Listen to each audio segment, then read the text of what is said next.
minutes of the last meeting been distributed to the members. Are there any amendments to the minutes? Mr. Chair, I move approval of the minutes. Second, sorry. All in favor? Aye. Opposed? Okay. So before I go any further, since I always forget, Representative Hamilton, we will go around and do our introductions. So we'll start down there. Which light do I need? Is it the red?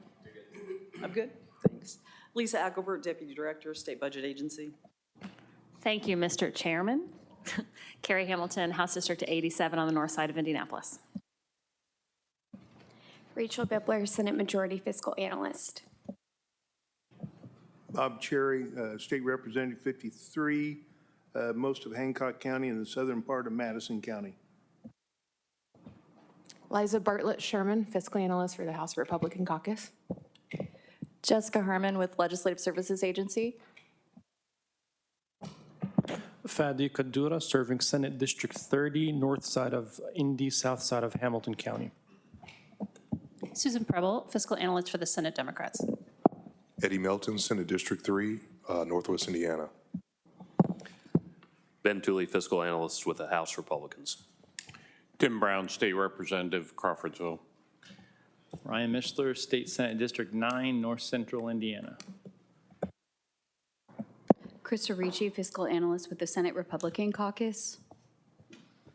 Zach Jackson, State Budget Director. Joe Habig, Deputy Director, State Budget Agency. Gorgie Porter, House District 96, Central Indianapolis. Eric Gonzalez, House Democrat, Fiscal Analyst. All right. We have an agenda in front of us. It's been distributed. It's been posted to the public. Are there any amendments to the proposed agenda? Okay, all those in,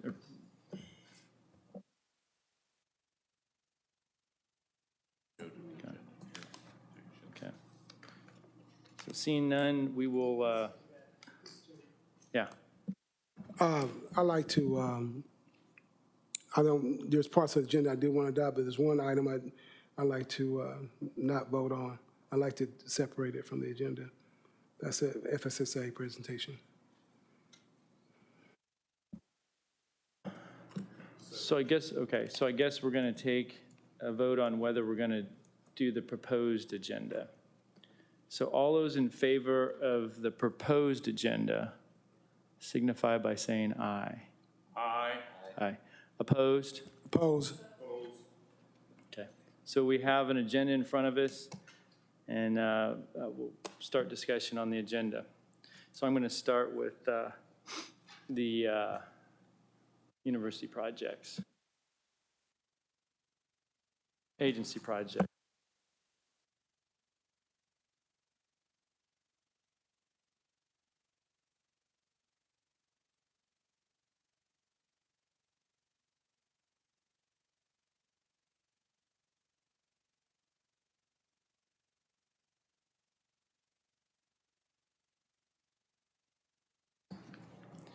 We're going to start with FSSA. Jeff?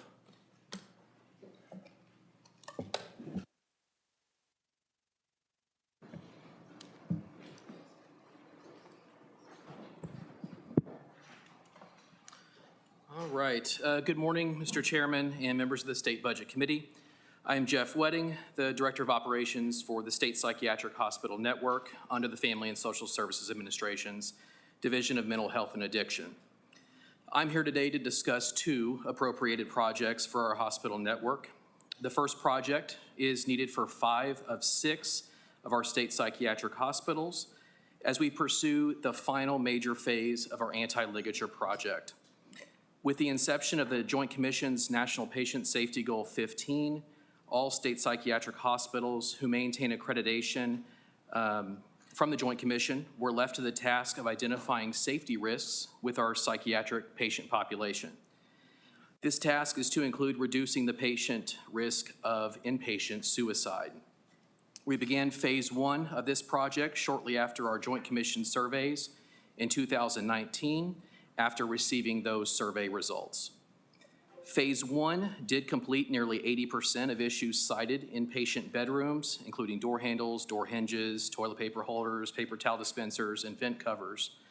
All remaining patient access areas that were not included in the first phase of this anti-ligature renovation do not have ligature-resistant materials, including remaining shower heads and valves, sprinklers, handrails, valve covers, hard deck ceilings, furniture, and remaining doors and hardware. Risk assessments, as well as currently ongoing Joint Commission surveys, have confirmed the need of these anti-ligature and safety products to reduce the likelihood of patient harm. We are seeking the release of $3,386,146 appropriated for this phase of the project, with work to be completed through job order contracting at Evansville Psychiatric Children's Center, Evansville State Hospital, Logansport State Hospital, Madison State Hospital, and Richmond State Hospital. And I'd be happy to answer any questions the committee may have. Any questions? All right, thank you. Next, Richmond State Hospital. All right. The second appropriated project that I am seeking today is for the fire safety system at Richmond State Hospital. This upgrade is needed as the current system is experiencing failure and frequent false alarms. To compound this, the current operating system is no longer supported by the manufacturer. This project will ensure that the patient care areas can continue to be safely occupied, and this work will correct the problem with updated fire panels and wiring in all patient care areas and will keep the remaining non-patient care areas online. We are seeking to release $877,485 appropriated for this project, with work to be completed by Envelop Facility Technologies. And I'd also be happy to answer any questions the committee may have on this project. Any questions? All right, thank you. All right, thank you. Next, Indiana War Memorial Commission, Lauren Perry.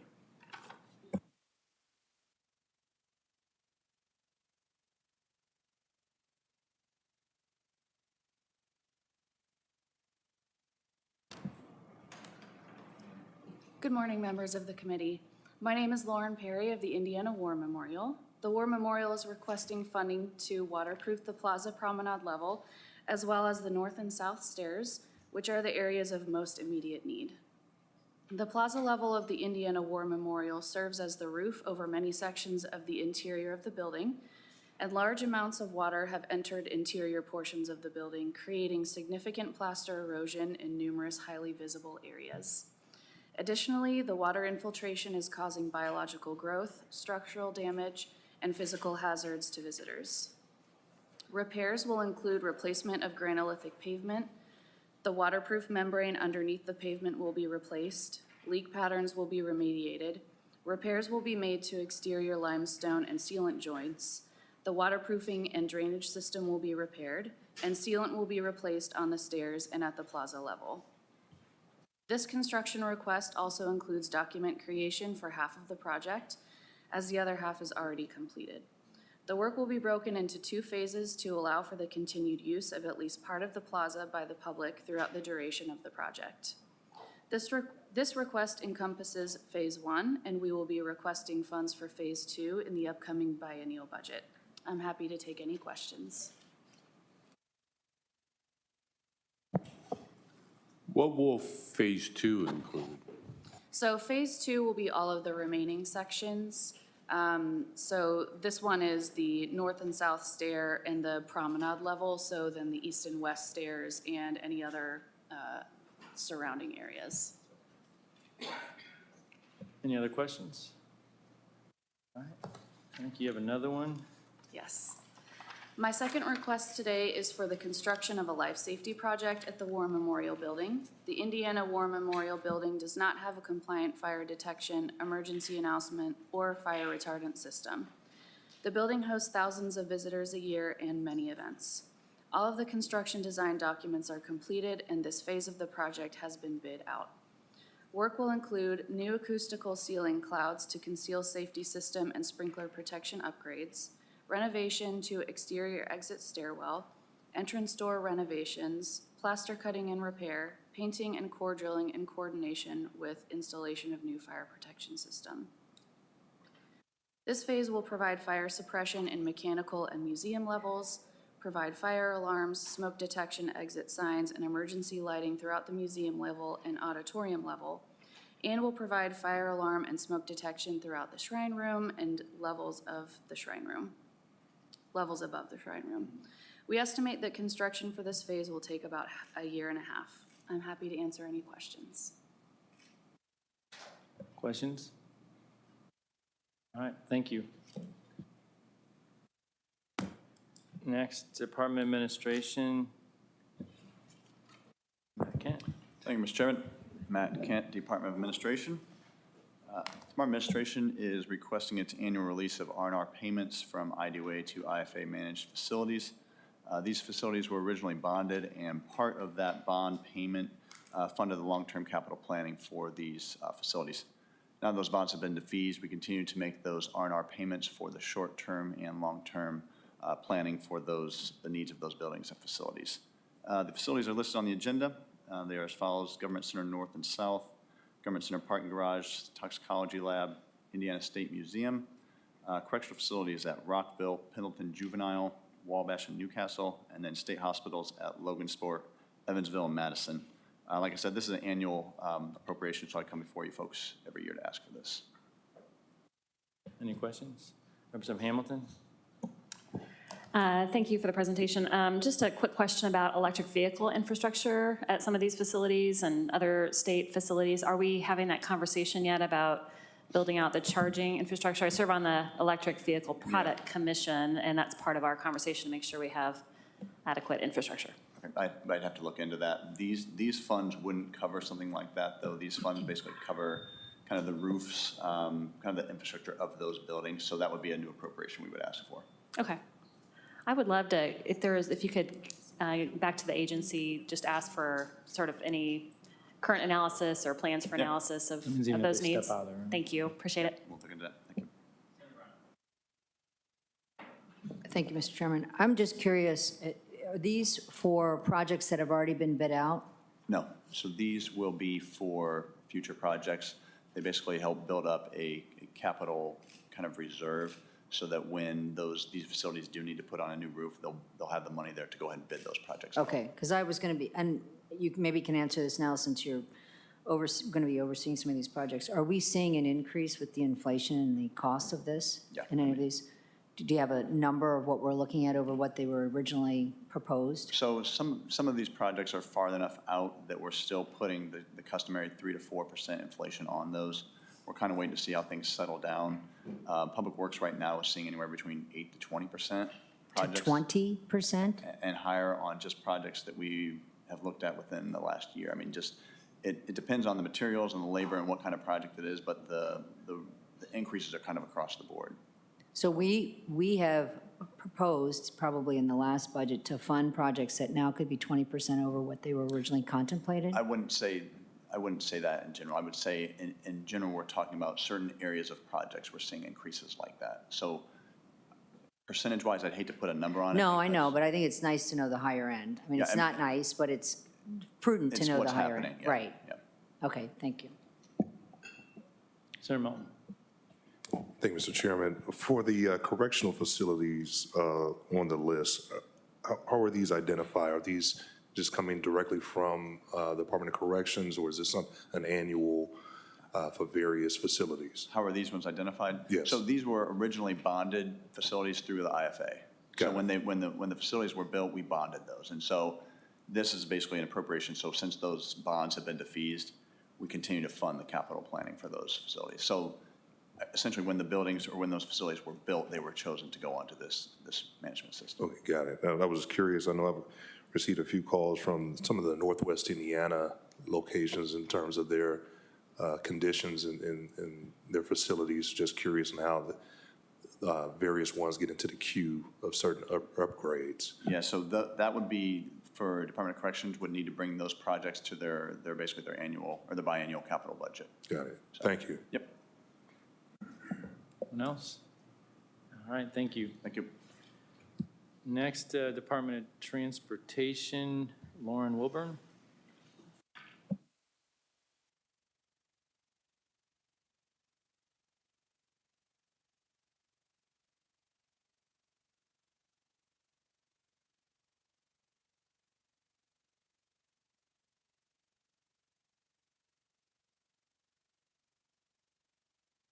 It on? Oh, there we go. Okay. So I'm the statewide facilities manager for the Department of Transportation, and we are formally requesting funding of $1,790,995 to address various repair and rehabilitation projects throughout the state. The bundled request is 20 individual projects that were determined by our annual facility condition assessments. That process basically identifies which buildings are in dire need of these repairs. The repairs are going to include roof replacements, heating, ventilation, and cooling replacements, as well as structural repairs and fence and gate repairs and installations. Yep, and the completion of these projects will improve the efficiency and our operations and or extend the life of the facility. Any questions? Representative Porter? Thank you, Mr. Chairman. It says 6 NDOT districts, so the projects already been bidded out, and No, the projects have not been bid out. and so we're going to just say roof replacements in general, or HVAC in general. I mean, where are the projects, in what city, what town? I have an issue just doing something, just here, you take it and just go. I need some specifics. Okay, I understand. I actually have a list of all of the locations. If you'd like, I could send more specifics in regards to which district each of these locations. Help me understand why it's not in here right now, so you wouldn't have to wait and offline send something to one specific individual. I mean, from my perspective, all this should be in here, that you're asking for that over $1 million. Okay, well, I can go through the list now with you of what I have. Our unit buildings are generally titled after the cities in which they are in, so it would give you an indication of where these replacements will take place. Okay, yes, I mean, Mr. Chairman, I don't know where this $1 million going. It just says, give it to them, let them, I'd just like to know where these upgrades are going to happen.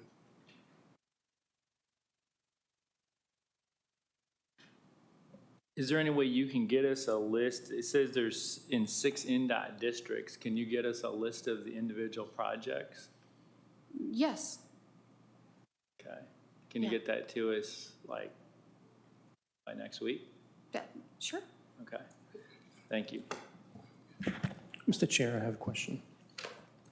Yeah, Senator Cadora. Thank you. I forgot to ask that question for the Department of Administration, but it might be helpful for all those who present to remind us of something that Representative Porter used to always ask, which is the minority participation in these contracts. Can you talk a little bit about how is the agency awarding some of these contracts, and are they factoring minority businesses in granting or awarding the construction contracts and so on? So these particular projects go through Public Works. We at NDOT don't have any involvement as far as to who they get awarded to once Public Works takes over at that point. So we just provide the project details to them, and then they take care of that part of the process. Thank you. I think I will follow up with the Department of Administration. I think that was a topic that we talked about several budget meetings ago. I'll defer to the chair. Thank you, Mr. Chair. Matt, would you like to address that?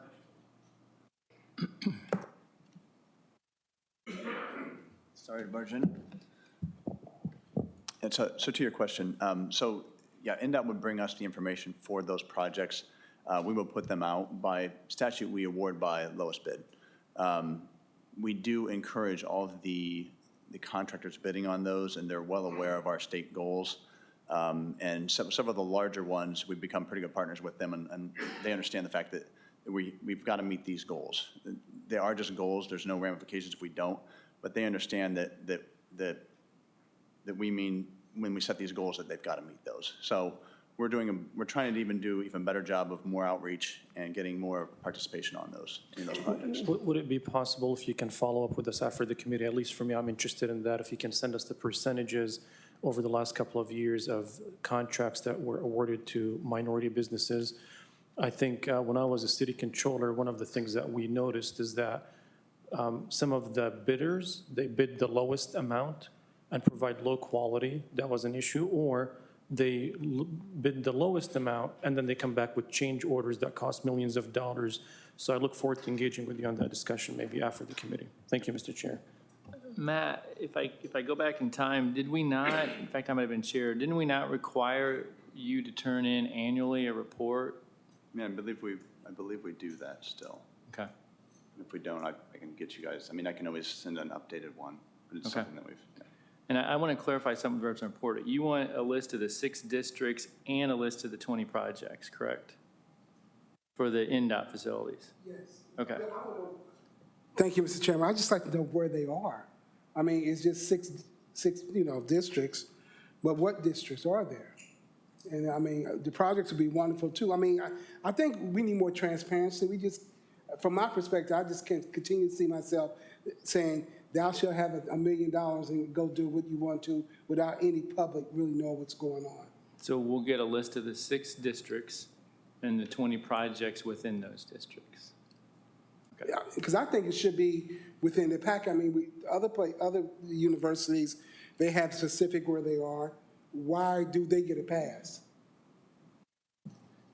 Okay. And Mr. Chairman, also, Matt talks about the most responsive, the lowest bid. Matt, I'd like to, and I've been around for a long time, we've been working for Lieutenant Governor O'Bannon, and was on Department of Administration as a staffer in minority business also.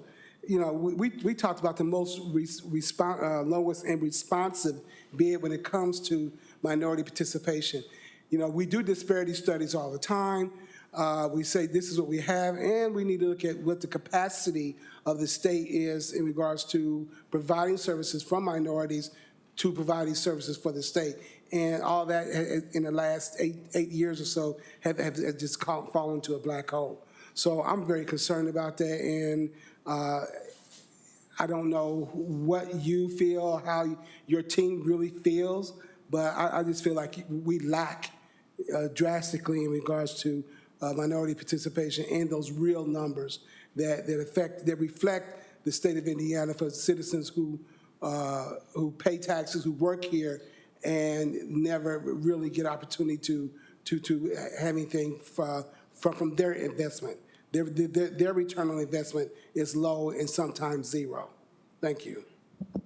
Matt, if you could get us an updated list, and then both of you, if you want to forward the requested information to Mr. Jackson so he can distribute it, or the budget agency can distribute it to the members.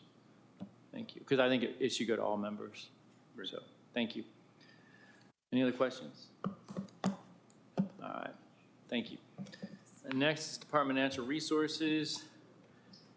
Kirsten Haney.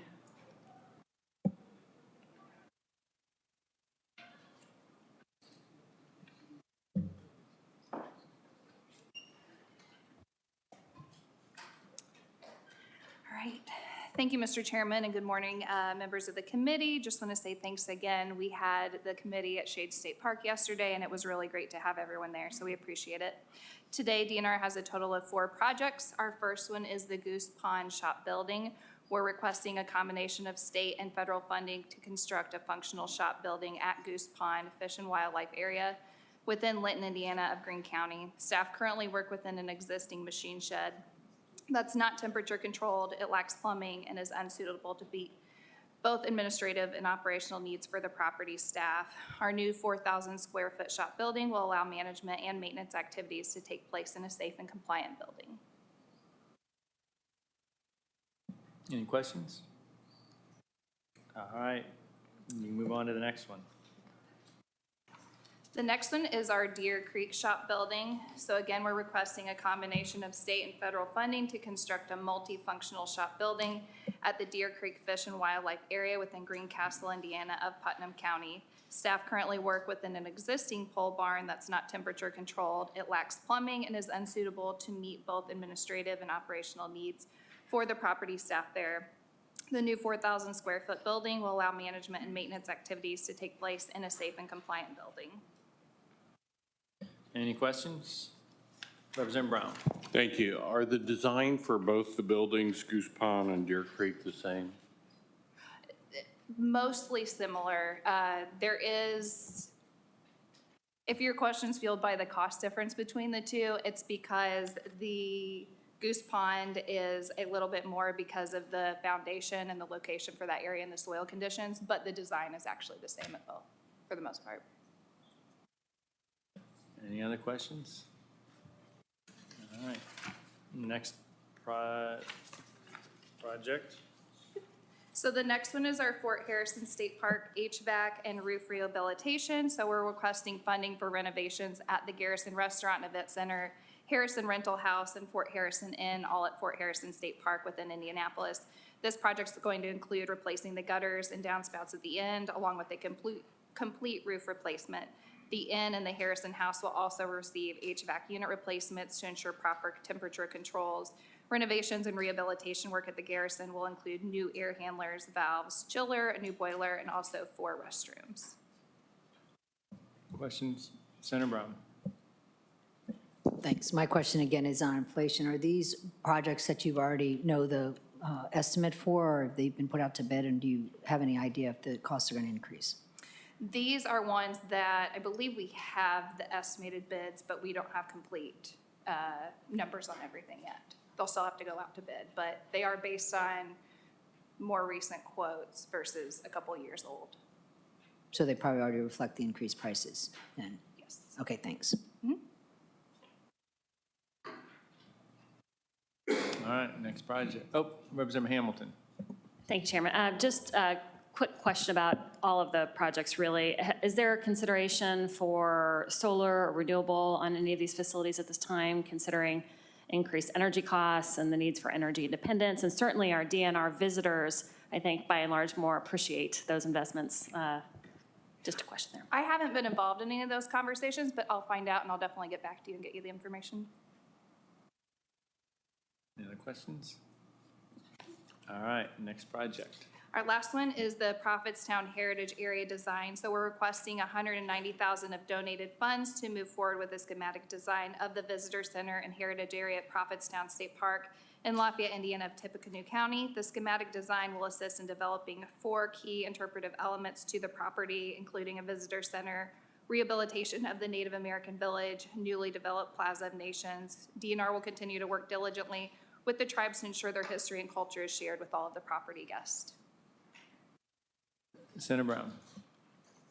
Thanks again, Mr. Chairman. Do we do this anywhere else? I think this is pretty exciting. On the heritage area, we try to strive to keep whatever is history at our properties and make sure it's known. So one that's similar is like Mounds State Park, that's in Anderson.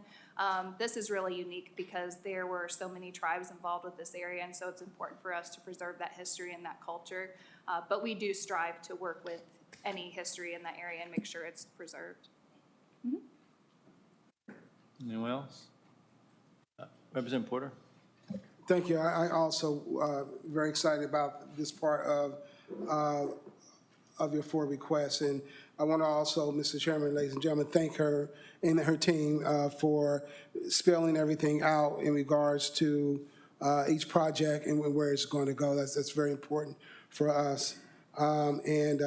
When you do the Garrison project, I really hope that you will look at, because it is in Lawrence, Indiana, with a very high minority community, that the work will be done by those individuals that live within that community, if possible. Representative John Bartlett would love for that to happen. Okay, thank you. Anyone else? All right, thank you. Next, Public Safety Commission.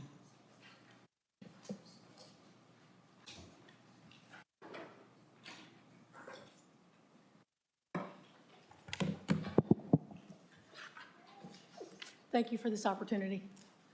The Integrated Public Safety Commission is an agency that is charged with providing communication to all of our first responders statewide, whether local, state, or federal. We currently have 190 tower sites throughout the entire state, 95,000 users or first responders using it. As a matter of fact, at this very moment, I can tell you there's over 17,000 first responders currently using this radio system to be able to communicate with their 911 center and with each other. That includes local law enforcement working their beat, firefighters, SWAT teams, ambulance services transporting to trauma centers, as well as the governor's security who's protecting the lead of our state. We also provide a computer-aided dispatch, mobile in-car computer and records management system to allow data sharing between our agencies. We are also the first net point of contact, or you may know it as the broadband, public safety broadband program. We are also we provide communication support, restoration, and recovery to government agencies and communities during disasters. That includes tornadoes, COVID, and also planned events. We help assist with communication during planned events. We're currently asking for funding to be able to perform deferred maintenance on our tower system. That includes guide wire tightening, grounding, climbing safety system repairs, painting, new lighting, and that is just to remain in compliance with the FCC and FAA to avoid any fines. We're also going to use this money to purchase 102 microwave batteries, 17 microwave panels, 2 generators, and 3 HVAC systems. Happy to answer any questions. For the members, can you define a user? Police, fire, EMS. We also gave you a list, a handout of the 95,000 users. We're present in every single county, sheriff, local, law enforcement. We also support IDOA, DNR, state police, NDOT. Any questions? Senator Brown. Thank you, Mr. Chairman. So you support the Department of Ed. What do you mean by that? Not local school districts? Resource officers who protect the schools. Okay. They also use the system. Okay, all right, thank you. Welcome, Superintendent Carter. Is there anything you want to add? Just here for moral support. All right. Anyone else? All right, thank you. Thank you. Next, Indiana Law Enforcement Academy, Timothy Horty and Matt Kent.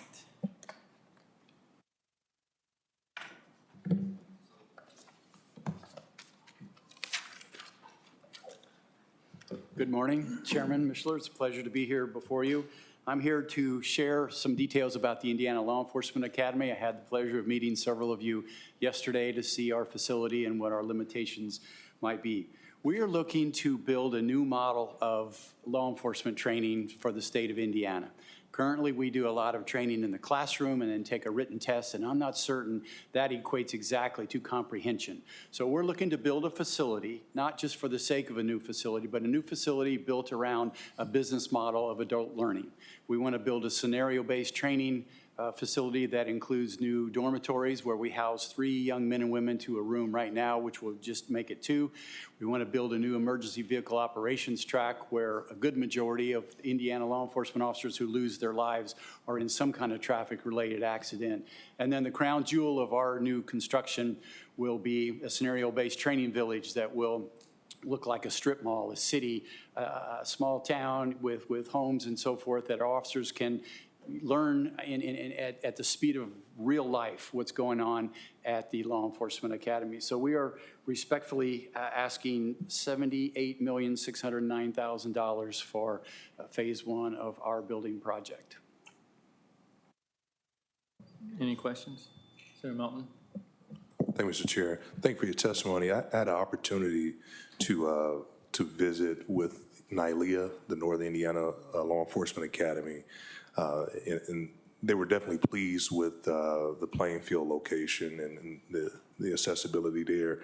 But there are also questions in terms of the opportunities for more enhancements in the Northern Indiana sector. So just want to kind of get your thoughts on opportunities for those officers, law enforcement in that region that they may have complications or issues actually traveling to Plainfield and staying over to access that training? Because I know it's multi-use right now.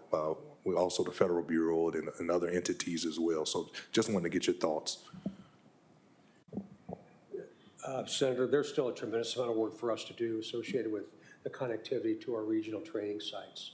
And while this is at Plainfield, it's the biggest, largest piece of this will be a capital project.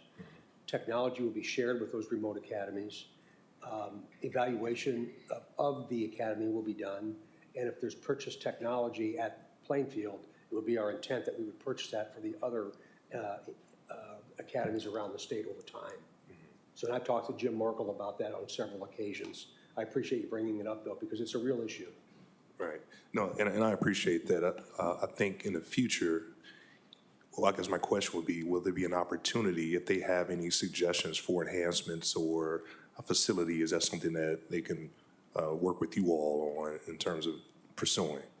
Beginning July 1, Mr. Markle will be on our law enforcement training board.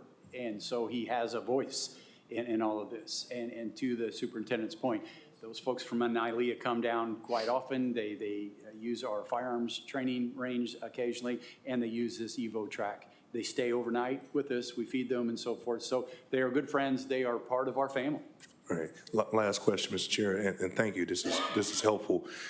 In terms of EMS and fire, is this location also accessible for them as well, or is this just for law enforcement? Primarily is for law enforcement. Doesn't mean that it couldn't evolve into that. Working with our friends at DHS, I think that could be a possibility. But for now, I think it's specifically tailored to our law enforcement needs. Okay. Thank you.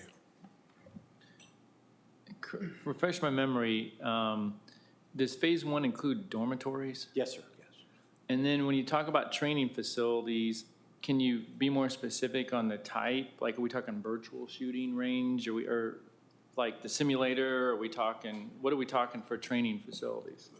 The scenario-based training village is going to be the crown jewel of all this. It'll have classrooms. It'll look like a strip mall. It will have simulator rooms in it that these officers will be able to use simulators. Part of the process will be buying new equipment that will be in there. The two Evo tracks will connect, and then you could have a mock pursuit on the pursuit. On the Evo track, and then it would end at the scenario-based training village. That's where we would finish the scenario, write the report, and so forth. So what I want to do is develop a model that an officer can start and finish, start the process and end up with a written report at the end of the day, so they could mimic exactly what would happen on the street. We've recognized and identified that the proper way of learning in today's world is through experience, and not necessarily through a presentation, a test like many of us learned. So this will give us that opportunity to properly train de-escalation techniques, as an example, through the process of experience. So it can be begun at a very, very fundamental place, but as time goes on, they can progress that threat and evaluate that threat, and we'll set the standard in the country once we get to where we are. I'm confident that we will, because no other state has invested in law enforcement training like Indiana.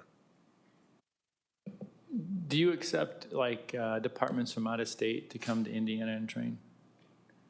Typically not. Very rarely does that happen. What we do is evaluate their training from other states when they want to come and serve our citizens here in Indiana. And Director Horty's staff does a really nice job of evaluating where they come from the other state and what their curriculum was when they were there and certified over time. Well, let me rephrase the question. If it's going to be like the top in the country, if I had a department in Missouri and I'm like, I want the best training, can I bring my department and pay you to train my guys and take them back to Missouri? Would that be an option? I suppose it could be an option. The funds raised would always be nice, but I'd like to focus on Indiana Hoosier police officers first. And if there's time with the second Evo track, I think there's a possibility that there could be some of that. Thank you. Anyone else? Senator Brown. Thank you, Mr. Chairman. I wasn't able to visit yesterday, but my colleagues did share with me, which I knew, that it was in deplorable condition. So I'm glad we're finally able to support our law enforcement and get this done. My question is, again, This is phase one. How many phases, since I wasn't there yesterday, are we contemplating? We hope to do it in two phases. The second phase, we're still working on exactly what that looks like, but we are looking for a physical tactics area. We're looking for an indoor facility to do physical training, as a weight room, indoor running track, and then a swimming pool to mimic water rescue training that our friends from DNR. There are 5,000 retention ponds in Marion County alone. So you see these cars going into ponds quite often. We want to make sure that our officers know how to swim, how to do rescue techniques, and so forth. No, that's great. We've had some real tragedies, I think, most of them down here, but. Senator Brown, if I could add to that very, very quickly. Budget has been a terrific partner with us, looking at what the phases are, Department of Administration, with Brian Renner. So there's a lot of discussion right now what phase 2 might look like. And I would anticipate that coming to you as we develop our budget for the next biennium. Oh, okay. All right. Well, that's good to know. I'm more than happy to be supportive. Then, and my next question is what I've asked the others in terms of inflation, because we've talked about this for a while. Excuse me. So have you seen an increase in costs? Where are we on that? The budget plans that we made were based on 2019 figures, and they have gone up significantly. I think you heard Mr. Kent talk as much as 20%, and I think that we are very much in that range as well. Wow, that's a lot when you're looking at a $78 million, and we're only halfway through, right? Thank you, appreciate it. I guess I'm a little confused. When we did the budget, you know, when they came to us, it was proposed that to build a new ILEA was $70 million. Nobody gave us a phase 1 and phase 2.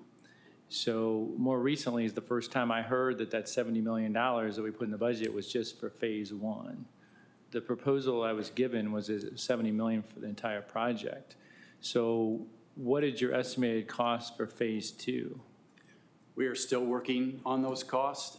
I don't have them that I could share with you exactly. We could work with budget and share that with you. I don't have those figures in front of me. The additional $15 million is for the difference between the 2019 original costs and what we're looking at right now. No, I realize that it's higher because of the additional cost, but this is the first time I'm hearing the phase 1 and the phase 2. Any other questions? Senator Melton? Thank you, Mr. Chair. I just wanted to take a brief moment and thank Superintendent Carter and Mr. Williams, Jerry Williams. They've been spending a lot of time in my district assisting law enforcement there. So I just wanted to take this opportunity to thank you publicly for all that you're doing for the Gary officers, the Gary Police Departments. Anyone else? Representative Porter.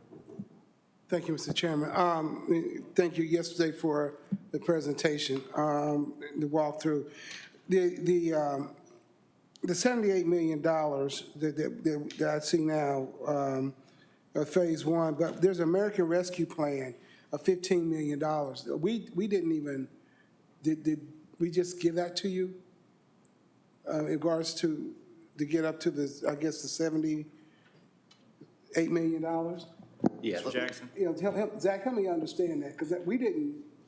That's correct, in that it has not, it's been, I'll say, appropriated by the General Assembly. We're asking for basically to reallocate some of the unspent dollars here. I think it was House Enrolled Act 1123 from last time that basically said that all the stimulus dollars either need to be appropriated by the General Assembly, or if the General Assembly is not in session, directed by the Budget Committee. And so I think in Chris's presentation later today, we'll get into kind of some of the proposed reuses of those dollars, but this is one of them where, again, it was $70 million was what was budgeted. $7 million was used for the design work, so that brings it down to 63, but by the time we got better estimates with inflation and everything, the total cost is this 78.6. And so we're requesting to use 15.6 of unused ARPA dollars to complete that project. Thank you, Zach. And I can remember the conversation, Mr. Chairman, that you had about coming back to the General Assembly or the state budget agency, because we knew there were dollars that were not, they were allocated but not really spent, and that we did want to have a say-so in regards to that. So here we are, I just want more transparency. I guess we're having some part of it, Mr. Chairman, but again, and I guess when Chris comes and makes his presentation, we'll know more. But these are questions that we've always asked: how much money is left? And and you use the word allocated versus spent. And a couple other words that I don't have in my head right now. All time, getting old is tough. It'll come back to me. But but my whole issue is this. Here we are again. If you look at the minutes, we've asked these questions over and over again. What are the American Rescue dollars? What's left? How's it being spent? And we always talk about what's been allocated, what we think we made. So it's just I'm just perplexed about the process. The process to me is not going the way that it should be going at this time. But I'm just one individual that can raise the concern and let the public know. Thank you, Mr. Chairman. I'm assuming Chris's presentation will answer those questions. All right, thank you. Senator Mishler, if I may, I was a bit perplexed by the Phase 2 project as well. As we got into the design development of what this might look like, it wasn't just the cost, the increased cost. I think that's an easy blame to place. But it was more about the totality of a project that would meet our needs for decades to come. And when I first had conversation about this with Doc Brown, it was very clear to me that we didn't really know what the totality of it was going to be. So I think the Phase 1 and Phase 2 idea was probably the most appropriate way to do this, so that we could clearly articulate what we're doing and why. But we also know that the value of maintaining that construction presence will return value, rather than breaking the cycle of construction for a year or two and then coming back again. So we tried to look at it very holistically, not do what we wanted to, but do what we can. And that can was very difficult to define, but we're working through it now, and we'll be as transparent as we can as we move forward with whatever that next project might be that we would recommend. Well, I'm assuming then you'll have a request for Phase 2 in this next budget cycle. We will. So we'll have some numbers fairly soon then? Yes. Okay, thank you. Anyone else? All right, thank you. Next is the Adjutant General, Major General Lyles.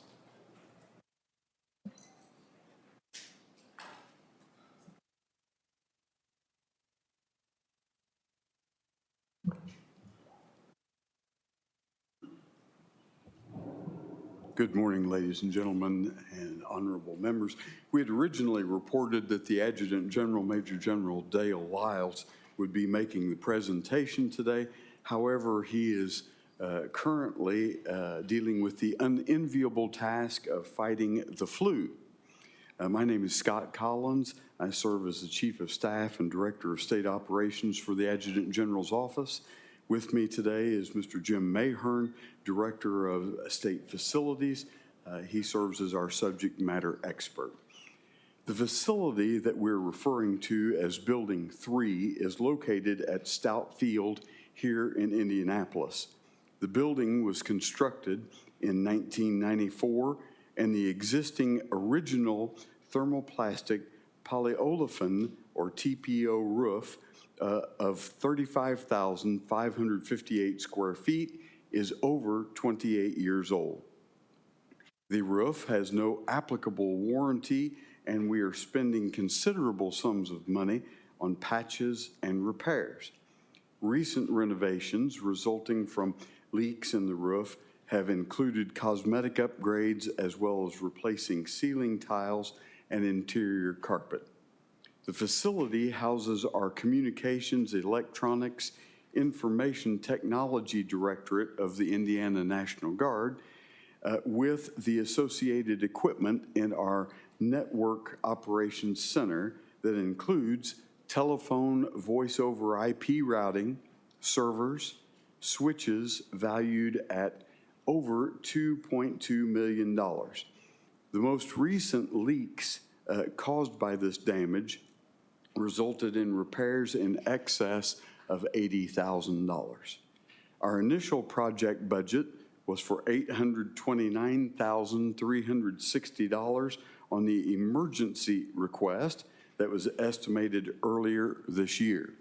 Our updated request is for $1,135,410, which is based on bids received as of 2 June of this year.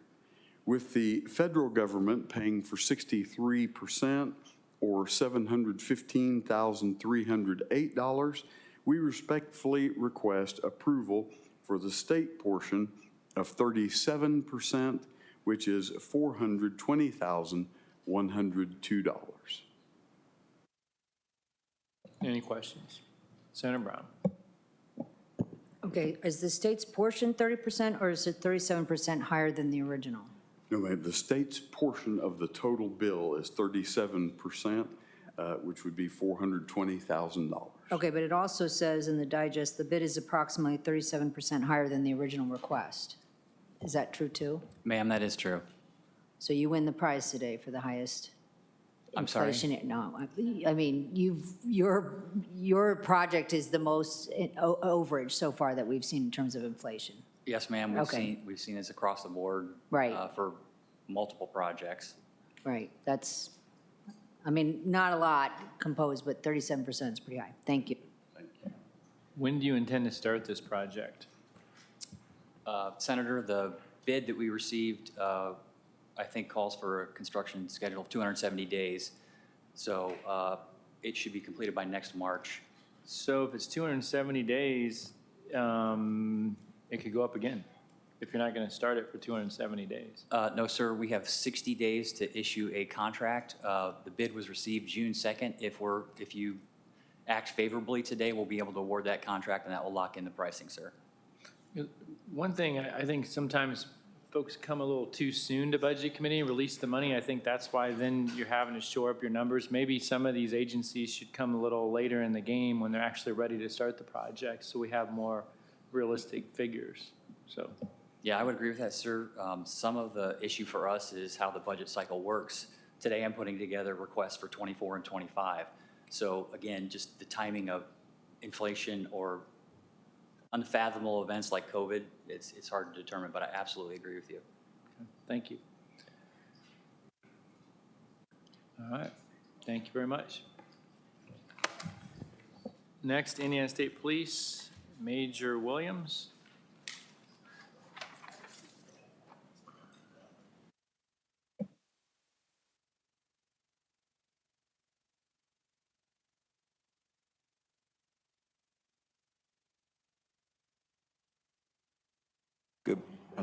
Good morning, everybody. Hey, I'm here on behalf of, I get to have the company of the superintendent. Usually, he doesn't ride shotgun with me, so I'm glad to have him. They said this was a rough crowd this morning. It's moral support. Yeah, there you go. But he does well. But again, good morning to everyone. We only have one item that we'd like to request your support and approval of, which is the $30 million to begin the next phase, which is our third phase of the laboratory/post improvements across the state. Of course, we just nearly completed, or basically have completed, the Fort Wayne construction process. We have the Lowell process as well underway, and we'd like to be able to move forward with the Evansville or District 35 process.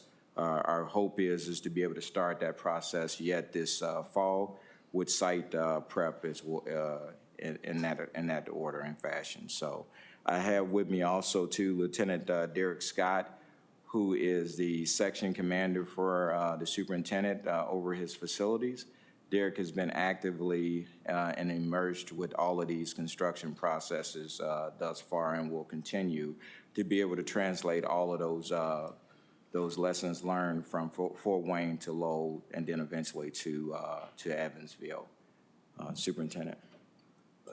I think everyone remembers the shape that our laboratories were in. And again, through the economies of analysis, we realized that it might make some sense to build the post at the same time. So working with the state budget agency and DOA, that's the decision that was made. I think the return on this investment will come over the next 4 decades. And the square footage space and the capabilities of our laboratory system will meet every law enforcement agency's needs into the future for as long as we all are here. We are the only criminal laboratory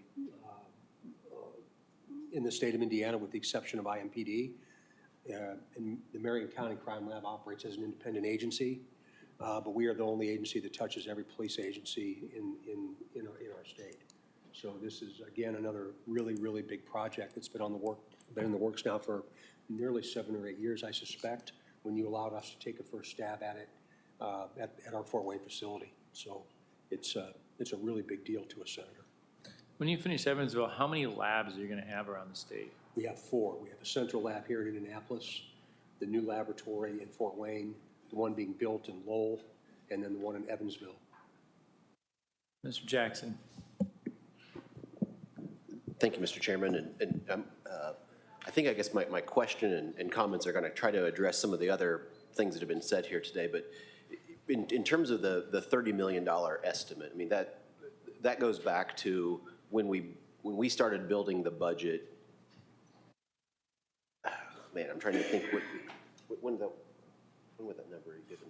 I mean, that is probably yeah, it's like a June 2020, probably whenever you guys submitted that budget request. And typically, you know, we put a request in the governor's budget, assuming that it gets through the process. Normally, we come to budget committee before we even before an agency goes out to get bids. Our internal process is to bring it to budget committee first before we go out to bid, just to make sure we actually have those dollars in hand. This is now the third lab. I know you're using the third, kind of using the same blueprints that you used for Fort Wayne and Lowell. Any indication right now whether 30 million is really going to be a sufficient number to complete this, or how soon will we know if 30 million is not going to get it done? Director, that's a good question. We've already seen an inflation or increase from Fort Wayne already to Lowell of somewhere between 18 to 20% increase, and we're hopeful that the market will begin to settle down here as we go into the fall, but it's going to be imperative of us to try and get some of these contracts locked down into some costs now that will protect us going into the fall and into early next year. So to your point, you're exactly right. Mr. Chair. Senator Cadora. Superintendent and friends, good to see you. Quick question on a few years ago, there were reports about the DNA backlog in our state labs. I know Marion County, there was a recent article that talked about they have thousands of cases, I think. I'm not sure where they are. So if we're making these tens of millions of dollars of investments, is there an opportunity to have reciprocity or some kind of agreement between counties and the state police lab to help process that backlog? Is there anything like that that allows that level of collaboration? We had taken a peek at that when we had a backlog in DNA, but we don't anymore. We're well ahead of the curve of what the expectation is. We do have a bit of a backlog with drug forensics, and again, through the work with State Budget Agency and Criminal Justice Institute, we were able to outsource some of that work. But right now, our DNA backlog is very, very manageable. We're in direct communication almost every day with the IMPD specifically, and if their background, if they have an unmanageable number, then we will always help them. But we've also invested in the next level DNA, so that's changed things in and of itself. I appreciate it, and I use the DNA as an example, but I think over the last few months, I read an article in the news in Indy Star that talked about the potential. There are some cases that since 1995 on a local county level that needs more time to be processed, or the technology was an issue. So when as a person from far away looking at some of these cases, I'm not sure if they are DNA or not, but I hope that there's some level of collaboration to help solve crime as quickly as possible. So I would urge your team to look into it if there's, I'm not sure again what types of cases that are currently pending, but if I recall correctly, that Indy Star article talked about thousands of cases backlog on a local level statewide. And I think they mentioned Marion County as one of those. So If my information is outdated, then forgive me for that. No, Senator, do you have an approximate timeline of that? Let me search it, and I'll send you a link. Call me? Yes. please. Appreciate it. Yes. Thank you. Senator Brown. Thank you, Mr. Chairman. I recently attended the annual memorial up in Fort Wayne, and which was a great event. And I'd have to say, having been in the facility before and now, it is not extravagant, but long overdue. And certainly they deserve it, and you did a good job of managing that project. But to follow up on Senator Ecuador's, if it's a Marion County issue and they're having issues with whatever forensic laboratory needs they have, you can offer to collaborate and help them. But if they don't ask for the help, I mean, if there are backlogs within IMPD, that's their issue unless they're reaching out to you, right? That's correct. Okay, Yes. thank you. Anyone else? All right, thank you. Chairman, if I can just thank Senator Melton for acknowledging the work up in Gary, we appreciate that. Thank you. Next, the Indiana School for the Deaf, Jeremy Hawk.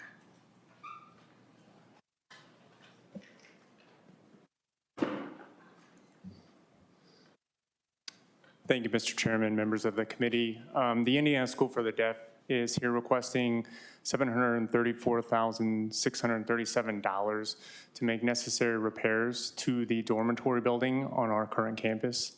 Our dorm houses between 80 and 100 students throughout the school year, in addition to educational programming and our student health center. The building was constructed in 1981, and the last time the roofing material was replaced was 1999. The original intent of this submission was a bit different. This was intended to be the first of two phases to completely replace the roofing material. But since the time when we made that request and today, it has been announced that the deaf school will be relocating to the current blind school campus. So we've shifted our priorities and decided to use this funding to not replace one section, but to repair the entire building so that it will be usable and safe for our students for the next 8 to 10 years, or as long as we need the building. Questions? Senator Brown. Thank you, Mr. Chairman. All right, you had me until you said 8 to 10 years. So since it has already been announced, I feel somewhat responsible for this process since I was part of the task force to look into new sites, et cetera, for the School for the Blind and Visually Impaired and the School for the Deaf and Hard of Hearing. So now that a site has been selected, are you saying you're anticipating 8 to 10 years until that project is completed? No, the best estimate I've been giving recently is anywhere between 5 and 7. But we believe that the life of the roof could be extended 8 to 10 years given the repairs that we're requesting. And with respect to that project, is there actually, there were initial designs and plans sort of, theoretically, if it was a brand new site somewhere. Are we in the design and planning stage for that particular site with respect to co-locating? For the new campus? Yes. We are in early workshop talks with architects for them to gain knowledge of the needs of both of the schools so that they can put those designs into place. Right now, there are currently no designs. Okay, well, the designs is different, but I thought we had paid and went through the whole process of talking to architects and design people during the task force process to figure out what the needs were. Right, and I believe that company, American Construction Point, is a part of the new discussions. They're doing it again? They're one of, I believe, 4 different firms involved with the project, from development to construction. I'm not completely up to speed on the information. IDOA has a lot more information about the project. I've only been in a handful of meetings talking about the planning stages and the meetings to come. So I can't give you probably the best information. Do you even have a sense, and if you can, I understand, but do you even have a sense of when the designs will be done, that they will actually be starting to look for bids? I don't. IDOA would be probably better to answer that question. Not even a ballpark, a year, 2 years? I think a year, but again, I'm not the best resource for that. All right, thank you, I appreciate that. Any other questions? Representative Porter. Thank you, Mr. Chairman. Jeremy, north side of the grounds of the visually impaired school, there's a lot of demolition going on and trees being torn down. What's going on there? On our current campus? Yes. To my knowledge, the only trees that are being taken down on our campus are those that have died and need to be removed. Some of the area to the north of our campus is owned by the state fairgrounds, so I'm not sure if that's what you're referring to, but Yes. I know that the only trees we've taken down are ones that have died and needed to be removed because they posed harm to falling on buildings or obstructing class. Okay.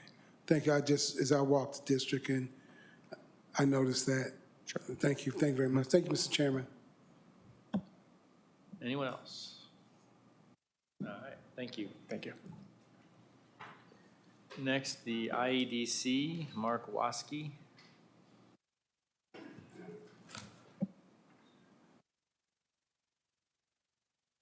And his entourage.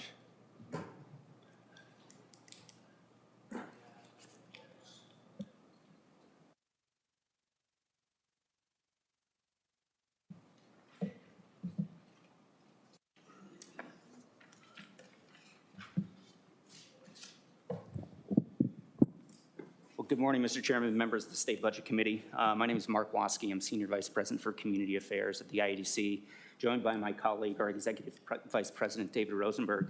We're grateful for your consideration of our request for $164 million to acquire approximately 1,400 acres of land in Boone County and extend the sufficient utilities to facilitate a $2.1 billion investment by Eli Lilly and Company, which will construct a new high-technology manufacturing facilities and create hundreds of new high-quality jobs.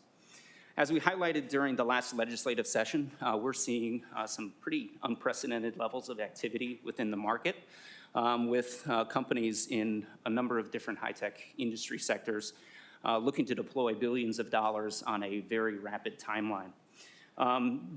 This feedback has led to us to pursue a series of strategic site initiatives, the first of which will be located in Boone County. The reason for choosing Boone County as the first location for this is really because of its unique position between two major labor sheds, its high-quality communities that are attracting and retaining people, and the assets of world-class research institution in Purdue in the near vicinity. This location has attracted significant attention already as we've been speaking with businesses looking to invest in Indiana. And this commitment from Eli Lilly is hopefully just the first in many new investments in that area. As mentioned earlier, the IEDC's request includes funding for approximately 1,400 acres of land, 600 of which will be transferred to Eli Lilly for the two projects that they are pursuing. The remainder will be utilized by INDOT for a new interchange at I-65 and for future project opportunities as well. The remaining funds in our request will be invested in new water, wastewater, and roadway infrastructure to accommodate the increased passenger traffic as a result of the project, as well as for improved site access for the company. It is important to note that these types of infrastructure investments are often handled by the local community. However, because the IEDC has partnered with the City of Lebanon and Boone County to designate the project as the state's first innovation development district, the IEDC is now responsible for funding those improvements. So thank you again for your consideration of our request. We're excited about the opportunities to support the company's first major investment in new manufacturing facilities in Indiana in over 2 decades, and again, hopefully catalyze additional investment in the area around the project. David, I don't know if there's anything I missed or anything you'd like to add. Thanks, Mark. I just quickly want to say the Indiana brand is red hot, and I want to thank the legislature for your leadership over the past several decades, but also for the tools you passed last year. Those are obviously already proving dividends. 2021 was a record year for IDC with $8.7 billion of capital expenditure captured in the state. In the first 6 months of 2022, we're already at $16.7 billion. So nearly double what our record year was in 2021. But as Mark mentioned, there's more we need to do to meet the demand and the speed of the market. And we think this site initiative strategy that we're embarking on with the first one in Boone County is the way to continue to make those companies, give them the credence they need to invest in Indiana. So thank you for your consideration. Questions? Mr. Jackson. Thank you, Mr. Chairman. Mark, or maybe two questions. One, just help me understand. I mean, Eli Lilly's a big company. Why did IEDC have to kind of be in the middle of this? And then once you're through with that, I'll have another follow-up question. Yeah, this is Eli Lilly's first investment in the state since 1989. Obviously, they are key to our economy and the bio-life science economy that we have. They're also one of the industries of the future that we're trying to attract and retain, knowing that these type of companies will help build Indiana's economy over the next several decades, not just looking out the next 2 or 3 years. Zach, if I could just add two more things, I'd say it's, again, driven by the necessity for speed and confidence that the site that is able to be identified will be delivered to them in the time frame that they need. Pulling together land of this size is a pretty complicated process and takes time, which is why the state is getting out in front of that now. So we have sites that have the necessary infrastructure in place that we can show to a company, and rather than then wait for them to be able to acquire it, they're able to begin construction much quicker.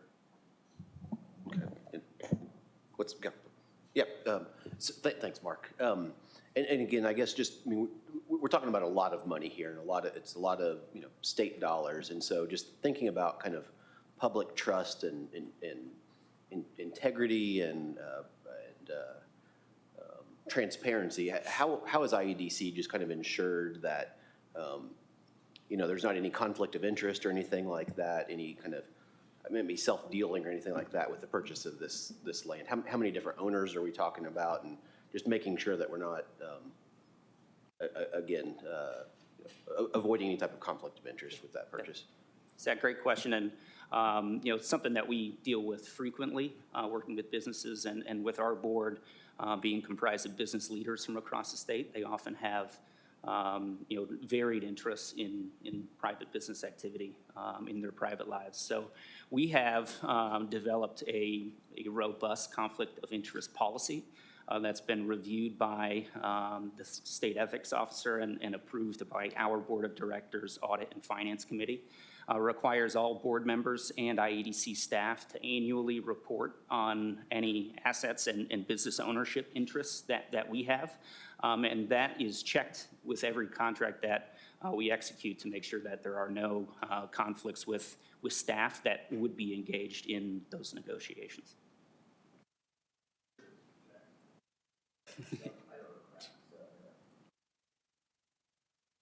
Thank you, Mr. Chairman. Zach, thank you for your questions, because that was along the line, and I checked those two off my questions. But this is the first time, to my knowledge, that the state of Indiana is buying land for a project. And I find that very interesting in regards to the conflict and being more transparent, and because the size of this project. And you kind of talked about, Mark and David, about how fast it needs to move forward. But as I listen to people in Lebanon and read the paper and look at the news, there's some consternation there. So help me understand, when you're talking about land size of this massive, and there are people who want the project because they can annex their farmland, but you have others who do not want to do that. Does that mean that we're going to wind up, the state is going to wind up being part of some eminent domain process there in Lebanon? So those are, those are a couple of the questions that I have also right now. Yep, Representative Porter, great question. And we are aware that there are some concerns in the community about potential development. There are some that never want to see any change in their community, but there's many in Boone County and the surrounding area that really just weren't sure what was going on. So we've been working closely with the mayor of Lebanon, the county commissioners, and others to share that information and make sure that we are, to your point, being as transparent as we can, knowing that this could result in some change, but overall, as we've spoken with landowners in the community, the reaction has been generally quite positive.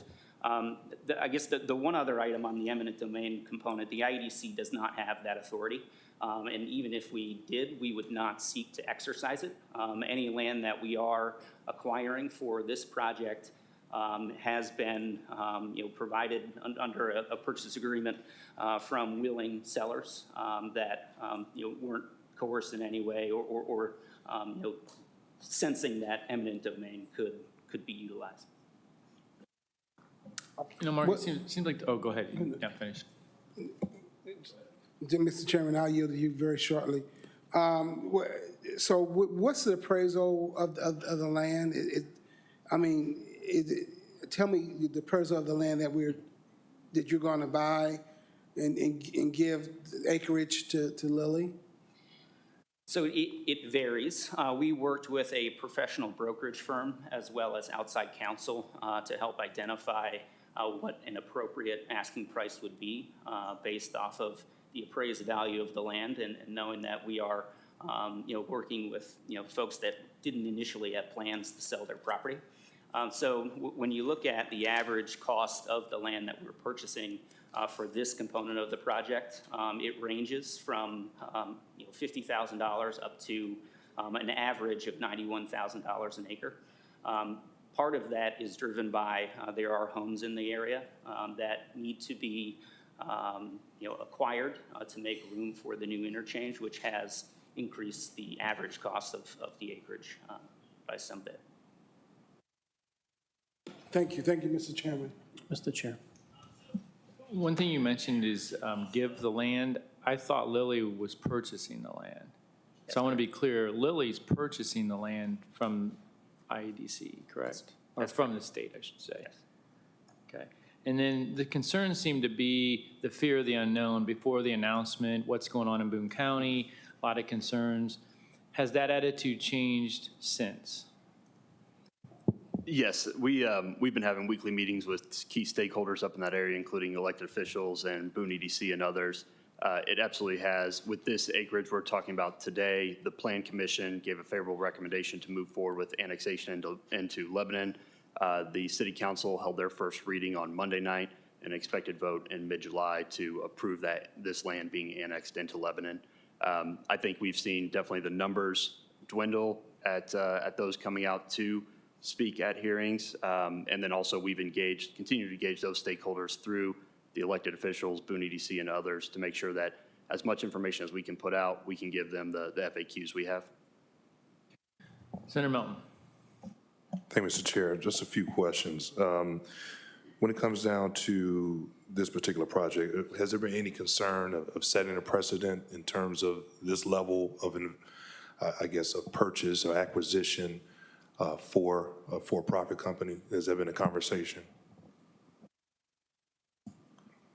It's a good question, Senator, and it's one related again to work we do often on a regular occurrence, working with businesses and providing them with investment resources to help make Indiana even more cost effective and attractive to companies, address their training needs, whatever it may be. All of those incentives do go to for-profit companies. And as Senator Mishler pointed out, this isn't us buying the land and then granting it to the company. That we're in ongoing conversations with them to negotiate an appropriate sale value for the land to the company. Great. In terms of, for the amount, has there been a projection on the ROI back to the state? For example, is there a value or projection in terms of property tax increase? Is there a projection on how many jobs will be generated and created in construction, as well as once they are online, how many jobs will they be bringing to the community there in that region?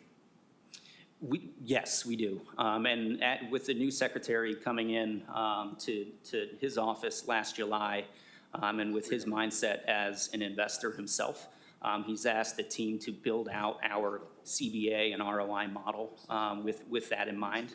So we look at it a couple of different ways from a quantitative as well as qualitative standpoint. Really looking at the generation of new cash flows for the state as a primary driver with targets that we like to hit to make sure that we are making prudent investments in these projects. All right, and just for clarity for my sake, are we talking about new dollars in the general fund, or are we talking about something that's already been appropriated to the IEDC for projects such as this? So it's our understanding that this would be from other dollars that were appropriated during the last budget session, not directly from dollars that were provided directly to the IEDC. All right, thank you. Representative Cherry. Thank you, Mr. Chairman. It's not the first time you purchased land, because I know the Elanco project here in Indianapolis, and those folks are leaving Greenfield, my area I represent. So hopefully you guys will do something with the facilities that they're departing from. But I also have a concern. I applaud you for doing it, because oftentimes if they're not going to do it in Indiana, they'll do it someplace else. And these are good paying jobs. But we do have a shortage of affordable housing in our state to expand the workforce, and unemployment is really low. So those are two things we got to focus on as well. Thank you. Thank you, Representative Cherry. Yeah, one of the Secretary's main drivers is population growth. Indiana was one of the few Midwest states that saw population growth. This last census had, I think, about 4.5% or a little bit higher. That is absolutely key for anything we do every single day. We have brought on an Executive Vice President of Workforce and Talent to continue to attract and retain top talent out of the universities. We work with Make My Move and Ascend on bringing people back to the state to work.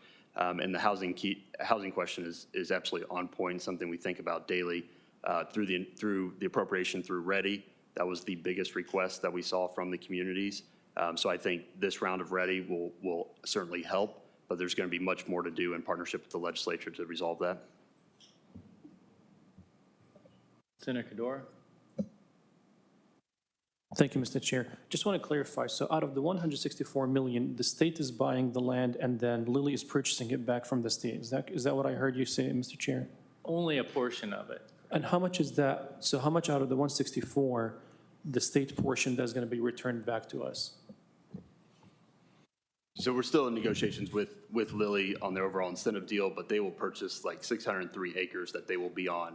However, the other land that we are purchasing will be developed for other companies that we can also, transfer that land to. Thank you. The second question, does this have any impact on inflation? In a recent meeting with economists, we asked them about the impact of adding dollars in different formats to the economy.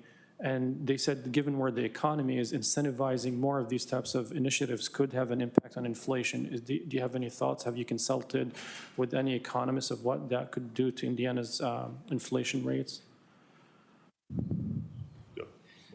Thank you, Senator. We haven't discussed directly with economists about this, but we are keeping a close eye on, the inflationary pressures that we're all dealing with, and cognizant of that.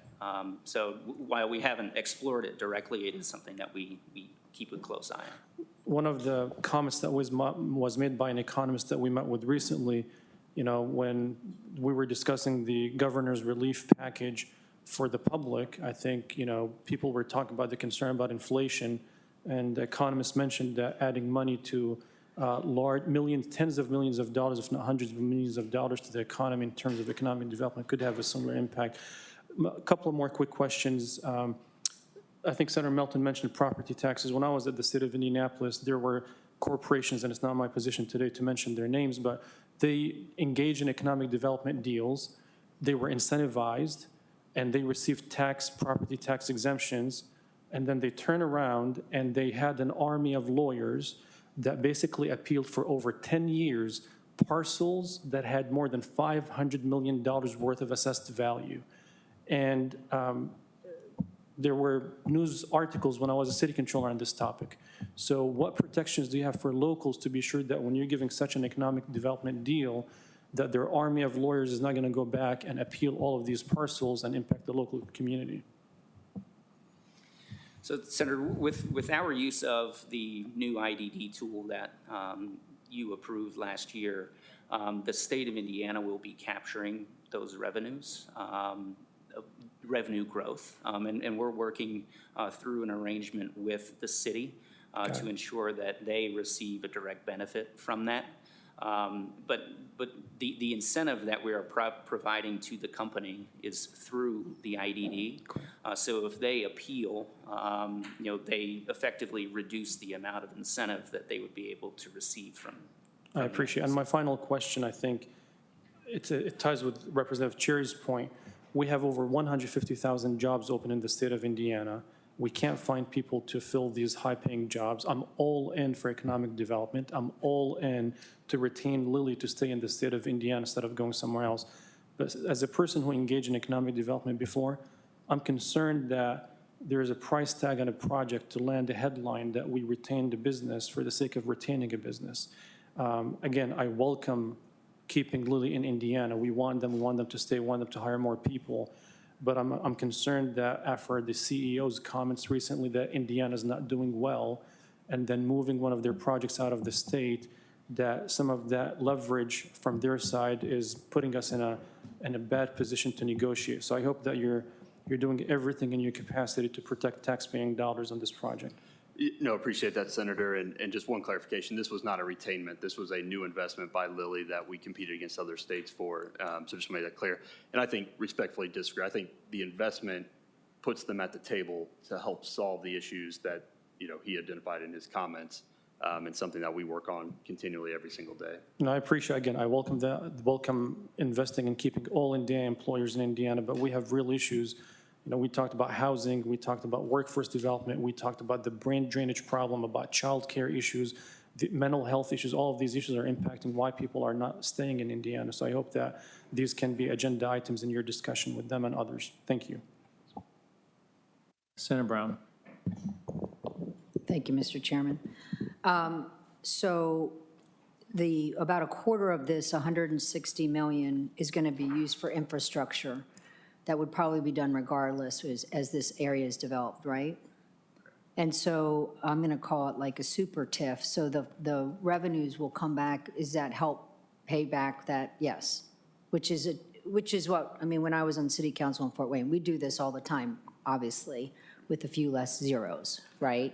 I mean, local communities, counties buy up land, establish industrial parks. You just happen to have a bigger piece of property that you're acquiring. I just had saying that, I've never heard it said that by a company expanding, that they are increasing inflation or adding to the inflationary problem or an issue.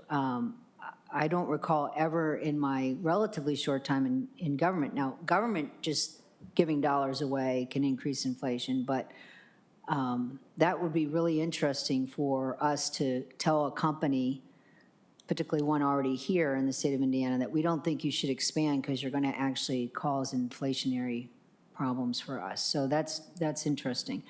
My other piece with respect to that is, I just want to say, I guess maybe I'm a glass half full kind of person, which might be surprising to some, but I think that the fact that a company that has shared that we have opportunity for growth and some challenges and is willing to be at the table to address them is also putting a stake in the ground and saying, we're going to invest in this. And so I guess I just want to make sure I don't want any company anywhere to think, don't come to Indiana because we think we have some unemployment issues and other jobs that we're not able to fill, so we don't want your new jobs to come here and your new high-paying jobs. And I'm pretty confident if the growth comes, then there will be housing developments and other. Yes, we have, some employee workforce housing issues, but I don't know around the bubble of Indianapolis is that's much a problem in some of the rural counties. So, but anyway, so I'm glad to know that you're going to help the city, and I think I even heard about this,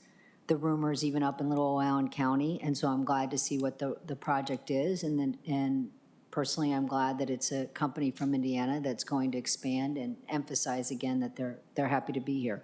So the long term, after the land that's being used for the infrastructure and the land that's going to be sold back to Lilly, I had a question about that. When they sell that land back, Do the dollars from the sale stay at IEDC, or do they go back to the general fund?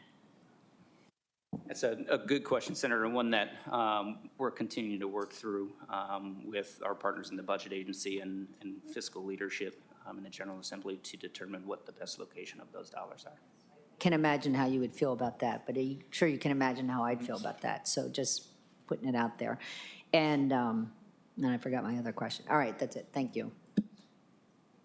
Any other questions? All right, anything else you want to add? All right, thank you very much. Thank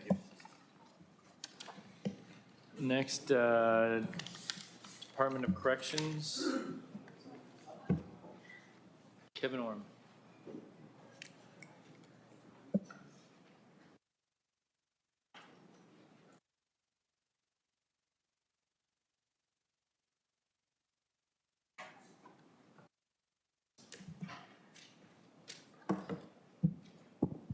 Thank you, Mr. Chairman and members of the committee. I'm Kevin Orm. I'm the Executive Director of the Construction Services Division of the Department of Correction. A year ago, this committee charged me with starting the design of a replacement correctional facility for Westville, Indiana. We have progressed rapidly over that last year through a lot of material and a lot of challenges. At this time, the Indiana Department of Correction is requesting $25 million to continue and complete the schematic design of that facility in Northwest Indiana. The project has been massive. It is moving forward. We're proud of where we've progressed, and we're ready to proceed to the next phase. Questions? Representative Porter. Thank you, Mr. Chairman. Tim, so when is this project going to start? Once you approve it, sir, we'll have when will the shovels and the dirt begin? The construction. After this body approves it, we'll be ready to start construction. Once we complete the design phase, we will come back to the committee and request the construction funding. I'd love to give you an aggressive time frame, but that depends on how we proceed through the design and we get construction funding approval, sir. But you just talked about how fast it's going. It's massive and everything, but you have no idea when the construction is going to start? Because, I mean, the money's been there, so you know it's going to happen. So you don't have a time frame? Sir, I could start this fall. I could start putting, I could put shovels in the dirt this fall, but that will depend on the approval of the budget committee to give me construction funding. I can be ready to start construction this fall, but there's a lot of variables in design to be solved between now and then. We'll move through them, and we're moving through them rapidly, but it will all be dependent on bringing the project back in front of this committee for the construction funding. Representative Hamilton. Thank you, Mr. Chairman. And this question may also be, I'm realizing now, a question for Mr. Kent as well, if the chair allows. But just want to ask about considerations within Department of Correction for renewable energy on site, again, from a cost savings right now more than ever perspective, but also national security and energy independence. As I was sitting out as I was standing out in the outside the meeting room, I was hoping you asked me that question. So Indiana leads the way on renewable energies in our correctional facilities. It's a little known fact. We've hosted groups from all over the country. At our Wabash Valley Correctional Facility, we've developed solar thermal technology. In our world, where you're heating a lot of water, you're giving a lot of showers, it makes a lot of sense. It's something I'm very passionate about. So we have developed some systems. We've learned what works. We've learned what doesn't work. We've learned what really, really works well in our environment. Not as exciting. Senator Brown Representative Brown has made the comment that everybody is excited about correctional construction as I am. But in northern Indiana, we have built truly the country's most efficient commercial laundry, where it's heated by the Michigan City sun. It's really a unique thing. Use some really water efficient equipment. In this day and age, actually, When I started this job, everything was about thermal energy. That's where the opportunity for savings were. In every location, every facility in the state of Indiana now, it's water conservation. The water companies, we're constantly battling rate increases. They're trying to find ways to fund various projects that they're mandated to by the federal government. And we're having to, so water conservation is the biggest thing. This facility is in every facility in the Department of Correction now. We've developed water conservation technologies. Once again, not as exciting to some people as to me.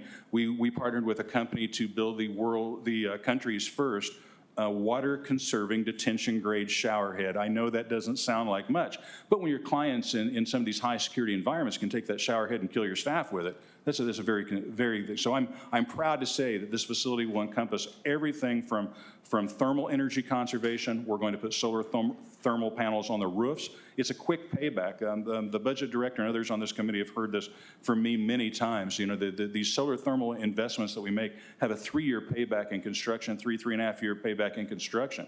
And there's all kinds of opportunities, but water conservation, solar thermal, everything along the way from LED lighting, actually made in the state of Indiana to water conservation fixtures made in the state of Indiana is being looked at for this project. And that's part of my operation I'm very proud of, and I'd be happy to show you some of these things we've done in prisons that no one ever really comes inside and looks at. But we've written some really good articles nationally on them. We've received a lot of national attention. We were given the first national award by Green Prisons in the country for our conservation efforts. Something nobody ever looks at. Well, that's terrific. Probably 20 years ago, I toured a couple of state facilities when recycling and some other projects were kind of cutting edge in Indiana. So I'm so glad to hear that. I have one follow-up. Thank you for your leadership in that regard. And one follow-up question. Are you generating any electricity on site with renewables? We're not, but we're looking to. You are? There's some opportunities. We have recently had some discussions. We're going to start talking because not only will generating some electricity on site save money, but it's also when you start looking at the viability of the grid in the country right now, we're really concerned. Our prisons are not made to go off grid for long periods of time. Can I do that? Absolutely. But there are environmental impacts when I start running 12-cylinder Caterpillar generators for long periods of time. There's economic impact. So we're looking at alternative means to do just that.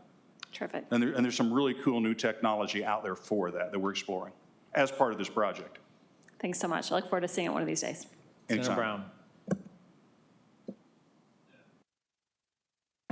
Thank you, Mr. Chairman. I was a little confused. So you're asking for $25 million. Is it just for design? Because you said when we come back for construction funding. This will conclude the design. It also includes many, many other things that I could sit here and delineate. Geotechnical investigation. I'd be remiss if I didn't know what was under the ground and I tried to come back and give you and tell you what a prison was going to cost if I didn't know the soil conditions underneath. So this is for that testing. It's for surveying, laying everything out. This allows us to obtain all the data to come back to this committee and have discussions on construction, ma'am. Okay, so I thought generally design was like 10% of a project. So are we looking at about a $250 million project then? Our initial appropriation for this project was $400 million. Okay. With the expanding, so I will have that information for you. You will not get that information until I have a chance to go through it. Right. Because even in our world with all the constantly evolving cost overruns. We're seeing things. I've been at this for 33 years. I've been in this job for 19 years. I never thought I would reach a point where I would be saying daily, "Wow, we never seen that coming." But in the construction field today, you're seeing some things coming. Some things are flat. We still have some trades that are mind-bogglingly the restoration of stone and mortar. The cost has stayed flat. I shared with some of the members of the budget agency. We've seen in 10 months, we've seen a 92% increase in roofing projects because of the instability in the polyisocyanide, the materials we use to insulate roofs.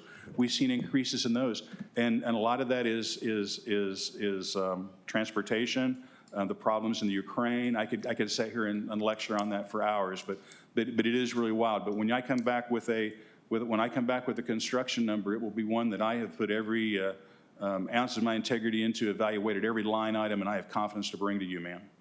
Well, I appreciate that, and that is disconcerting. I mean, I imagine Stone and Mason, that's all local project. You don't ship that from China, right? It is But the supply chain and everything, to think now we're looking at up to 92%, so maybe you win the prize today for the highest overages, not by accident or. You're spot on, ma'am. But my other question, when you talk about the energy and the electricity, I learned yesterday from one of my peers that you don't think about prisons and your electrical needs and also what happens when the grid goes down.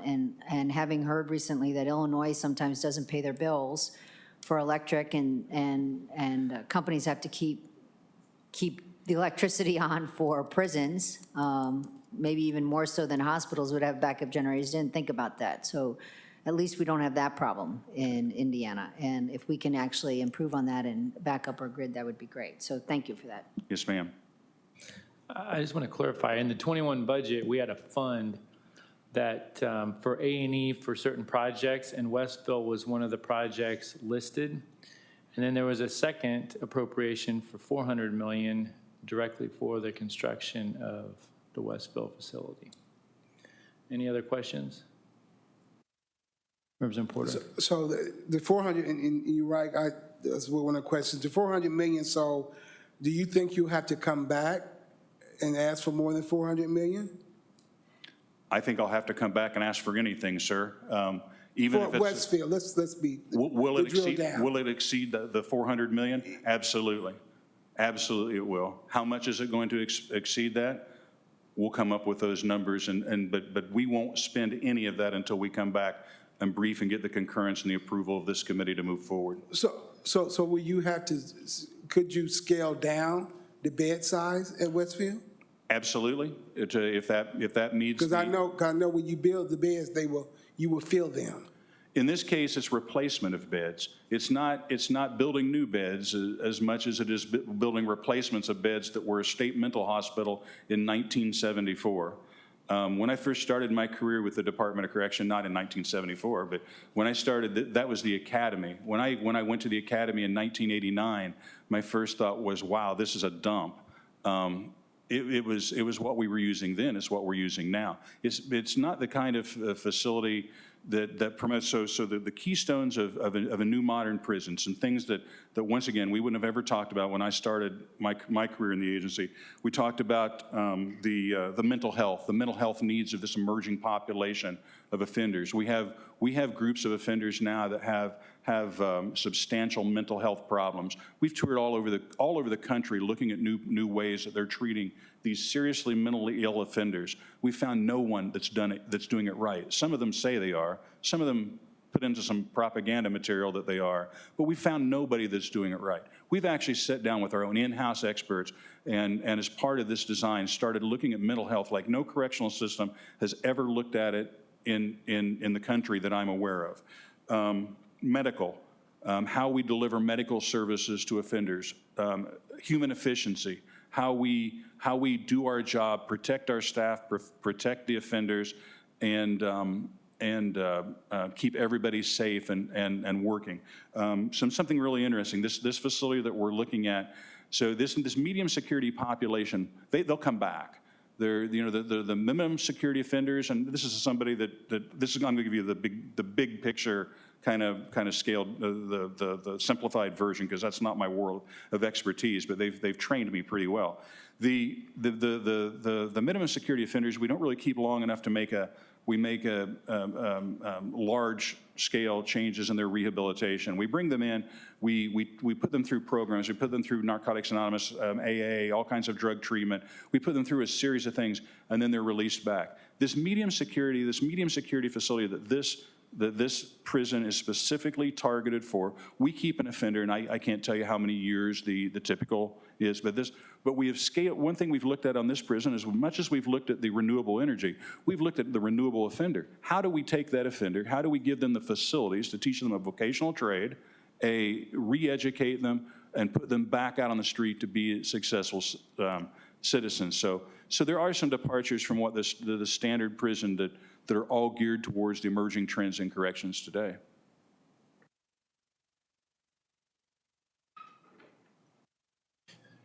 I also want to clarify that Department of Corrections has to come in front of us to release the funds, whether it be 400 million or greater. Yes, sir. So we'll have a chance to talk about the actual prison at that time. Any other questions? All right, thank you. Thank you, sir. Department of Homeland Security.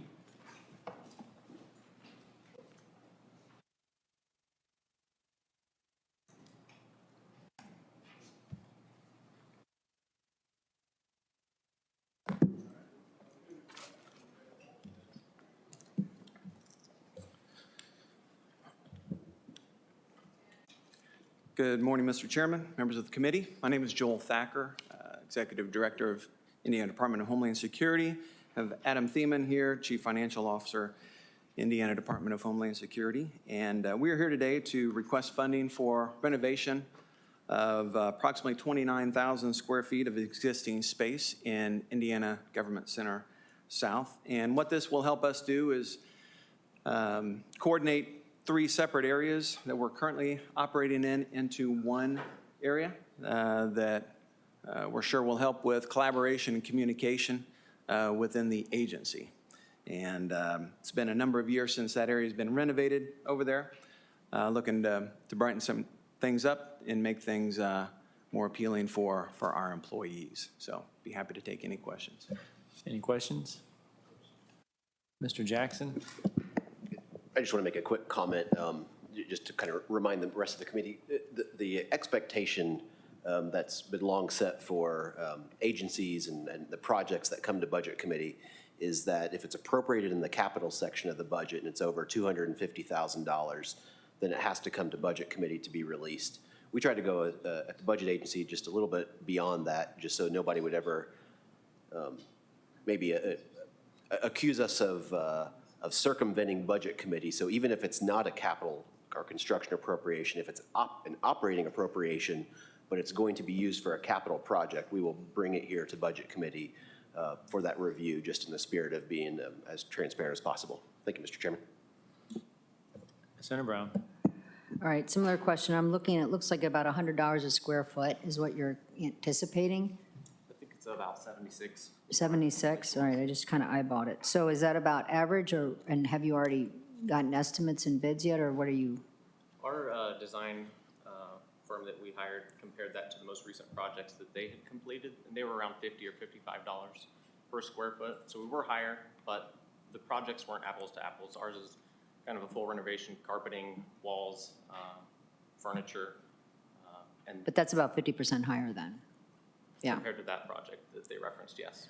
And then when you consolidate to this space, are you freeing up, or are you just making it more usable? Are you moving out of some space? Yeah, we'll be freeing up about 10,000 square feet. And then what's going to happen with that? I don't know. I think that goes back to IDOA. Okay. Yep. Thanks. Anyone else? All right, thank you. Thank you. Next, State Budget Agency, Lisa Akbar. Thank you, Chairman, members of the committee. The Budget Agency is requesting $10.2 million for an enterprise grants management system. In the current budget bill, there's $3 million appropriated for this project, and we're asking for additional dollars. We receive requests from agencies to implement their own grants management system. This is something that we want to do on a statewide basis so that we have like systems across the enterprise instead of each agency building out their own independent system. We do have, as you can see in the funding line item, we have Department of Education and the Department of Health. They're our first cohort in this program. They'll be our initial agencies that are part of the implementation. DOE is a great fit for this because they've looked at their processes, and as you know, they receive millions of dollars of federal grants each year. And so they've looked at their processes and tried to streamline those. So that's what we're trying to do across the enterprise. We have over 40 agencies that receive federal grants. And so we think it's important that we have one system that meets the needs of these agencies. We have talked to other states that have implemented a statewide grants management system, And Senator Cordora, we've also talked with the city of Indianapolis, who is also implementing a statewide, well, not a statewide, but a grants management system. So that's what we want to duplicate in the state of Indiana. Senator Brown. Thank you, Mr. Chairman. So are we purchasing a software package? It's so a to speak? custom off-the-shelf system is what we're looking at, because that will, there will be some integrations and customizations to that, but we're trying to minimize that as much as possible. So so obviously, if we kind of see health, which is a lot more than DOE, I mean, we're going to be spending less than $1 million, but roughly about $1 million for every agency as they come on board initially, but then there are going to be licensing fees. Do we know what that ongoing line item is going to be? So the licensing fees will get less expensive as more agencies come on. Right now, they're a little less than $1,000 per year, and then they'll get less expensive as we roll more agencies on. 1,000 per person, 1,000 per agency? Person. But not that many users, agency users. Not every person in the agency will need that. It's only those employees that are actually working in the system. So you won't need one-for-one for each employee in the agency.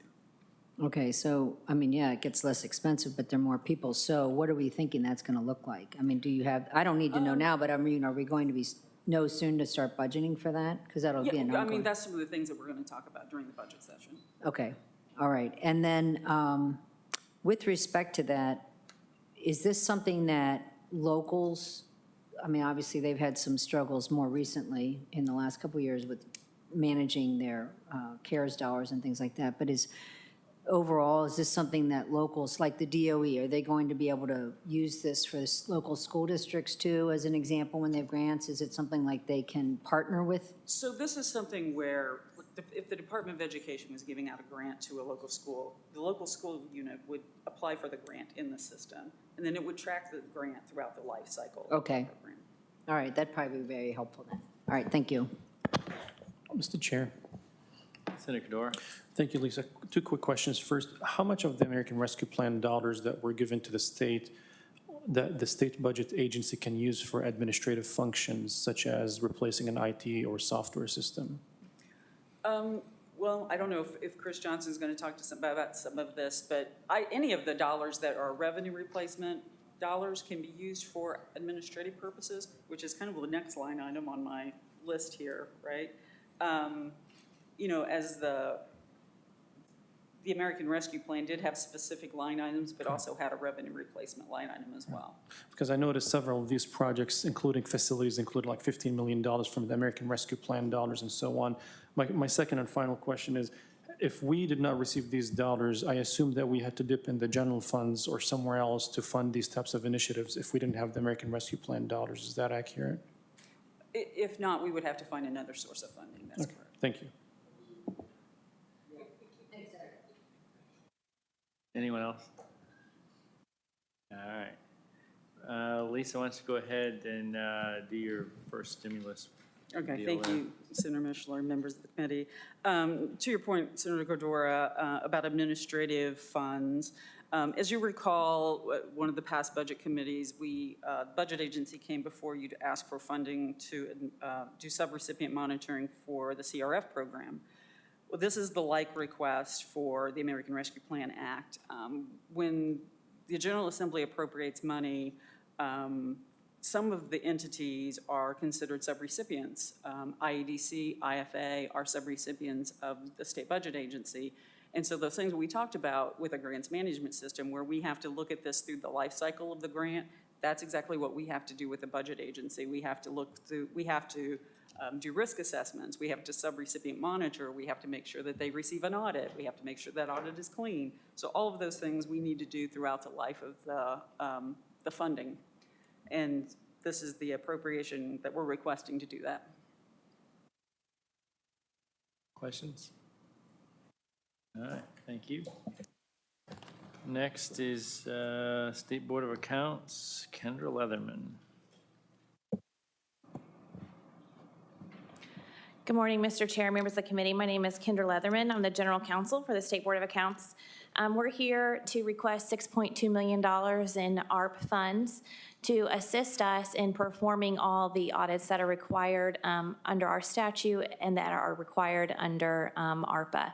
So as Lisa alluded to earlier, anytime a local unit, or the state for that matter, expends more than $750,000 in federal financial assistance, they're required to have a federal single audit. As you can imagine, with all of these funds flowing from the federal government down the state to the locals, that increase in the number of audits that we're required to perform under statute, and that law has increased dramatically over the last few years. Our audit count in comparison to 2019 is about up 30%. However, because the audits are more complicated, the number of hours that we're having to dedicate to auditing is about an increase anywhere from 65 to 100%, depending on which audit year you're looking at. And so we are not obviously capable of performing all of this work by ourselves. So we're contracting with CPA firms to help us, assist us to get this work done by the required statutory deadlines. And that's what our request is for. I'm happy to take any questions.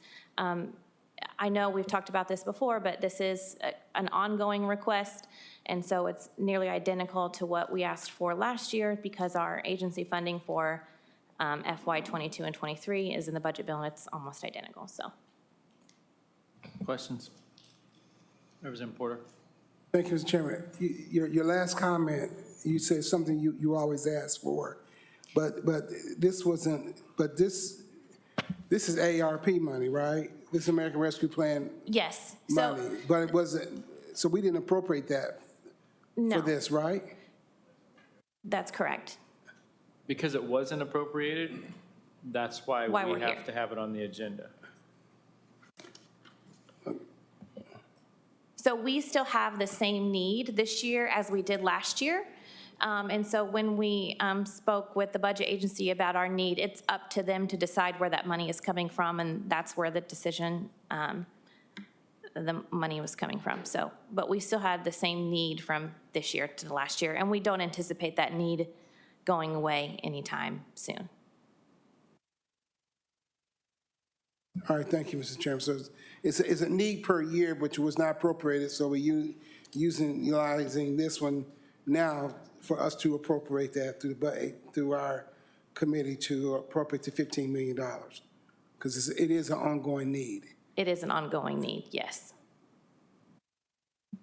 I think it probably will be up for discussion at some point in time on whether this pots of money will be appropriated in the budget or set aside out, or maybe a different mechanism will help us meet this need, but that's the plan as of now. We're coming to the Budget Committee every year to ask for our fiscal year's allotment of what we need.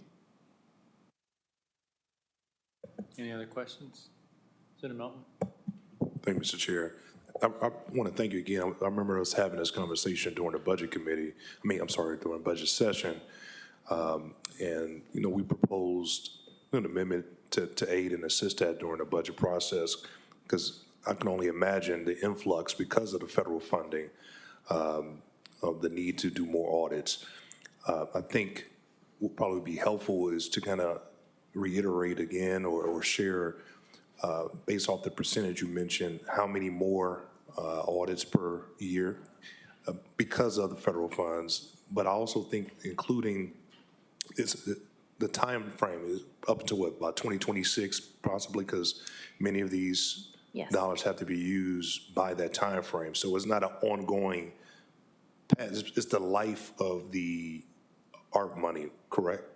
Yes, so we have not, at least from what we believe we're going to be required to do, we don't anticipate that this need is going to go away before 2026, which I think would be FY '27.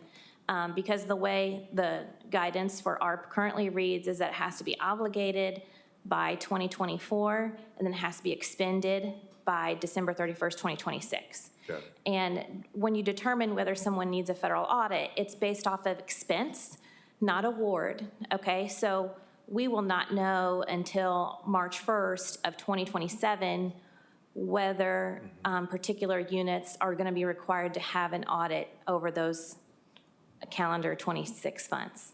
Could this be, Okay. could this impact the locals and how they disperse those dollars if the timing with audits or lack thereof? Yes, so, for example, if they decide to spend all their money in one place and on one project, and they have no other federal programs, then they will not have to have a federal audit, that far in the future. However, at least from the information that we're receiving now over the last 2 years, it looks like people are spending a little bit of money at a time, which for their purposes and budgeting is probably good for them. For auditing, it means, the audit and the federal audit has to go on longer. So we will not know the full extent of all of that until that time. All right, thank you. You mentioned local units. I thought you charged local units for audits. We do. So the 6.2 million is the difference between what we're allowed to charge them in statute and what we can recover from them. So by statute, we're only allowed to charge a taxing unit $175 a day for their financial portion of the audit. For their federal portion of the audit, we can charge what they call the direct and indirect cost, which is the full cost amount, so what it actually takes us to do the audit.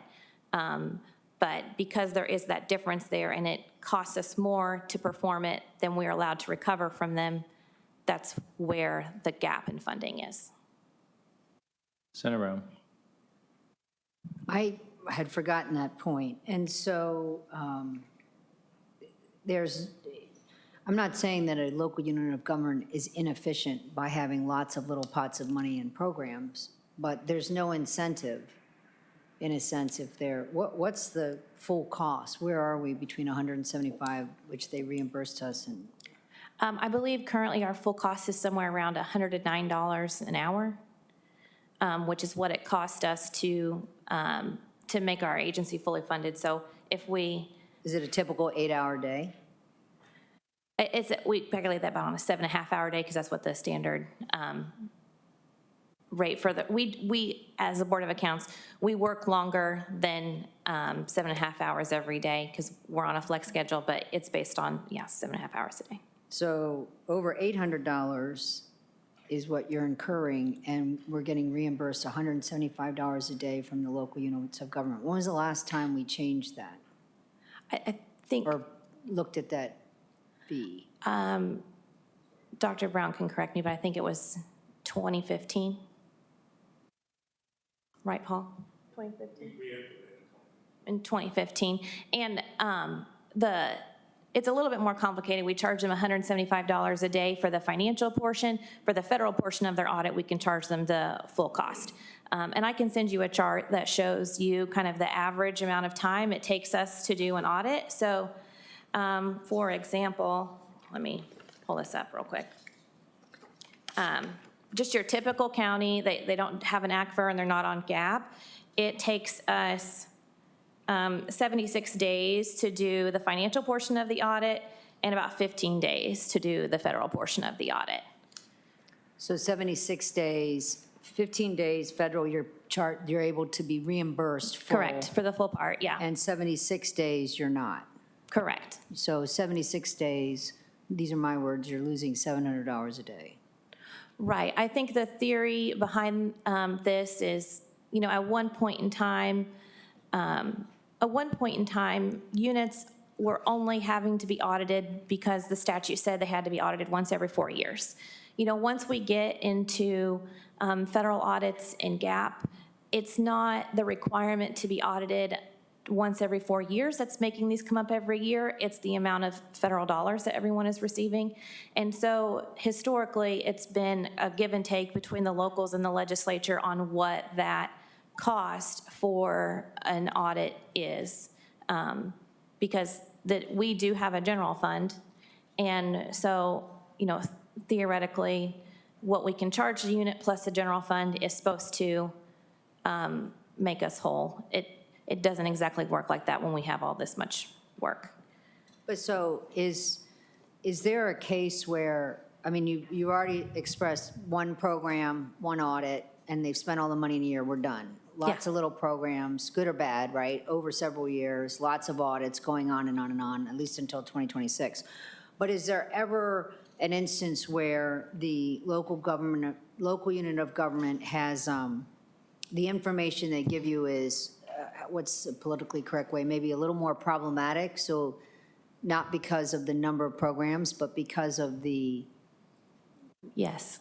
I mean, Okay. even before you finish your question. Okay, that's what I thought, but. Yeah. So the locals can pull down everything that they're allowed to pull down and figure this out. And I know local units are also engaging consultants and figuring out how and where to spend it. And then at the same time, the state is on the hook, whether it's from ARP funds or not, but we're on the hook then to audit these through 2026. And we're spending the ARP dollars because we are losing money every time we do these things. Right? Yeah, I don't know that I would say losing money as I have all the budget agency people staring at me, but I would say yes. Well, I said that. Okay. Because we're losing money. We're not but doing the market rate. It costs more to perform the audit than we actually receive back in funds, yes. Okay, thank you. Anyone else? Thank you, Kendra. I just have one more comment. Paul wanted me to mention that, you know, we do have these rates negotiated with the CPA firms through the next year. These estimates are based off on the maximum amount of hours that they are allowed to perform these audits. And so, you know, sometimes they give hours back, but also we have negotiated the contracts to where they cannot spend more than those average hours to, you know, incur the cost. So that helps us understand, you know, what our need for the next year is going to be. If I may, I didn't mean to suggest that we were being charged. I mean, that's the private, I get that. Yeah. I just, thanks. Yeah, thank you. Thank you. Next, we have Secretary of State, Secretary Sullivan.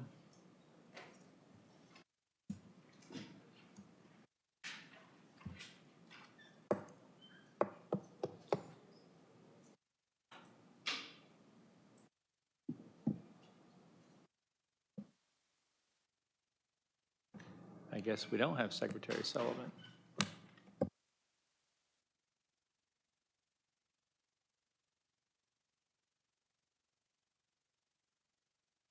The honor of serving as the Deputy Secretary of State. I am here on behalf of Secretary of State Holly Sullivan, who sends her regrets that she cannot be in attendance today. I am joined by our Finance Director, Josh Jacobowski. The Secretary of State requests funding for election security and integrity improvements as outlined in HEA 1116.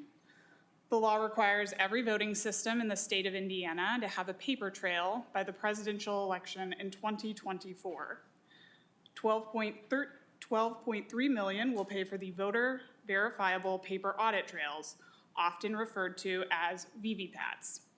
This accessory attaches to a direct record electronic voting system and allows voters to independently verify their vote was recorded correctly.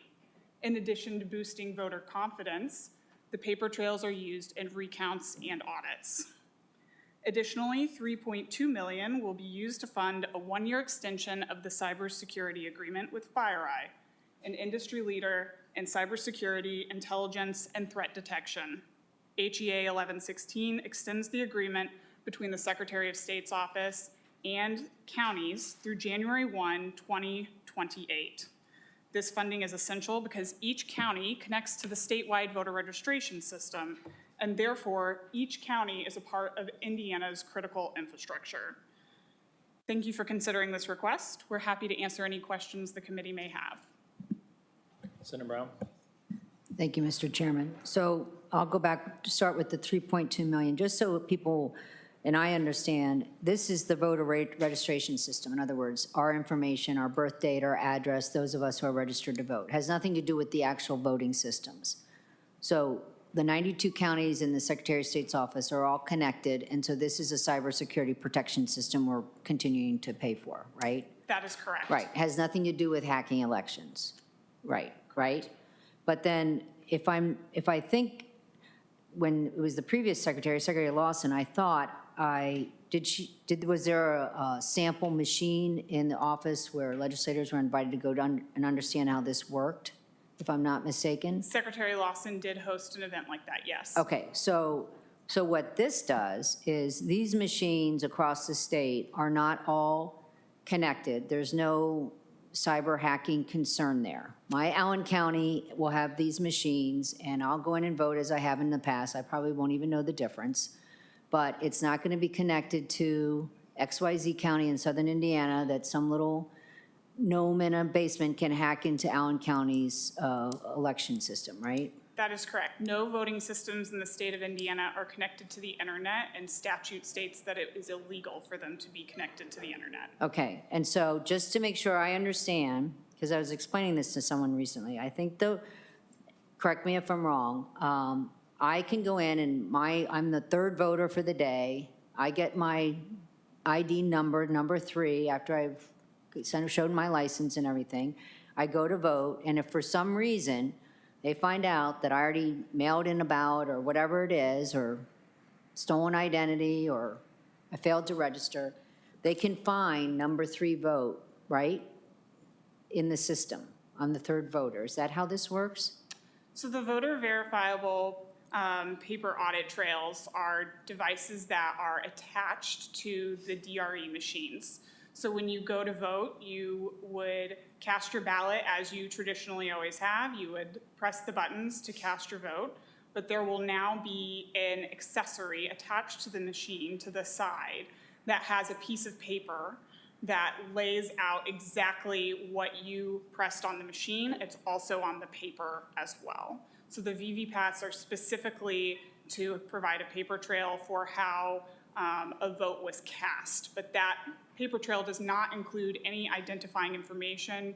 The vote still remains private. Right, but, okay, yes, thank you. But so there has been some talk and concerns as if somehow when we vote and push the button, unlike using the old paper ballots and hanging chads and all that kind of stuff, that now when it goes into this machine, there's a little gremlin in there and they can change our votes. So we're not connected to the cyber, they can't be connected to the vote, and what we're doing is spending $12 million to add an additional layer of security to show I voted at this time, it's all in there, and actually, if there is a question, there were 100 voters, and why did 100 people vote for this party when they're all registered in this party, we can see that and verify it. That's as an correct. example.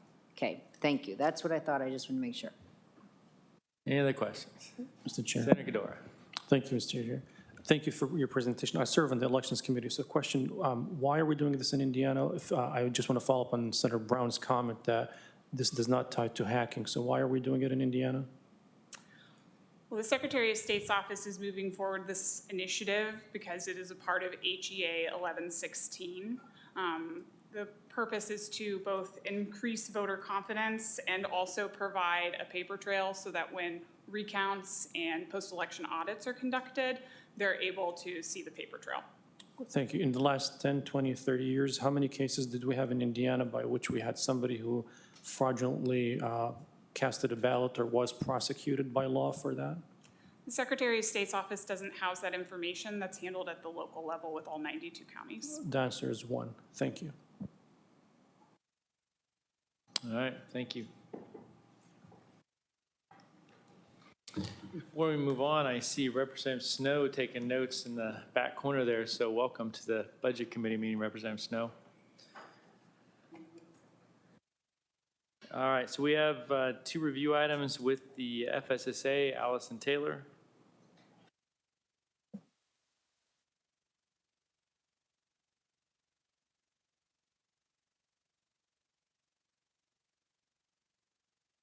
And the entire FSSA staff.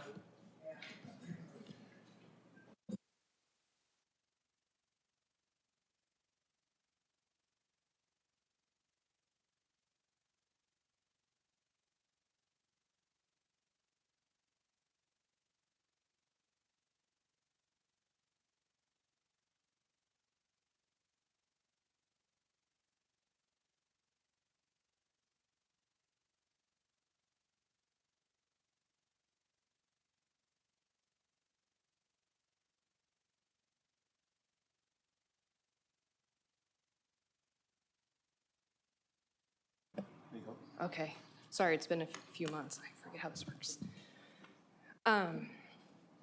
Mr. Chairman, do you want me to just kick off? Okay, thank you so much. Chairman, members of the committee, I am here with Kathy Leonard. She is our Director of Reimbursement and Actuarial Services. We are here to present the Managed Long-Term Services and Supports RFP as a review item for the committee. We really, really appreciate the committee bringing this item forward. I would hate to start with an acronym, so I will make sure to spell out what we're talking about. Long-term services and support stands for, or LTSS stands for long-term services and supports. And these are the supports and services and things that individuals need as they age and daily tasks become more complicated for them. Add the M and we're talking about managed or adding management or coordination to that patchwork of LTSS services that Hoosiers navigate. Just a couple of comments, like in the beginning of our reform effort, we committed to being collaborative and transparent with our partners, and that meant seeking input from a really wide range of stakeholders, from aging Hoosiers to provider partners, to trade organizations, to advocacy organizations, and also feedback from the legislature. This commitment has led us down to a new approach to the request for proposal, or the RFP. Those of you who have been involved in RFPs in the past are probably familiar with the standard process where a state team internally drafts the request for proposal, and it's not made available until it's publicly published by the Department of Administration. That confidential process assures that no potential bidder gets an unfair advantage in the competitive procurement process that's required by statute reg and by Indiana Department of Administration. And that ensures that we really have trust in the process and also make sure that we meet our integrity and ethics expectations when pursuing procurements. But in order to make this as stakeholder informed as possible, we partnered with IDOA to create a new process that would allow us to share parts of the actual RFP itself ahead of release, and in some cases, the entire RFP with members of this committee who were interested in viewing the full package before release. And so to do this, we, for those viewing the full RFP, we did require those individuals to sign a non-disclosure agreement. And again, we appreciate for those that wanted to view the full document, signing the NDA to make sure that we, again, can protect the integrity of the process and ensure that our expectations and statutory obligations to keep confidential were maintained. To those of you that did see it, it is a very large document. So today I am going to run quickly through just some highlights of the RFP and talk about some next steps.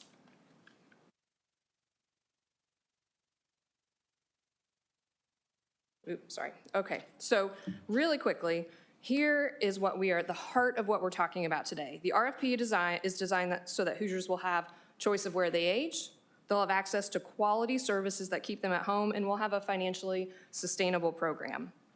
Also, the design and development has been deliberative, it's been collaborative, and it's been well-paced over a span of multiple years. And importantly, and I'll hit this in a little bit, after release of the RFP itself, we have 2 years of phased readiness and testing before go live. So this means that each MCE has to pass our tests before contracts are signed and before payment.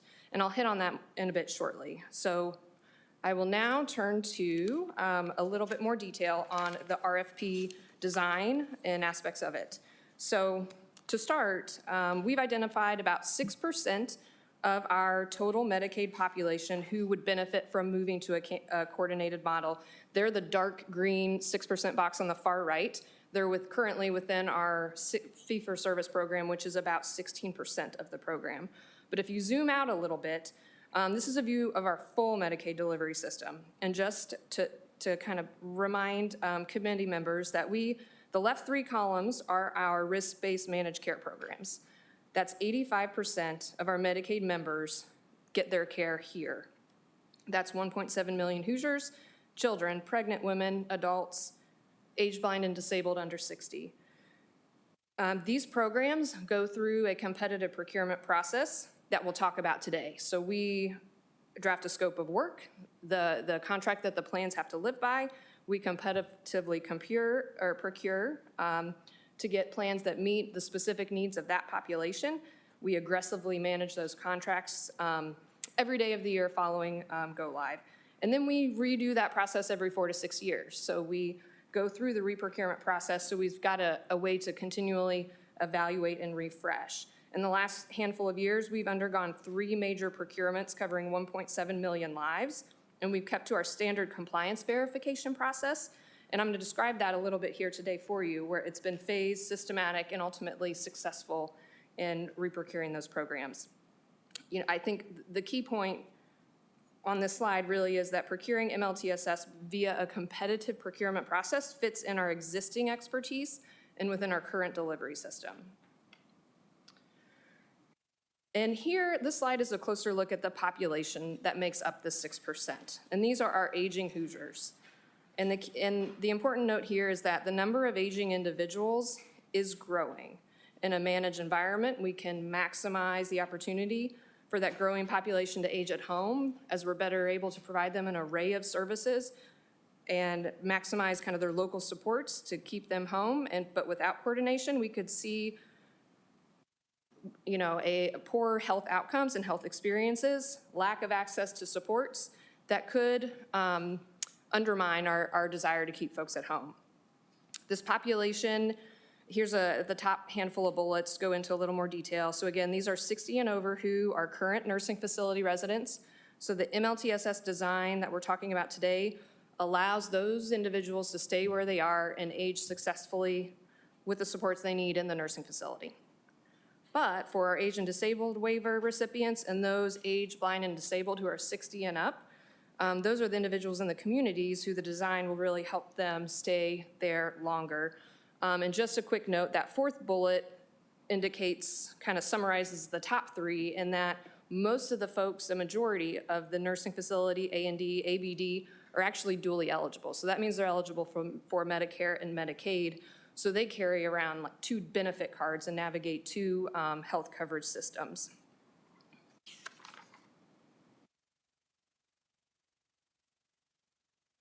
Taking a look on the next slide at the financial aspects, and again, nursing home placement is so very important and entirely appropriate for some of the population. But from a financial perspective, as well as meeting member expectations, we really have to create a system that allows a greater proportion of individuals to age at home. Nursing facility care does cost 3 times more than home-based care. If we do nothing, this slide sort of illustrates that unsustainable path. The move to risk-based managed care, where we actively coordinating an individual's care, getting them increasing the likelihood they can stay home. You can kind of imagine that pitch of expenditure growth over time lowering. So we've identified over $2 billion in reduced federal growth through 29 and a cumulative reduction in state growth of about $56 million. So we are reducing future growth. At the bottom, a really important point, it's a small box, but it's a big deal. And it's about nursing facility supplemental payment programs. So we all agree and appreciate how important the program is and has been. We are working with industry to design a system that allows us to maintain aggregate payment levels, but, and this is really important, we will move to a quality-based supplemental payment system. And so this means that while aggregate levels will remain the same, it is possible that facility-specific payments would adjust based on quality, and that's good, that's what we want.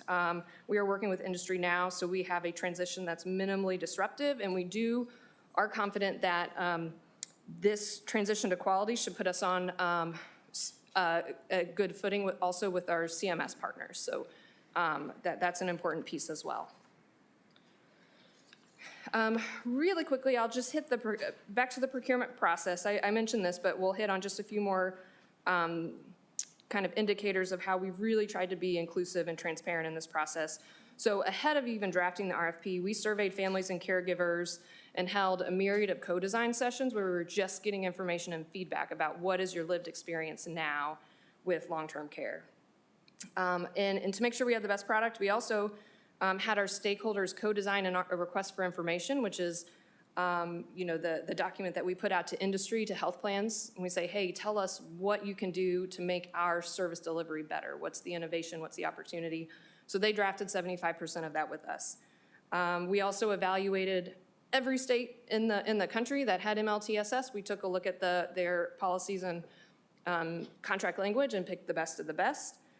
And we also got national experts, those that had lived it and experienced it, to help provide us lessons learned, what to expect, what to avoid. So really just trying to make sure we had the best product. And then finally, the really unique aspect of this procurement is certainly how we partnered with IDOA to release the scope of work early. I haven't counted page by page, but a majority of the significant policy or scope of work pieces that are in the RFP have also been published publicly on our stakeholder website. So I will move really quickly through. I want to get to the design of MLTSS because that's really important. But to start, we'll take a quick look at where we are now. This is a view of fee-for-service. So here we have an individual on the outside navigating a provider universe and really kind of doing some patchwork efforts to pull services together to stay at home. And as a reminder, many of these folks have another bubble. It's Medicare that's got its own sort of set of parameters and its own benefit card and its own benefits. And so these individuals in the surveys I'd mentioned, they reported it's difficult to navigate these two systems. So our RFP really attempts to solve the disconnect that we heard from members when describing their experience of aging with these a patchwork of supports. So we are using MLTSS really to empower individuals to choose where they age by offering robust coordination and tools to age at home, but with super strong member and provider protections. This is an RFP on a slide. I'm just going to hit just a few items, but one thing that I hope you'll know when we wrap up is that we are here to work with you and answer any questions. So as we move forward, if you want to dive into details of the RFP at another date, we'd be happy to do that. But just some key themes here. We heard from members, we need help navigating the system. And so probably the centerpiece, the main catalyst for change that this program does is it requires MCEs to offer person-centered care coordination to all 100,000 plus individuals that we talked about being in this aging category where they are kind of on that ultimate continuum to potentially need long-term nursing facility care. So getting them assessed early and preventatively so we can get the support services they need to help them age at home longer. We're going to balance that with protections, though. So while MCEs, we're going to allow them to enhance and add to, we're not going to allow them to take away. So MCEs have to submit service plans for our approval if they're going to be lowering services. That will be our balance on making sure we're seeing the right adjustment at moving forward. We also heard we need strong member protections. We completely agree. One or two things worth noting there. MCEs have to honor choice of setting for all members with that long-term services and supports level of care. So if they want to go to a nursing home, okay. If they want to stay home, we're going to try to get you there. And we also have a lifetime continuity of care provision for folks in a nursing home. So they're deemed in network no matter what plan is involved. I think that's another, because that's a home for the individual. That's an important feature. And we are going to require MCEs to survey members, informal caregivers, families, and providers to evaluate experience and then incorporate that feedback into their ongoing operational plans and report to us. So then we can then report publicly. So that will be a really important step. We also heard concern about the HCBS workforce, right? So how will MLTSS solve what we know is a national sort of home and community-based service provider issue? And so the initial answer is MLTSS won't solve it alone. The state FSSA is working on a pipeline with our HCBS spend plan funds, our direct service worker work plan, and trying to really get that initial lay of the land and pipeline ready. But what MCEs will do, they'll be additive. So they are accountable and have to demonstrate network capacity, regardless of the county where the member lives, and they have to meet minimum enrollee to provider ratios. And the state has to review and approve those plans, and a health plan can't go live until we decide network is adequate. So an important piece, to remember is that the MCEs are absolutely incentivized to grow the network. That's part of why they're there. So they will, they'll have some extra capacity and resources. They can pay beyond where fee-for-service, we have base rates. We set rates, they can go above and beyond, and they can and will if they need to grow a network in an area, potentially helping direct service workers skill up. We've seen that in other states, really solving for hard-to-reach communities. Two more, we have strong provider protections associated with this RFP. So we heard providers wanted the state to set LTSS reimbursement rates for at least 5 years. We agree that is in the RFP. The state will set reimbursement rates for LTSS providers for at least 5 years. We'll reevaluate at closer to the point on what the future of that next contract period looks like. We also heard MCEs, there was some concern, MCEs might choose to not contract with a specific nursing facility. We heard that, we understand and agree and want to create a runway. So in the RFP, you'll find a 3-year any willing provider provision for our LTSS providers to create a runway, and then just recognizing at some point, quality measures need to be incorporated so we're not locked into our current network, which is what we're actually trying to reform. So a bit of a balance there.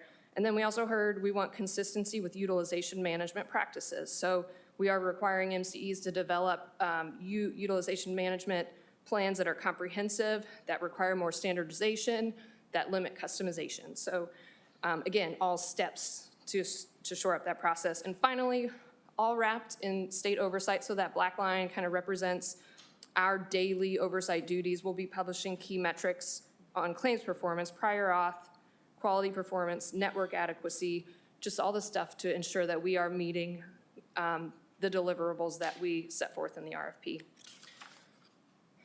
All right, so just a couple more slides. This is a quick look at timeline. MLTSS, my hope is that when you look at it, you see a lot on there, but you're reminded that we have really tried to be deliberative and transparent, and we've got a long runway. So we're in the green right now. That's kind of our current phase. If you were to count the next couple of blocks, that's where once we've released the RFP, we have about a 6-month window where before MLTSS RFP awardees are announced, we're really getting into the details of readiness and planning. We're creating potential training materials for MCEs. We're doing systems prep. We're updating policy and procedures and really getting ready. We have a commitment to share information with our stakeholders and with you, this body, as we move forward on that. Jumping over just a little bit, this is on the timeline. This would be early 23, looking forward. Let's imagine that MCE awardees are announced. What happens next? Well, we test and validate in phases whether each individual can do the stuff they said they can do in their RFP response. During that period, there are no signed contracts, and we are not paying them. They simply have the opportunity to continue to try out to serve Hoosiers. And this is just a quick look at the level of engagement that we have in the readiness review process. So it's a systematic, large-scale review in advance of any member enrollment. We test staffing, policies, processes. We look at documents, contracts, subcontracts. We go on site of the health plan.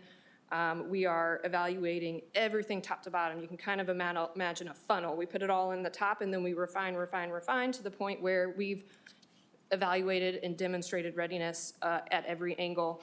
And I have a note up at the top, just a reminder that we do go through this systematic review and testing at regular intervals. So I mentioned earlier, we've sent 1.7 million kind of worth member percentage through a re-procurement process in the last handful of years. It's a very standard and systemized process. One or two more slides, just a quick note, what is next? So I know we've had a conversation with the legislature and the stakeholders. What happens after go live? And this is a look at the difference between Medicaid managed care and maybe commercial or Medicare The state maintains ultimate oversight responsibility, so once we validate what they said they can do in the RFP, we continually evaluate, every day of the year. We are monitoring against that contract and looking at performance. We have compliance levers that we can and will use if plans aren't delivering on the myriad of contract expectations that are in here. So from liquidated damages to stopping member assignment and ultimate termination, those are all options to make sure that we are aggressively managing and getting the performance we expect. We are also, just a quick plug, we have been really focused internally with our staff, developing and strengthening our managed care oversight, being the best at managing managed care. We've hired many individuals with health plan leadership experience, so we can really maximize our opportunity to drive performance there. And so to sum up, in this RFP, again, our goal really is to make sure Hoosiers have choice of where they age, a meaningful choice, that they have quality of services to keep them home, and that we have a financially sustainable program. We've really tried to be collaborative and creative in connecting with our stakeholders. And once the RFP is released, we have a lot of runway and testing and evaluation to go before we would ever be at the state of actual go live. So with that, Chairman, I will pause. That's the end of my formal remarks. Appreciate the opportunity, I really do. Question, so you talked about the practice period or interview time prior to the contract. What's the length of time for that? So it is a year plus. It is at least 12 months. So it's like a one-year interview process, kind of? Yes. Okay. All right, any questions? Senator Brown. Geez, Senator Chairman, thank you. That sounded reluctant. A couple of questions. I want to thank you very much for your taking the time, staff yesterday, talking to you about this. I have significant concerns about the home-based services workforce. Yeah. We don't have enough. And I know you are going to be looking at ways, encouraging providers, I guess, at ways to expand and maybe be creative about this. Yeah. But I have to say, I'm a little bit concerned about this because you had said it was a 2-year glide path or whatever, but really, this is going to be implemented this January 2024, so that's a year and a half from now. You're going to award them in January of 23. So theoretically, providers will say to you, or you will say to the providers, you get this, you're ready to go. But obviously, they're not going to have the staff because they're not actually doing it yet. So then they have really only 9 months to build staff, because in the fall of 2023, they're going to start enrolling, because we enroll in the fall. And then they go live January 24. So now we have 9 months to find staff that are capable. And so that means if they have to take a course, if they, whatever, it's going to be a really, really difficult process. And so my concern with that is, as you said, you set the rates. And it's not new to you that I have been disappointed in the past that certain categories outside of this have been not included when we increase rates. In the last budget cycle, you didn't ask for an increase in the reimbursements for TBI, traumatic brain injury, and A&D, aging and disabled. And at least I thought when we increased rates for direct service providers, we had increased those 2 categories. At the same time, maybe much to Senator Mishra's dismay, I think we got some first steps increases a couple years ago, which also at the time were not included in the budget ask. We put it in. So my concern is you're setting the rates, but is that then going to impact other groups? For example, I know having toured waiver homes in my neck of the woods in Allen County, they are always having a problem finding workers. And so you may do a great job in setting the rates over here, and maybe you get lucky, but you're not going to have the time to build this workforce up, so you're just going to suck the employees out from all these other categories, and then they're left with no staff.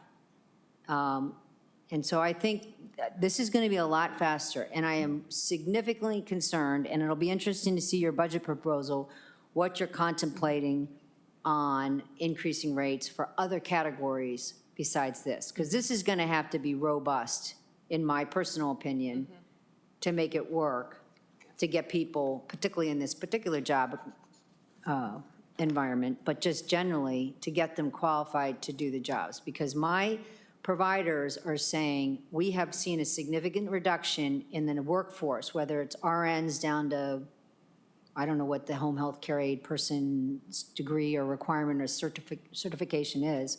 And now we're going to put this pressure on 100,000 people being added to the, and at the same time, probably you're pulling from these other what I call categories.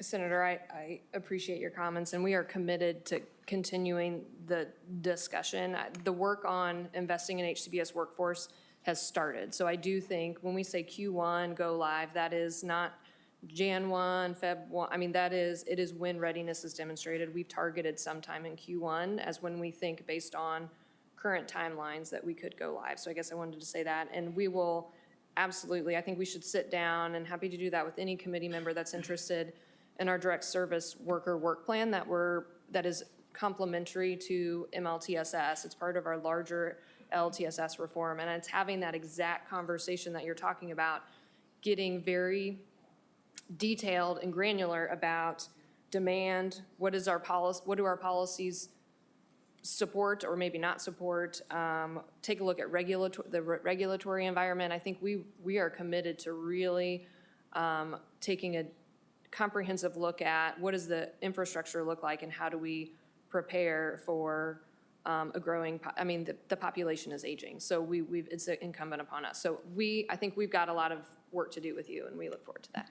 Well, I'm not going to be the one to solve that Yeah. issue. And, we've seen, my concern is we have seen with such low unemployment, but those are people who are no longer seeking work, right? There's a whole section of our society that we're not even counting on the unemployment rolls anymore. And so when I talk to providers, particularly with this pandemic, but that's not the only reason. I mean, fighting for RNs, LPNs, CNAs, whatever their title or acronym is now, that's ongoing. I mean, yes, hospital systems have stopped using the travel nurses, and that increased financial pressure will go away. But this is going to be an ongoing problem, and now we're going to be pushing for more and more. So nobody necessarily wants to be in a long-term care facility, particularly when they could be somewhere else physically, but there is an economy of scale there.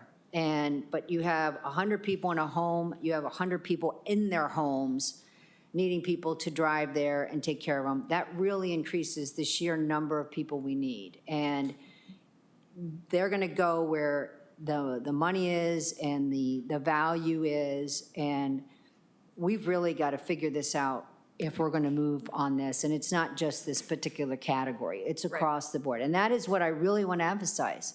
When I have a provider told me they used to have 120 employees that they could send out, now they're down to 25, and they are the fifth agency called because they can't provide home-based services for a quadriplegic.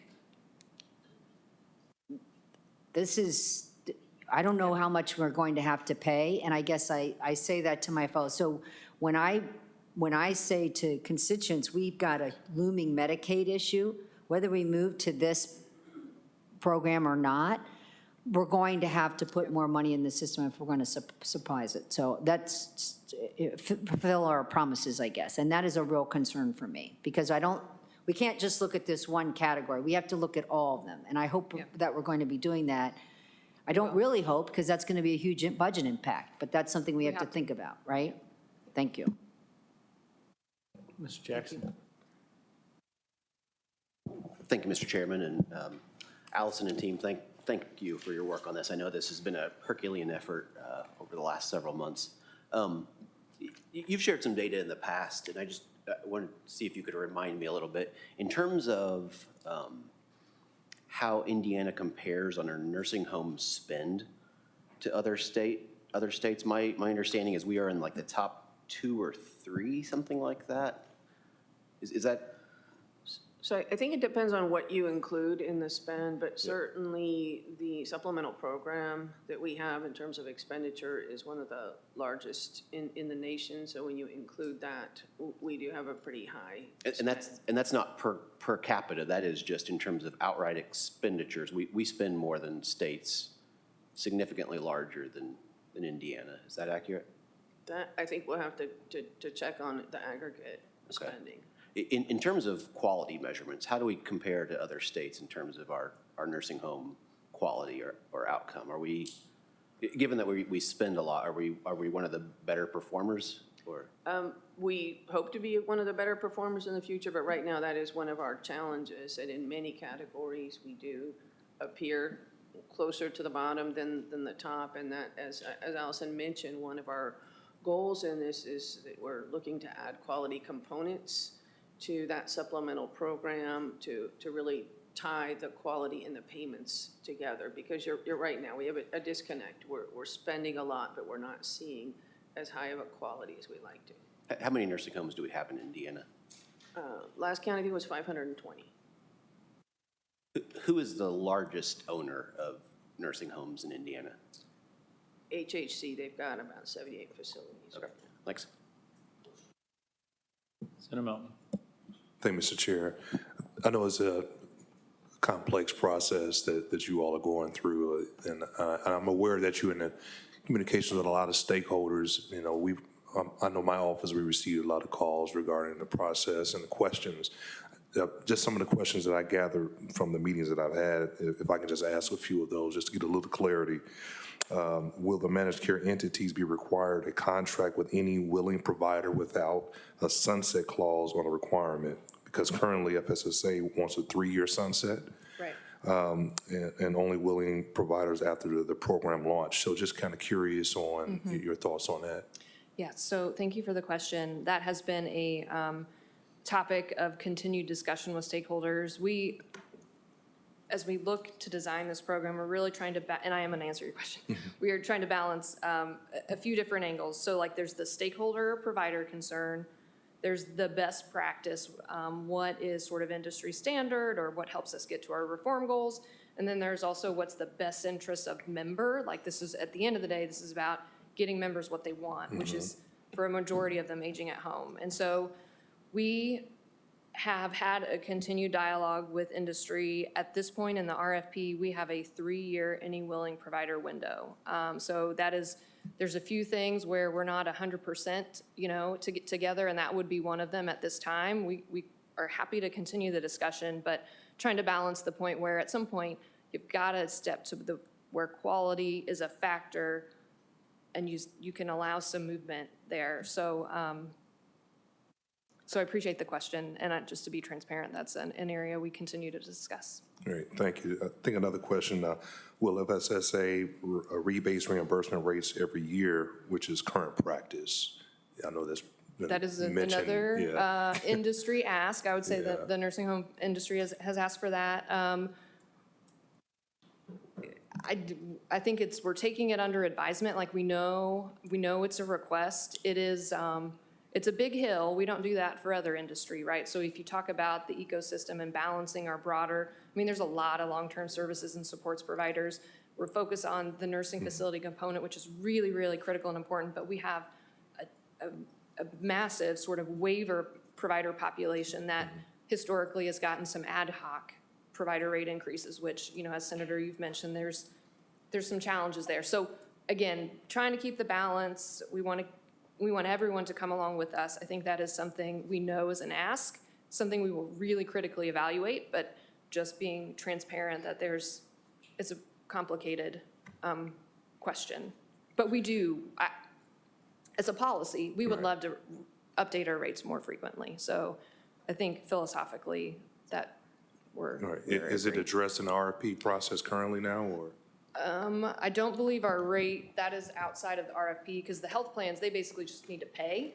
They need to be able to pay the providers. So that is the extent that we are testing them in the RFP. The finance work is really a separate collaboration process we've had going with the nursing homes for some time, and we are still hammering out the details. And I think they are lifting up some maybe some existing kind of discussions that we're having, so.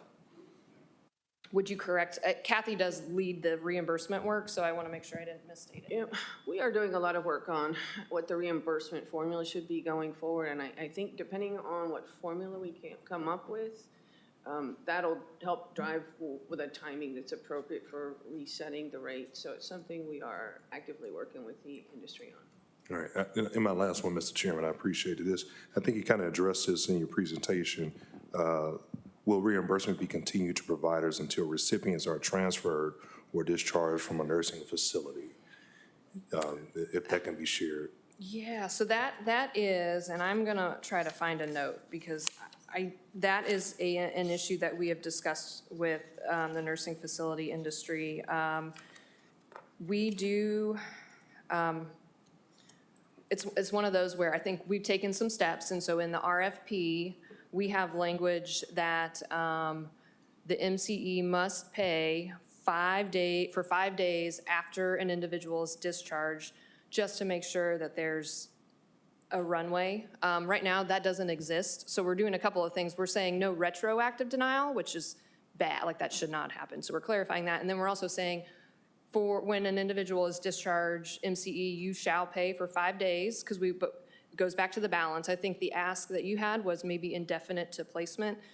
We're trying to balance that, but we want some urgency to get folks home. So what the sweet spot is of that policy, meeting the two policies, we think we're in a pretty good place, but I know industry would like a little bit more, and we'll keep talking to them about that. All right, thank you. Yeah.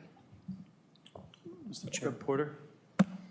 Thank you, Mr. Chairman. I have a couple questions. Some of my questions have already been asked.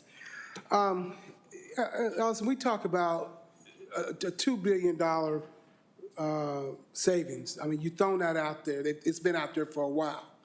And I guess it's 56 million according to this right here. And I'm very concerned because I feel like that'll be compromising member services. Because you got this number out here that you're gonna reach this number. Somebody's gonna try to reach this number no matter what that number is, no matter how it happens, we're gonna reach that number, we don't care. That's what I feel. And when Senator Brown talks about talking to her people about not having nurses or people to come to do home care, as you well know, I live it. I live it every week. You do, yeah. I mean, you know, I had to bring in people and pay people to come in privately to help take care of my mom because they don't have enough people. You know, I was supposed to get 32 hours last week. I got 12. Okay, so, you know, I mean, and I know the system, and I can afford it because I work hard, and I'm gonna take care of my mother. My mother's at home, and I'm not gonna let her go to a facility because I want her home. But there are people out there that cannot, that does not work for them. And so those are the people that I want to advocate for, that I'm very concerned about. And, you know, when we throw out these numbers about this is what we want, this is, you know, this is our balloon of saving this dollars. At what expense? Senior citizens should not be cast away. And if you got the big three out there, you know who they are.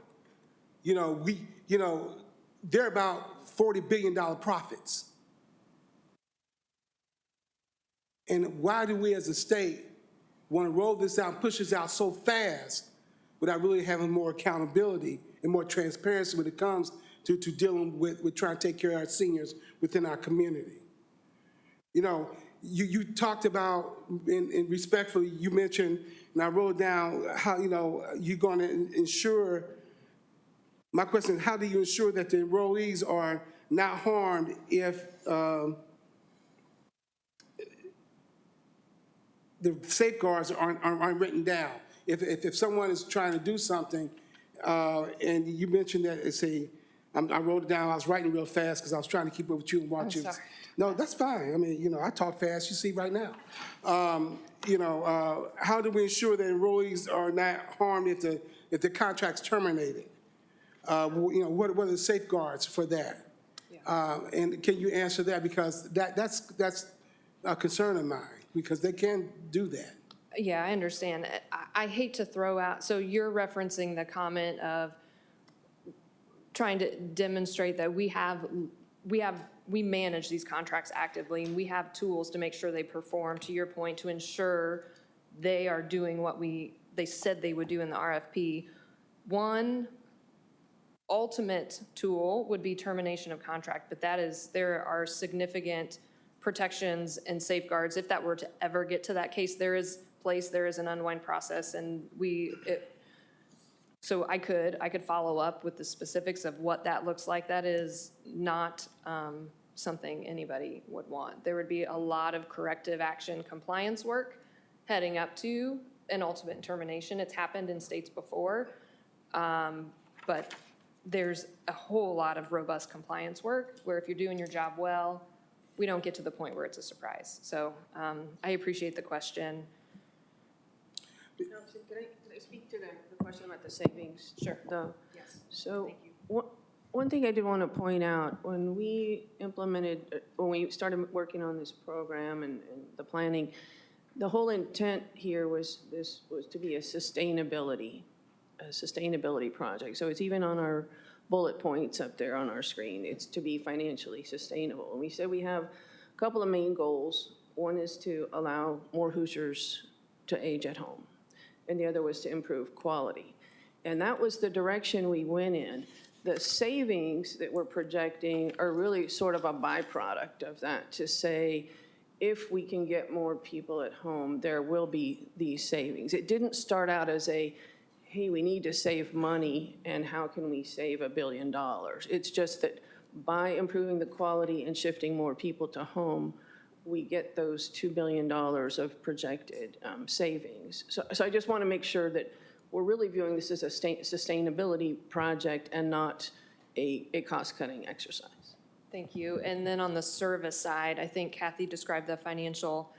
I want to reinforce, if we go back to the circle, that's the RFP on a slide, we are not taking any service level away. We are adding care coordination for every member. So folks like the informal caregiver, which you are, or individuals that serve members in this space, have access to a navigator, a person who's going to help make sense of some of that patchwork that you experience. So we are adding coordination, we're adding additional services to the actual waiver offering. So it is an additive, we are adding to. There is no reduction, no cost saving, no cuts in provider rates, no cuts in services on the waiver we are adding to. So I just want to make sure that's your intent, not for that to happen. Yeah, and that's in here. That's your intent, okay.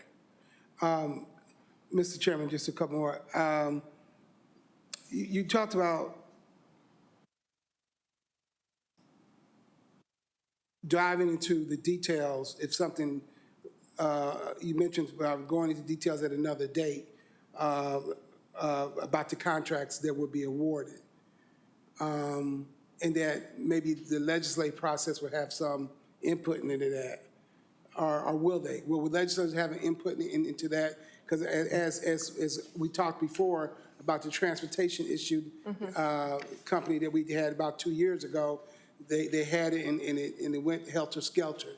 I don't want that to happen again. I appreciate that. We are, with every bit of our being,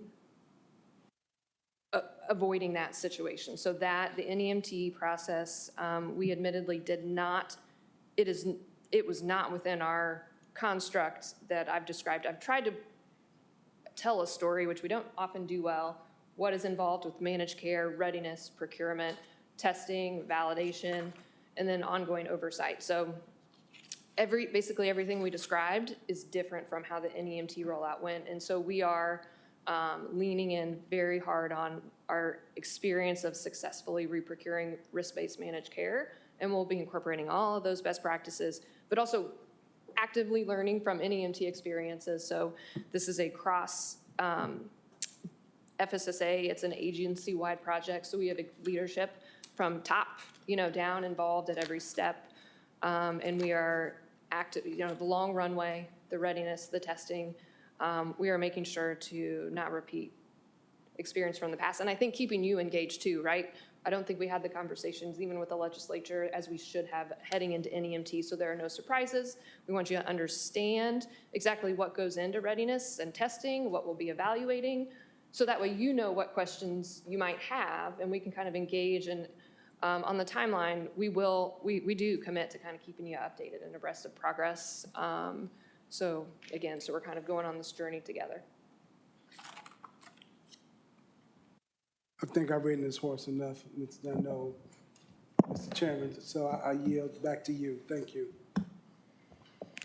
Any other questions? Senator Godora. Thank you, Mr. Chair. Hello, really few questions. Procedurally speaking, when will the RFP be released? How long is the timeline, and people will be announced as the winners and all of that? Just can you walk through that quickly?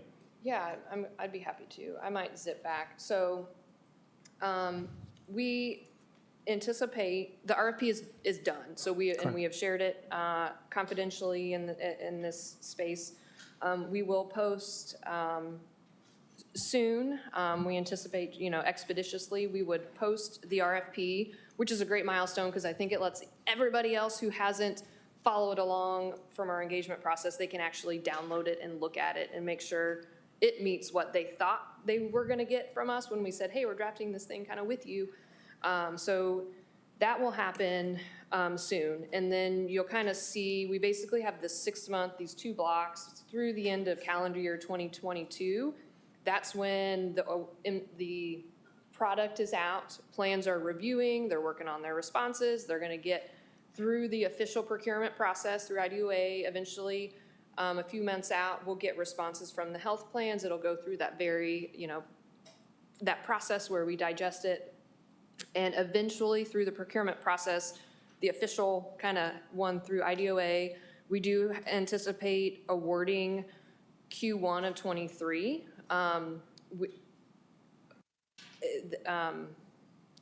We're going seasonal like Q1.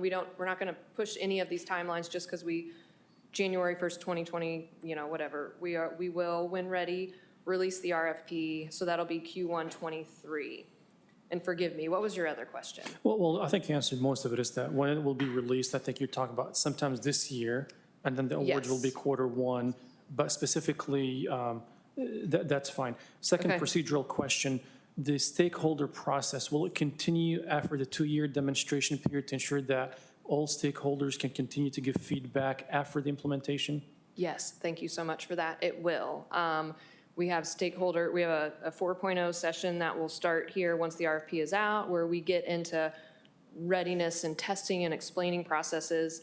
But to your point, in the RFP, we have multiple avenues and committees of engagement that will continue. We're also, there's some ombudsman, the addition of an ombudsman, which will be really important.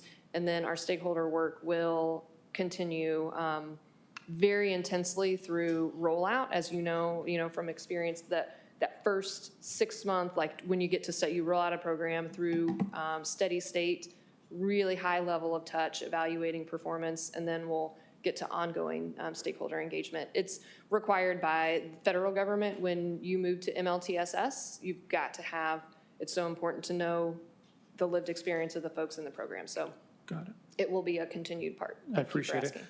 Prior authorization, will you be able to respond, MCs to respond to urgent requests within 24 hours or 48 hours? Yeah, so thank you for the question. That has been, that's another one where I've got a couple notes I might try to look at really quickly. So we are making enhancements in this RFP. So current NCQA, which is the National Quality Accreditation Council, there are general authorization timelines that need to be followed, or it's best practice. We have been on a journey, I guess you'd say, within Medicaid over the last few years to really fine tune our prior authorization practices and get much more specific. We're doing a few things like requiring non-customized utilization management criteria. having standardization where we can, so there's not that abrasion. On the authorization timelines themselves, that's another one of those where I think we're taking some steps forward. Whereas I think what's in the RFP now, which when I heard your question, I think it was a little different, but we are requiring 1 business day for concurrent urgent authorizations, 48 hours for standard urgent, which I think in all of the rest of our managed care contracts, the urgent is actually 72. So we're coming down a day. That is consistent. I think we're beating best practice. I do look forward to talking a little bit more in detail on what is the situation we're solving for that 24-hour for general urgent. Sure. So we're open. That's helpful. talking. Final 2 questions, and I'll be respectful of the committee's time.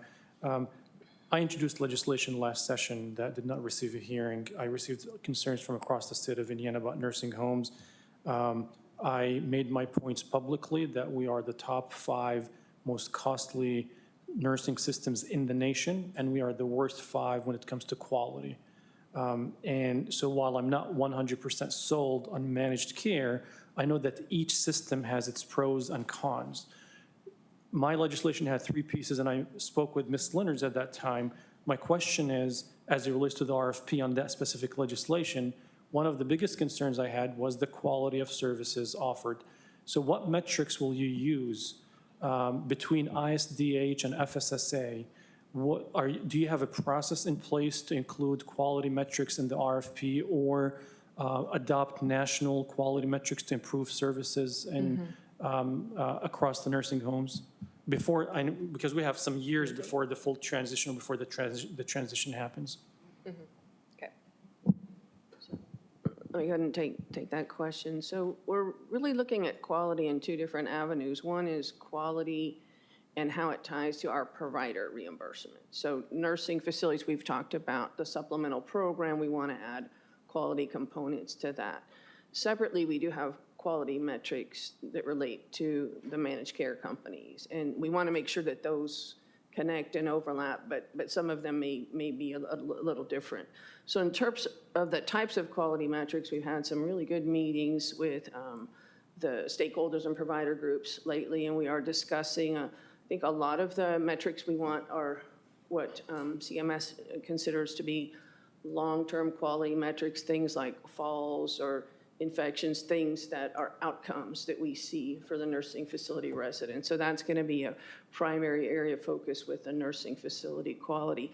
A second is staffing, right? Because staffing is a big concern everywhere. So we're talking about what sort of staffing metrics can we put in place. We want to make sure it's not anything where it's too high of a metric for anyone to reach, but more like a stretch goal, so that facilities that are investing in staffing will get more quality payments through their UPL program, and that if facilities aren't meeting sort of minimum standards, then they won't get those quality payments.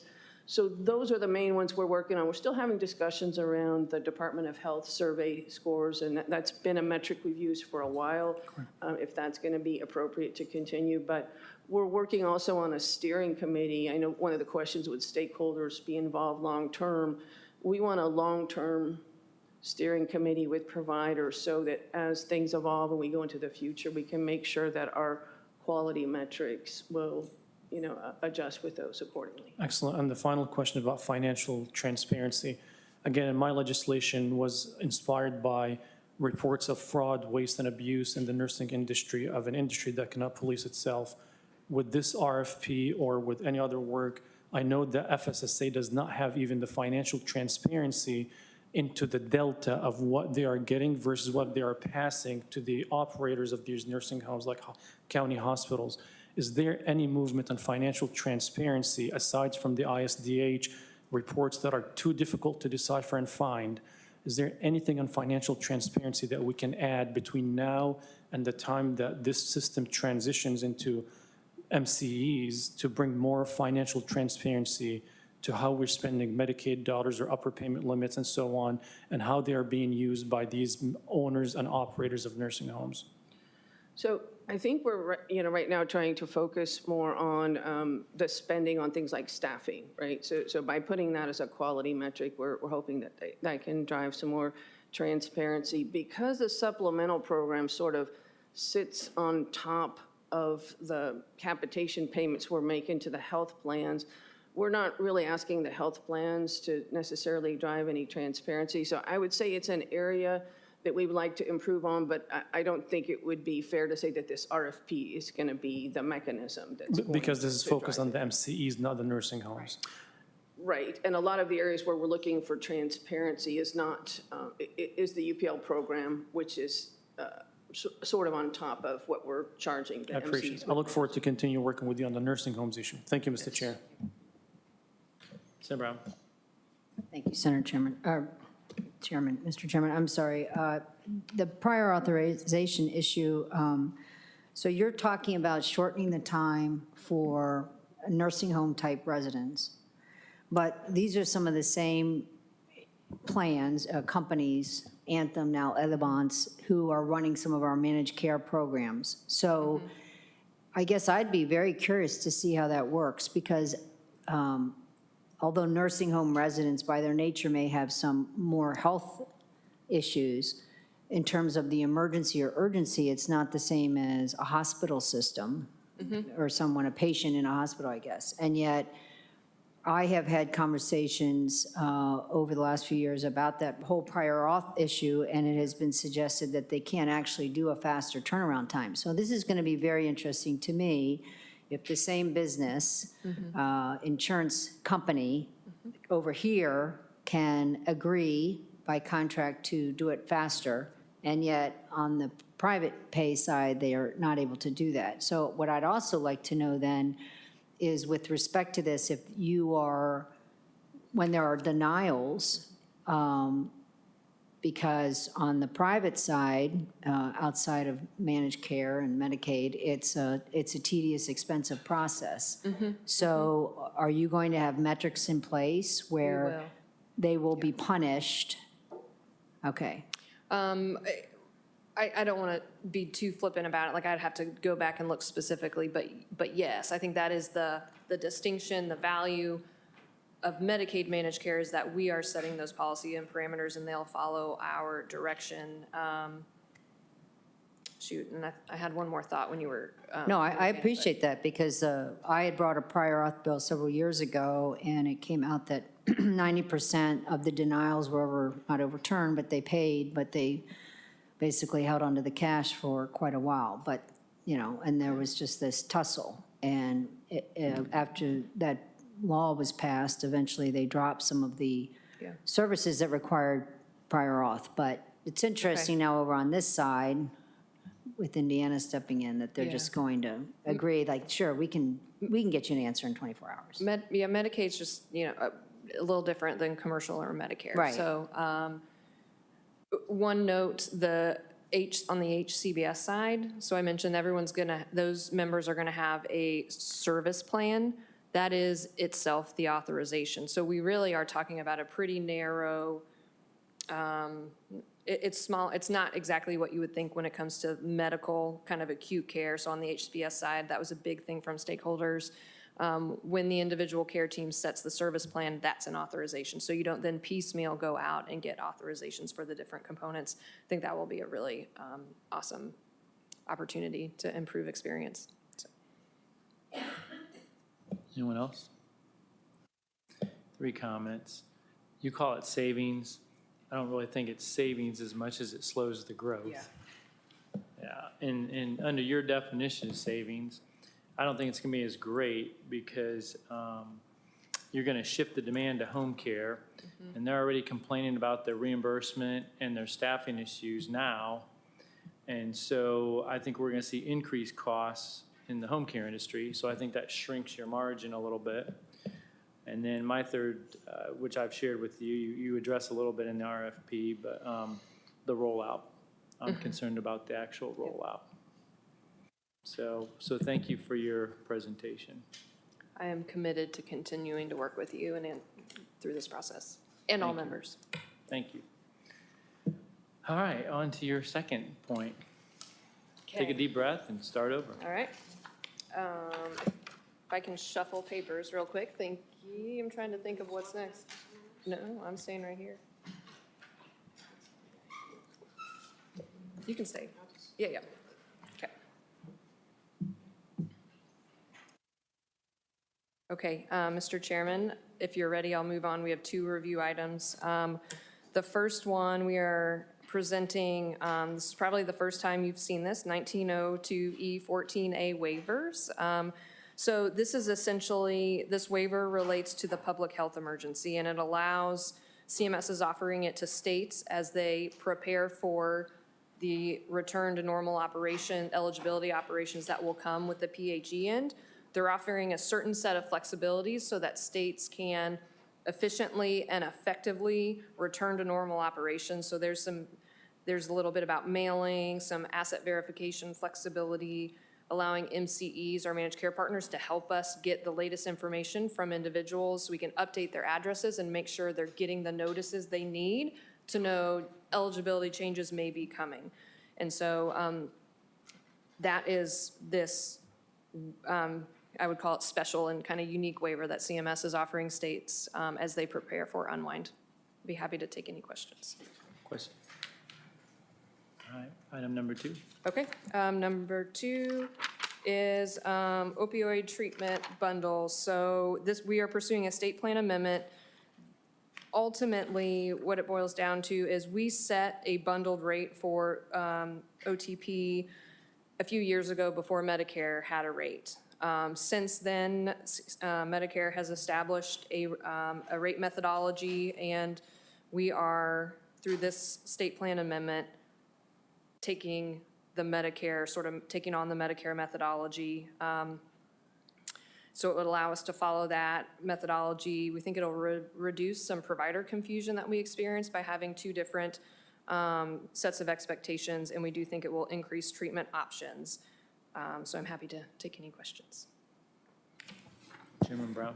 Thank you. How many opioid treatment programs are there throughout the state that you reimburse?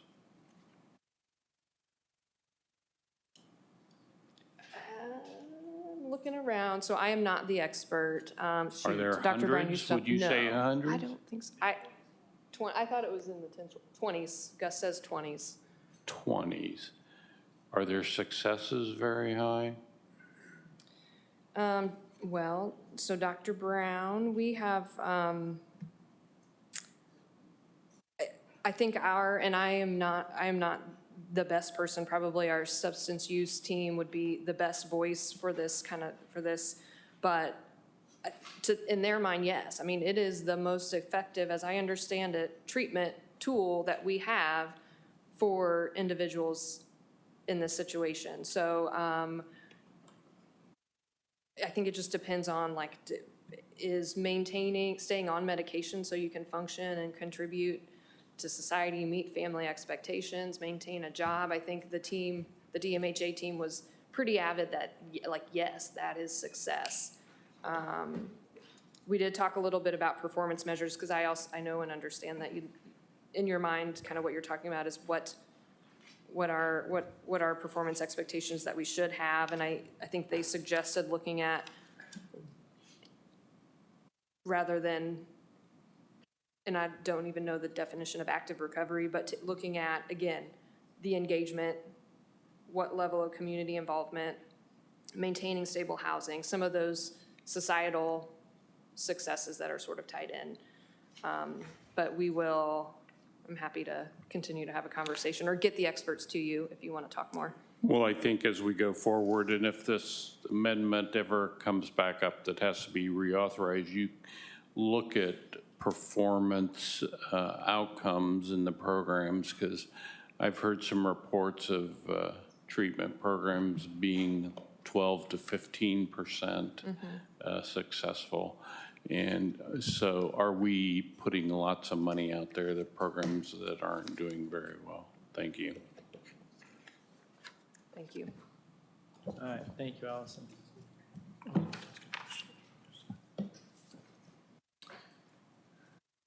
All All right, that's our last review item. So are there any motions to remove any items from the agenda? Representative Porter? Thank you, Mr. Chairman. I make a motion that we remove the item 1 off the review item. A second. We'll take a vote on whether or not to remove the MLTSS from the agenda. Am I saying that correctly? Okay. Mr. Jackson?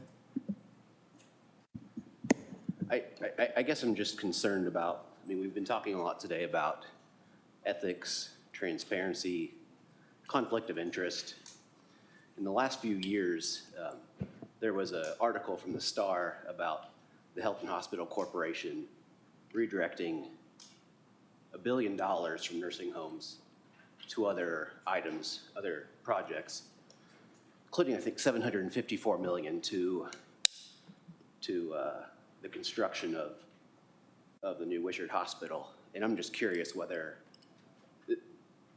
I guess this motion from an employee of Health and Hospital Corporation really, I guess it makes me wonder whether that's one conflict of interest or 78 conflicts of interest, given the number of nursing homes that are owned.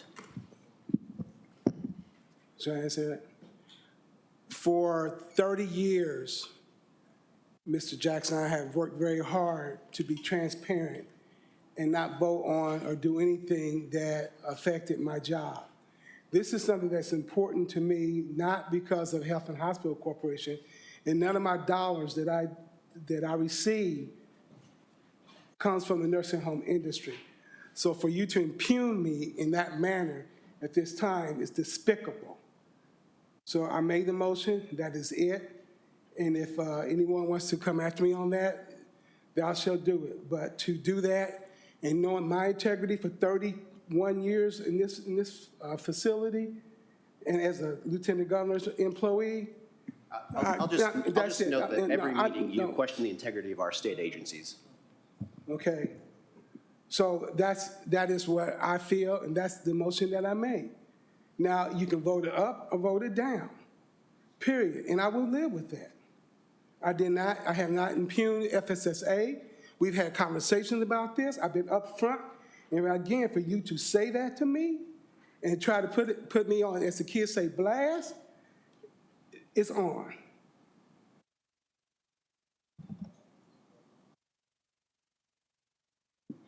Yeah, I'll just note again that, again, we've talked a lot about integrity, public trust, transparency, wanting to know kind of what agencies, what the projects represent. Every meeting, there's kind of a suggestion or accusation that our agencies are hiding things. I appreciate public integrity, public trust, and just want to note that I believe there's a potential conflict of interest here. All right, so Representative Porter made a motion. So we're going to vote on whether or not to remove the MLTSS from the agenda. So I guess we'll call the roll. I'd like to say something else. Okay. Thank you, Mr. Chairman. To remove it from the agenda was to have understand more about what is going on. I didn't say not to do it at all, but to remove it from the agenda at this time until we can figure out all the questions that I have and that the stakeholders have, Mr. Jackson, in regards to this proposed movement by FSSA. It has nothing to do with me. I'm advocating for those individuals that have come to me and asked me. And this has never come up in my conversation at Health and Hospital Corporation. I have stayed away from this since we bought the first homes in year early 2000s. I have not done that and have stayed away from that because of issues that have happened with other previous legislators who own long-term health care facilities. This motion was to table it or take it off until we can make sure that we have everything in place. That is what this is about. So that is the reason why I asked for this, made that motion, period. Not to derail it completely, but to take our time and figure out if we can continue to work with the stakeholders in regards to this. I have met with Indiana Minority Health Coalition. I'm meeting with other organizations in regards to this. I have not had one conversation with anyone from Health and Hospital Corporation in regards to this, period. All right, so a yes vote would be to remove the item from the agenda. So Krista is going to call the roll. Okay. Representative Porter. Yes. Senator Melton. Explain my vote. I want to echo Senator Porter's comments. I think it's disappointing that he was put in that position. I want to explain my vote. I agree that we need more time to analyze it and discuss it to address some of the issues and concerns that's been raised by some of the stakeholders. I know my staff still wants to review the information thoroughly, so some of those questions can be answered. I'll leave it at that. So hopefully that this can be something that we continue to work on.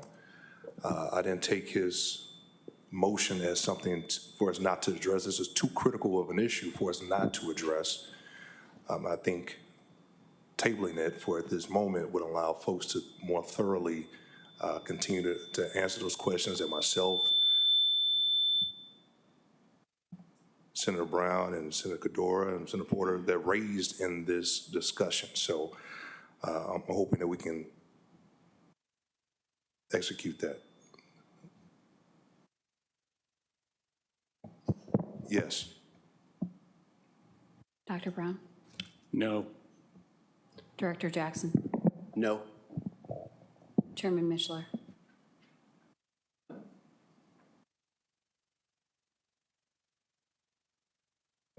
Okay, so the motion fails 2-3. So thank you, Representative Porter. Is there a motion on the agenda? I move we accept the agenda, move forward. Second. Okay, so now we've adopted the agenda.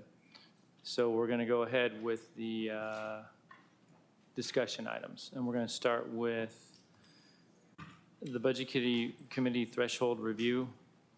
Zach, are you doing that? Thank you, Mr. Chairman. As I mentioned a few times, the longstanding, policy that the arrangement that the Budget Committee has had with Budget Committee is that operating department capital appropriations in the budget bill in excess of $250,000 come to the Budget Committee for review. That threshold is $100,000 for design, architectural engineering, those type of items.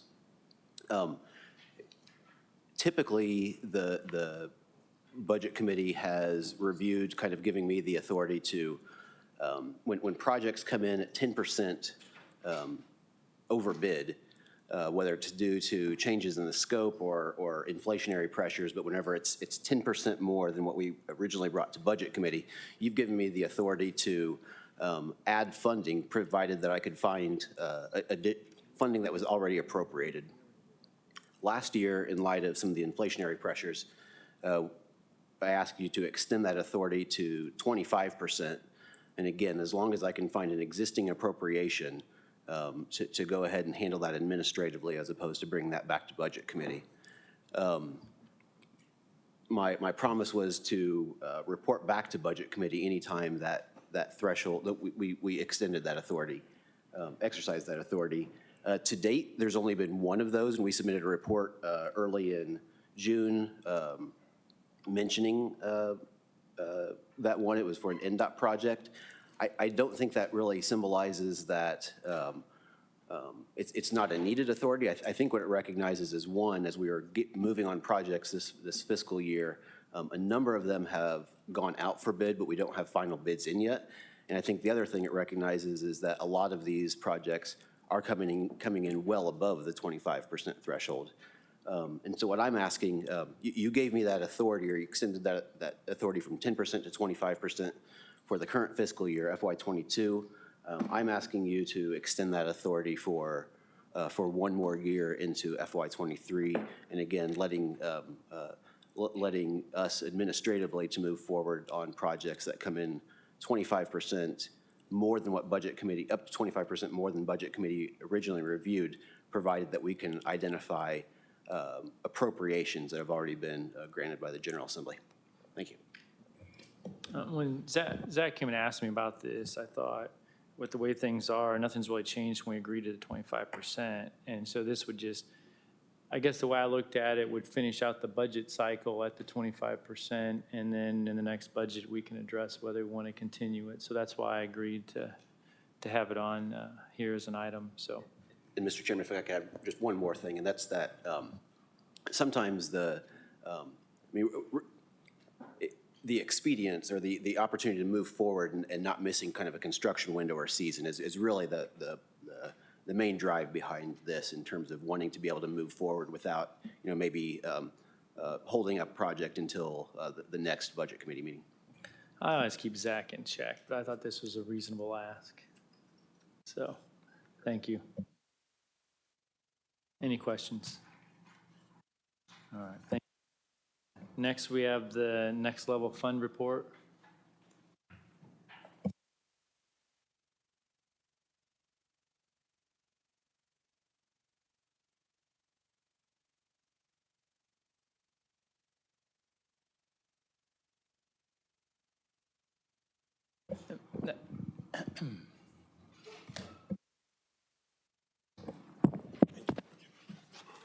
Before you get started, I'm just going to kind of mention why you're here. So when we did this, there was a requirement that you had to come and turn in a report every 6 months, and we were going through some things, and the last report was in 2018. So can you tell me why you failed to turn anything into us for 4 years? Senator, thank you for your time. Let me begin. We will absolutely address that question. Let me just thank you all for your time and interest in this important initiative. Quick reminder, as you mentioned, we began in 2018 the investment activity. This was authorized in 2017 thanks to legislative session, but in that interim period, the Next Level Board worked with the Governor's Office as well as with Treasury to put together the investment policy that was then instituted in partnership with 50 South. So I'm here with my colleagues Ryan Locke from Treasury and Aaron Gillum from 50 South to address some of the questions. And the first one on the table is your question about the timing, and I'll hand that over to Ryan and Aaron. Thank you. That was my knee. So we're starting off really well. Thank you again for the opportunity to share this information. This is something that from the get-go, this project and this program has had a lot of input from many, many voices. Doc Brown was instrumental in getting this stood up, and we have had this for now 4.5 years up and running, and we have missed this committee, which is partly based on the fact that we've been doing the business and have had a lot of transitions on teams and staff who've owned these pieces over time.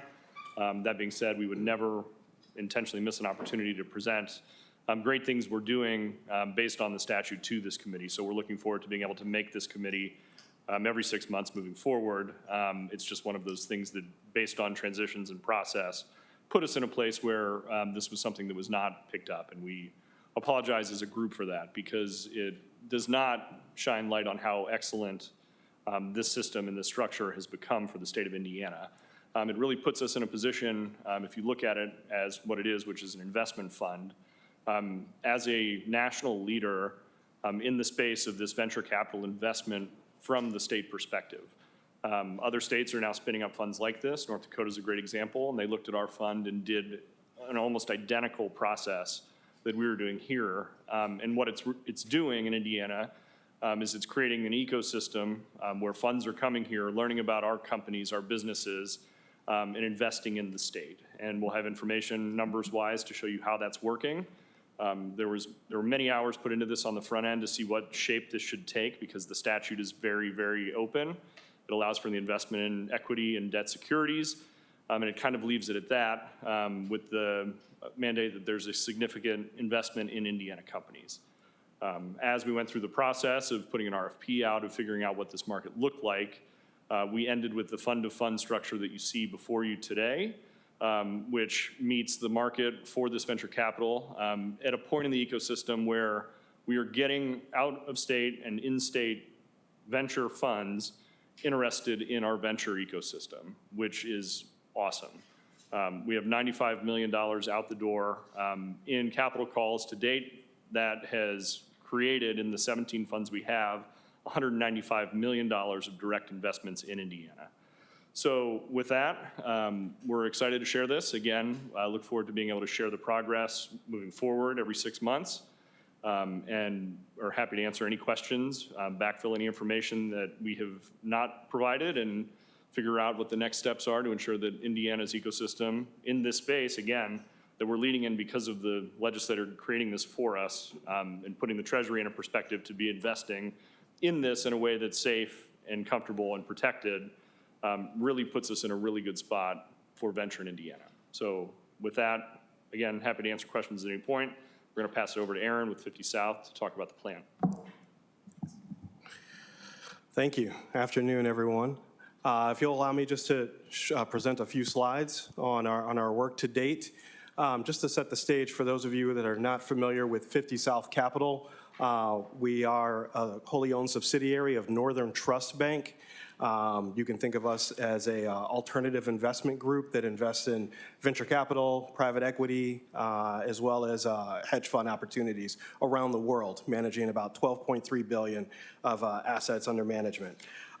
With that global understanding and experience, though, as Ryan alluded to, we're able to leverage our experience and our Midwest roots and bring that to our building and institutionalizing the Indiana Next Level Fund, a fund that has been replicated in other states in the Midwest as well.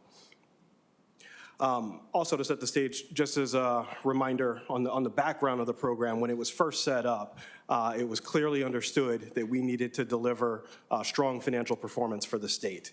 Our goal was always to invest in assets or invest in fund managers that could deliver top financial performance for the state, as well as driving economic activity with these venture capital firms investing in companies in the state, but also giving us a diversified portfolio as we have our managers investing in companies across the country as well. And then last but not least, to foster a vibrant ecosystem here. A lot of our time has been working with businesses and entrepreneurs and investors here at a local level to really, bring more awareness, more transparency on all the activity that's going on in the state of Indiana. And that's brought about a lot of excitement, which I'll touch on, over the course of this afternoon. Our strategy was to put together a diverse portfolio of about 25 to 30 fund commitments. This would include across different strategies, including venture capital, private credit, as well as growth equity. Our goal would always be to, focus on committing to Indiana-based managers, but also trying to engage out-of-state fund managers who were active in investing in companies in the state and had a track record of doing so.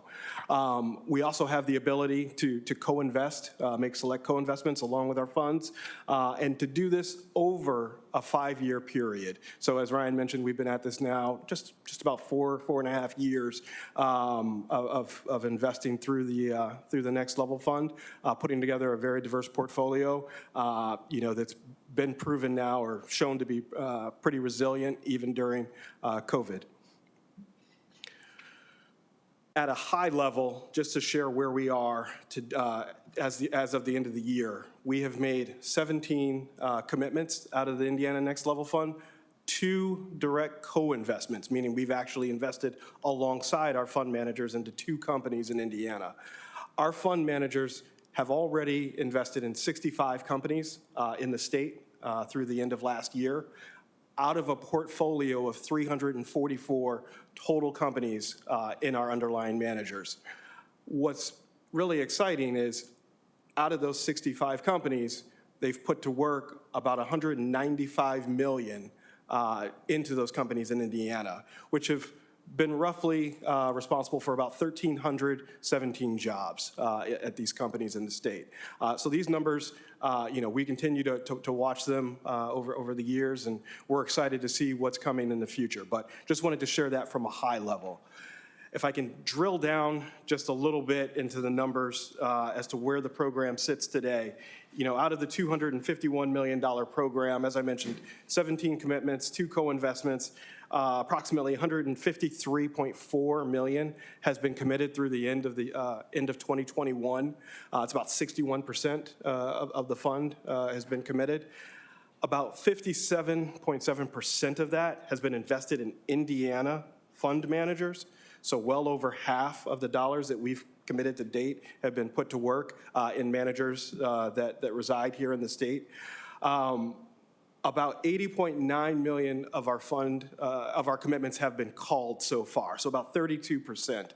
So that we're clear on the terminology, called means after we make a commitment to a fund, the managers then go out and look for companies to invest in. Once they've found an investment, they will call capital. So it's not until they call capital that we actually move the money from Treasury and send it out to these funds. As I mentioned, 65 Indiana companies, $195 million put to work in these Indiana companies.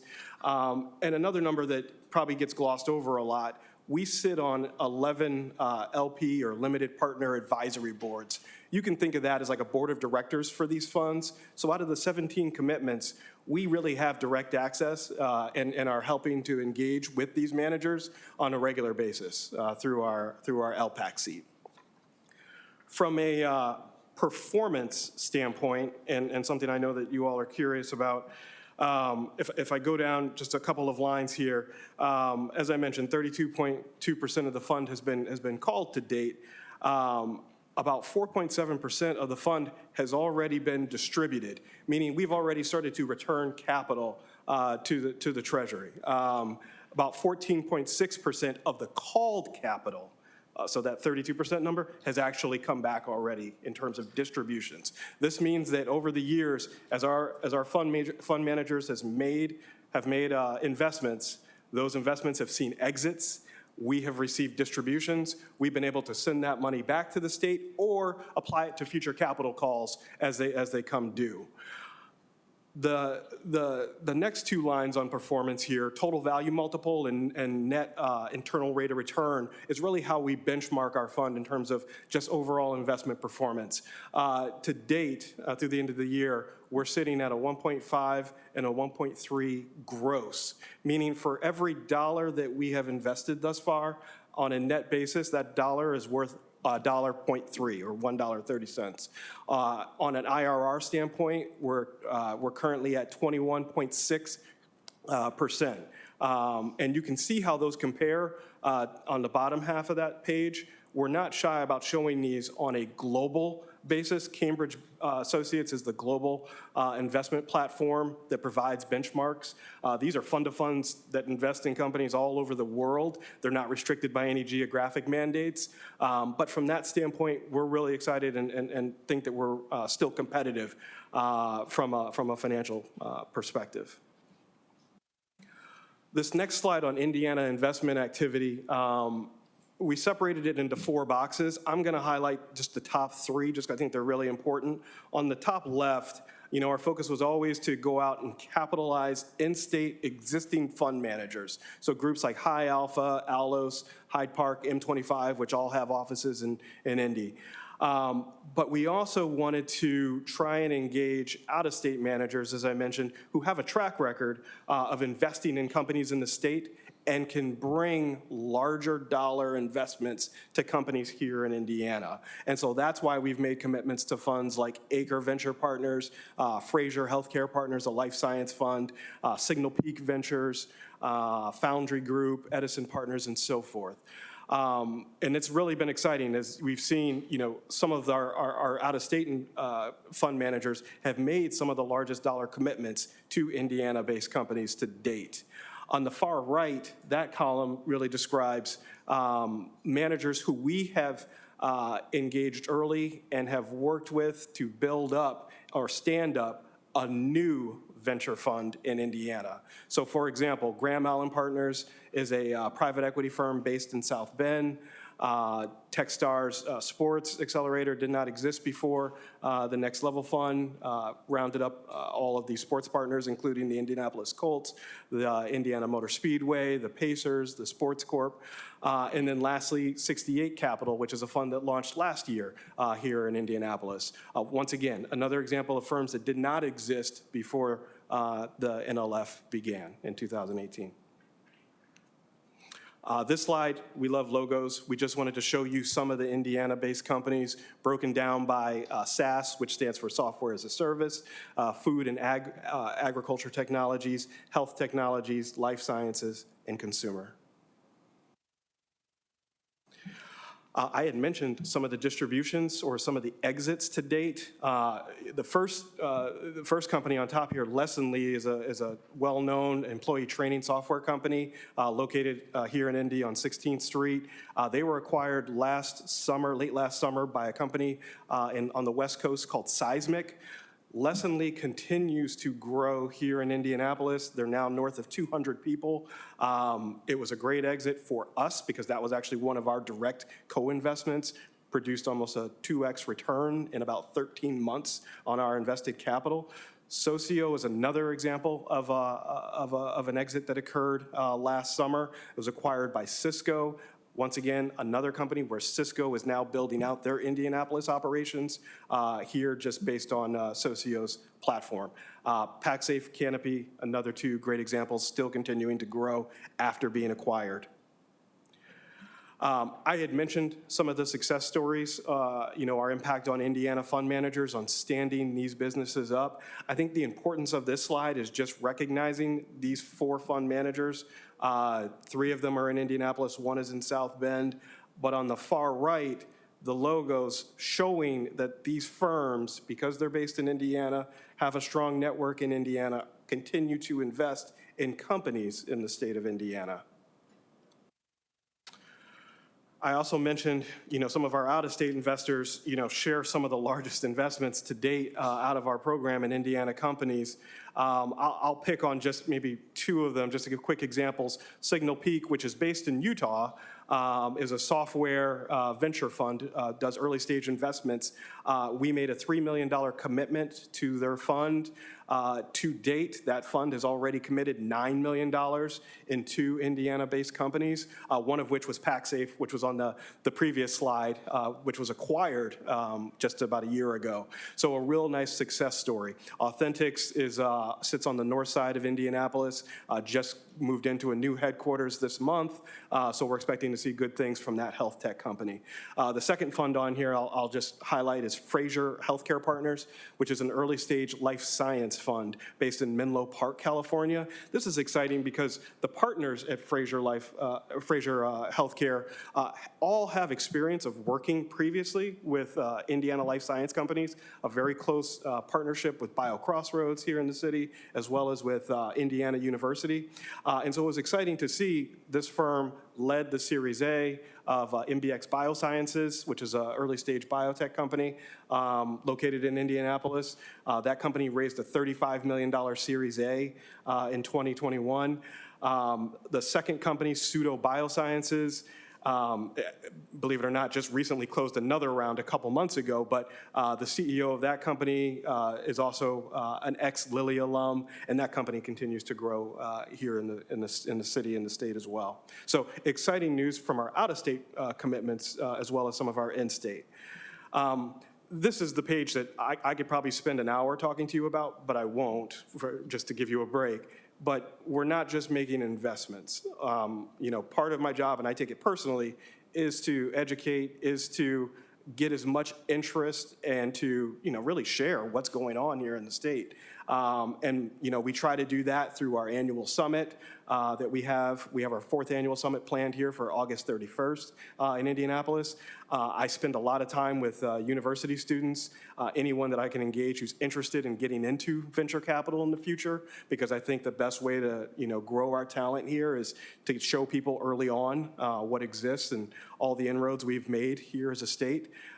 We've brought a lot of focal points through the National Venture Capital Association as well. They've done a couple of spotlights on Indianapolis and Indiana over the last year.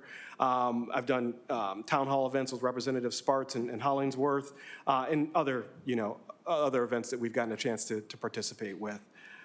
The last slide that I'll leave you with is, now that we're in June, I've only been talking about 2021 year to date, but just so you know what's been going on for the first 6 months of the year, we're currently at about $180 million that have been committed so far out of the fund, with another $13 million that is pending, meaning we've already made the commitments. We're just awaiting for those funds to close. So that puts us at about 71% of the fund total.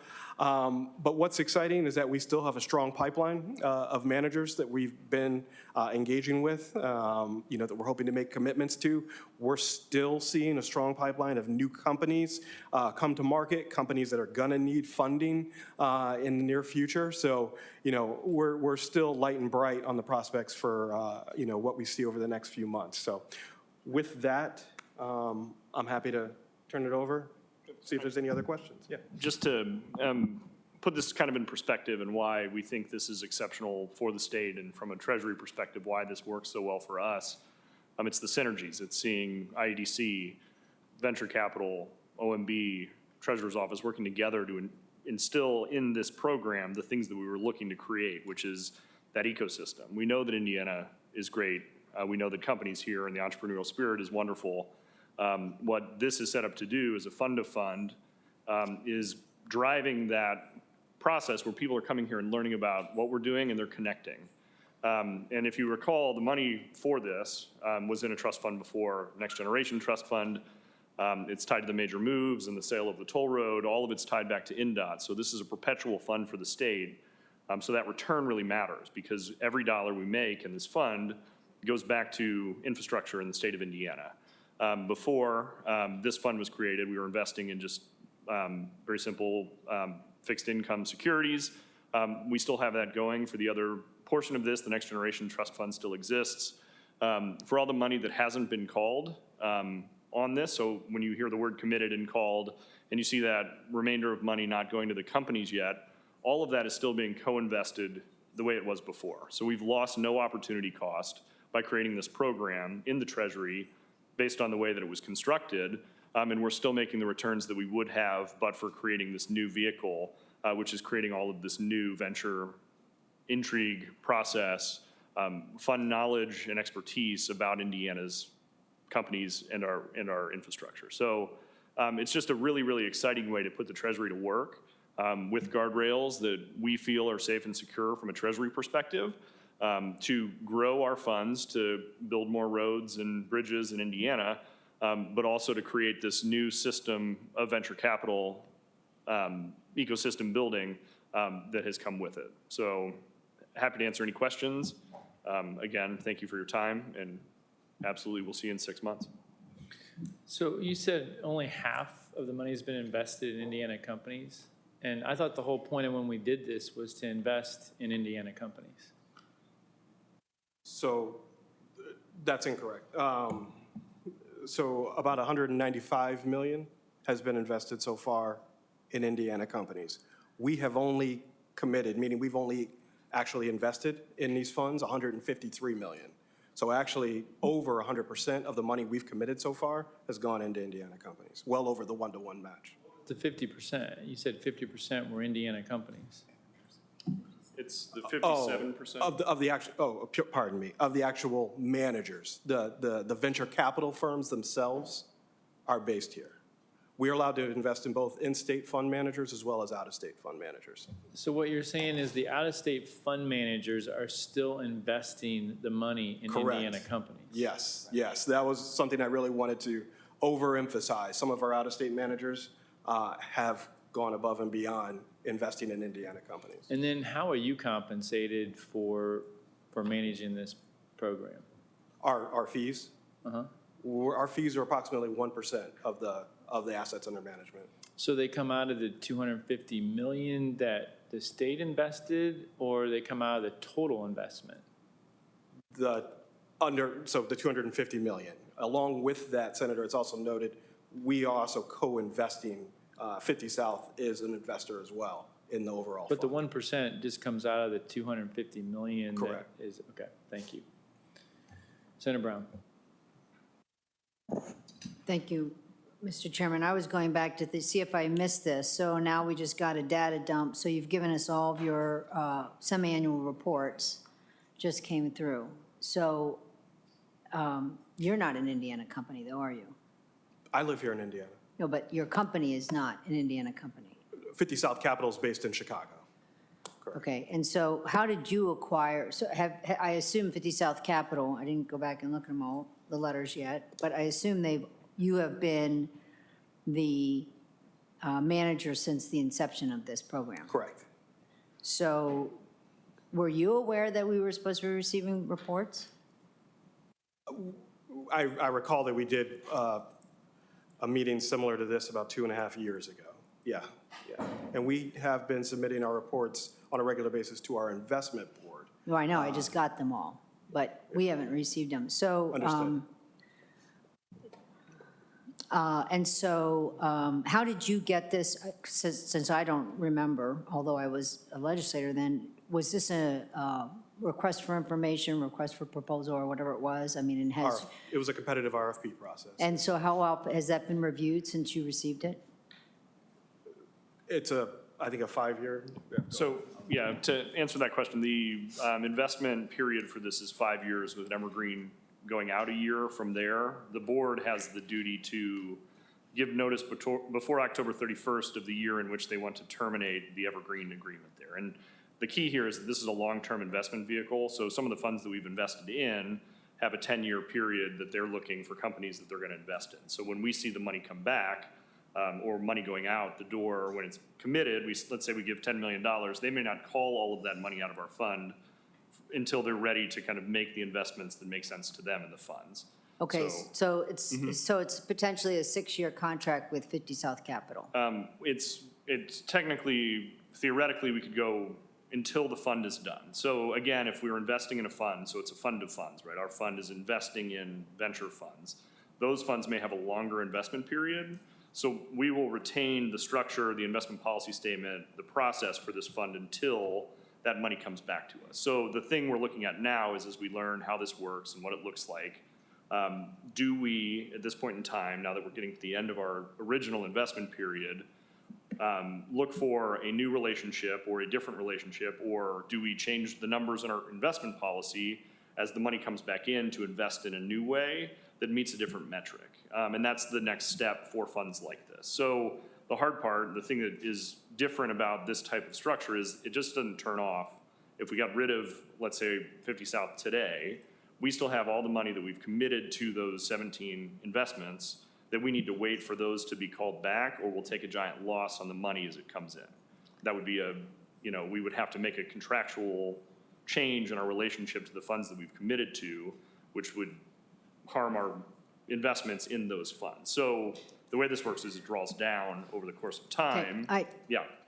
Sorry, but I understand that, but that's not my question. So you kind of answered it such that it's a 5-year contract, 1-year evergreen, but then we have 10 years out, got to wait for the money to come back. We don't have to wait to change, I'm not suggesting, we don't have to wait to change 50 South Capital because of investments we've made, right? So, Senator, the existing agreement is a 12-year agreement, although there's an active period and then a management period of the portfolio.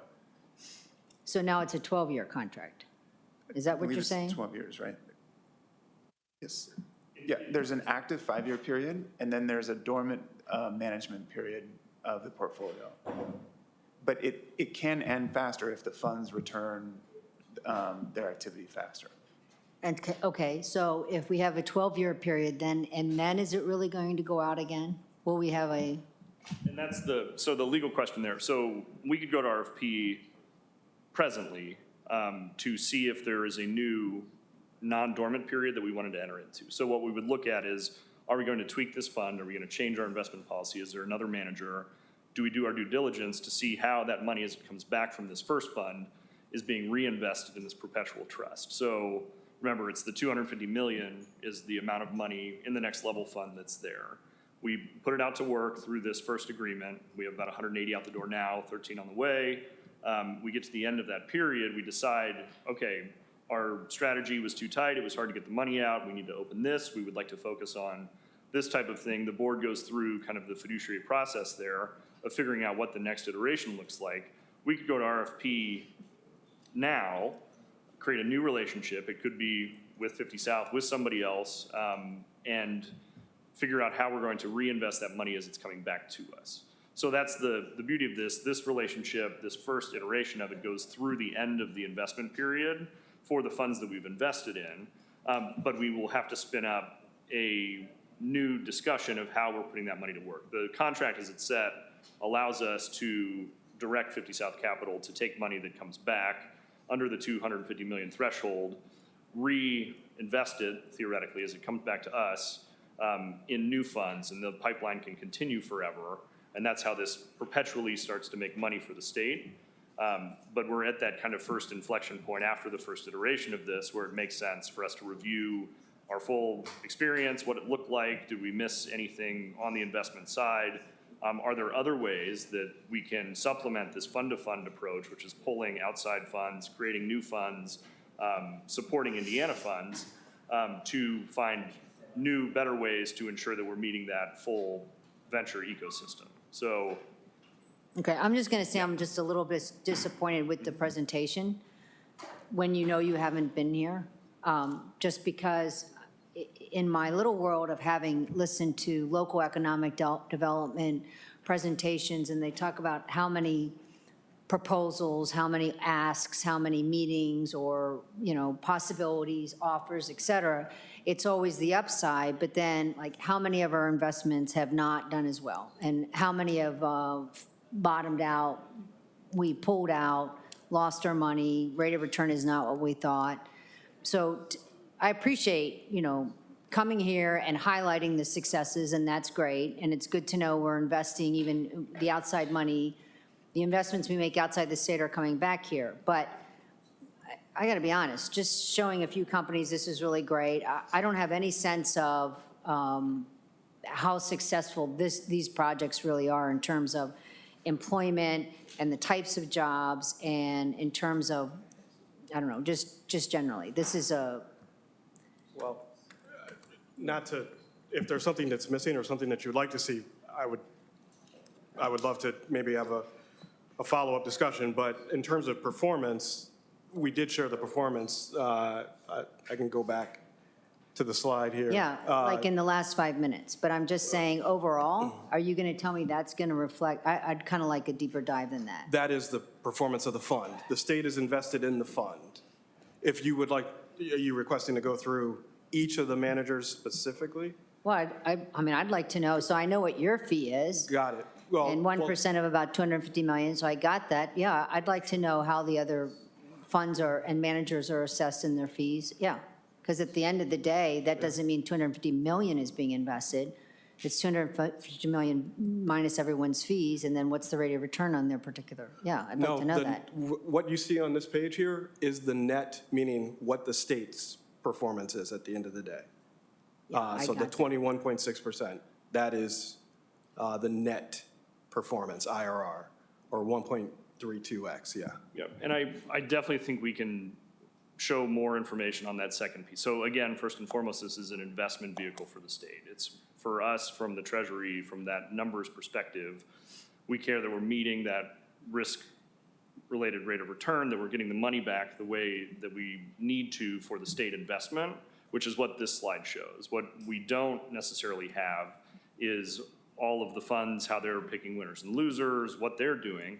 Part of the reason we went to fund-to-funds to start at the state level was we wanted to differentiate between state picking and choosing based on this investment vehicle, those economic outcomes. So we went to fund-to-funds to kind of put a step between us, and those are those funds who have a different fiduciary duty to ensure that they're meeting their investment outputs based on their fund's mandate. So what we could do and what we can do moving forward is absolutely pull some more detail-oriented information about how these investments are working, what these funds are doing in Indiana. One of the great things that's happened from this is we've created these relationships with these funds, IEDC, Treasurer's Office, the state, where when that pipeline begins and we start to talk about companies that are coming our way or things are happening, we now have this group of fund managers who can also be part of that conversation. So again, this is getting the ball rolling, and it's a new thing nationwide that states are getting into. We kind of based ours off of Illinois' process, and they had a 100% Illinois-based mandate to start, had to tweak it after they struggled to get money into funds that met their investment needs, so they were slow rolling. We came in kind of second in that iteration of that process, and are getting the money out much more quickly than they were, but meeting kind of the Indiana mandates that we built in as the board to verify that we were kind of meeting, again, twofold, the investment structure, but also then the venture capital space. But more information is never worse. We are absolutely doing the same thing, asking the same questions, trying to figure out how this impact is working. Again, because if this goes on forever, if this is a perpetual type of thing, or even just a 12-year thing for this one attempt at it, we can always take this back to the Treasury, invest it in fixed income, do what we do, but we lose that ability to use this money as this tool to make this thing work better. So to that, anywhere there is feedback, anything that we're hearing, we would like to weave into the process because we know that this matters. We know that the impact is strong.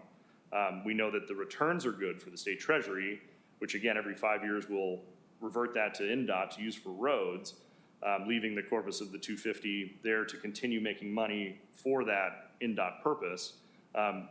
But all those things aligning is kind of the key, and that's the sweet spot we're trying to hit, and the information you're requesting speaks to that. So. Yeah, I appreciate that, and that would be helpful because I recently went to a kind of a business chamber event, and one of the complaints was the state doesn't do enough with venture capital. And so this is the kind of information, if I have, I can share it, but I didn't have it, so I couldn't share it. So I appreciate that. Thank you. I would just echo that comment that we need to do a better job of communicating, not only on Next Level Fund, but across the entire spectrum of how the IEDC is designing programs to support venture capital, including Elevate Ventures and also non-dilutive sources of capital like SBIR and STTR. That's an opportunity for us. Thank you. Anyone else? One question, Mr. Chair. Cadora. Thank you for your presentation. Do any of the fund managers in-state or out-of-state or any of the in-state companies that you work with invest or operate in foreign countries that have adversarial relationship with the United States? I don't know. No. Not we to your don't. knowledge? No. Thank you. All right, thank you. Thank you. We'll see you before 4 years next time. Okay. And last, and most importantly, Chris Johnston with the COVID relief update.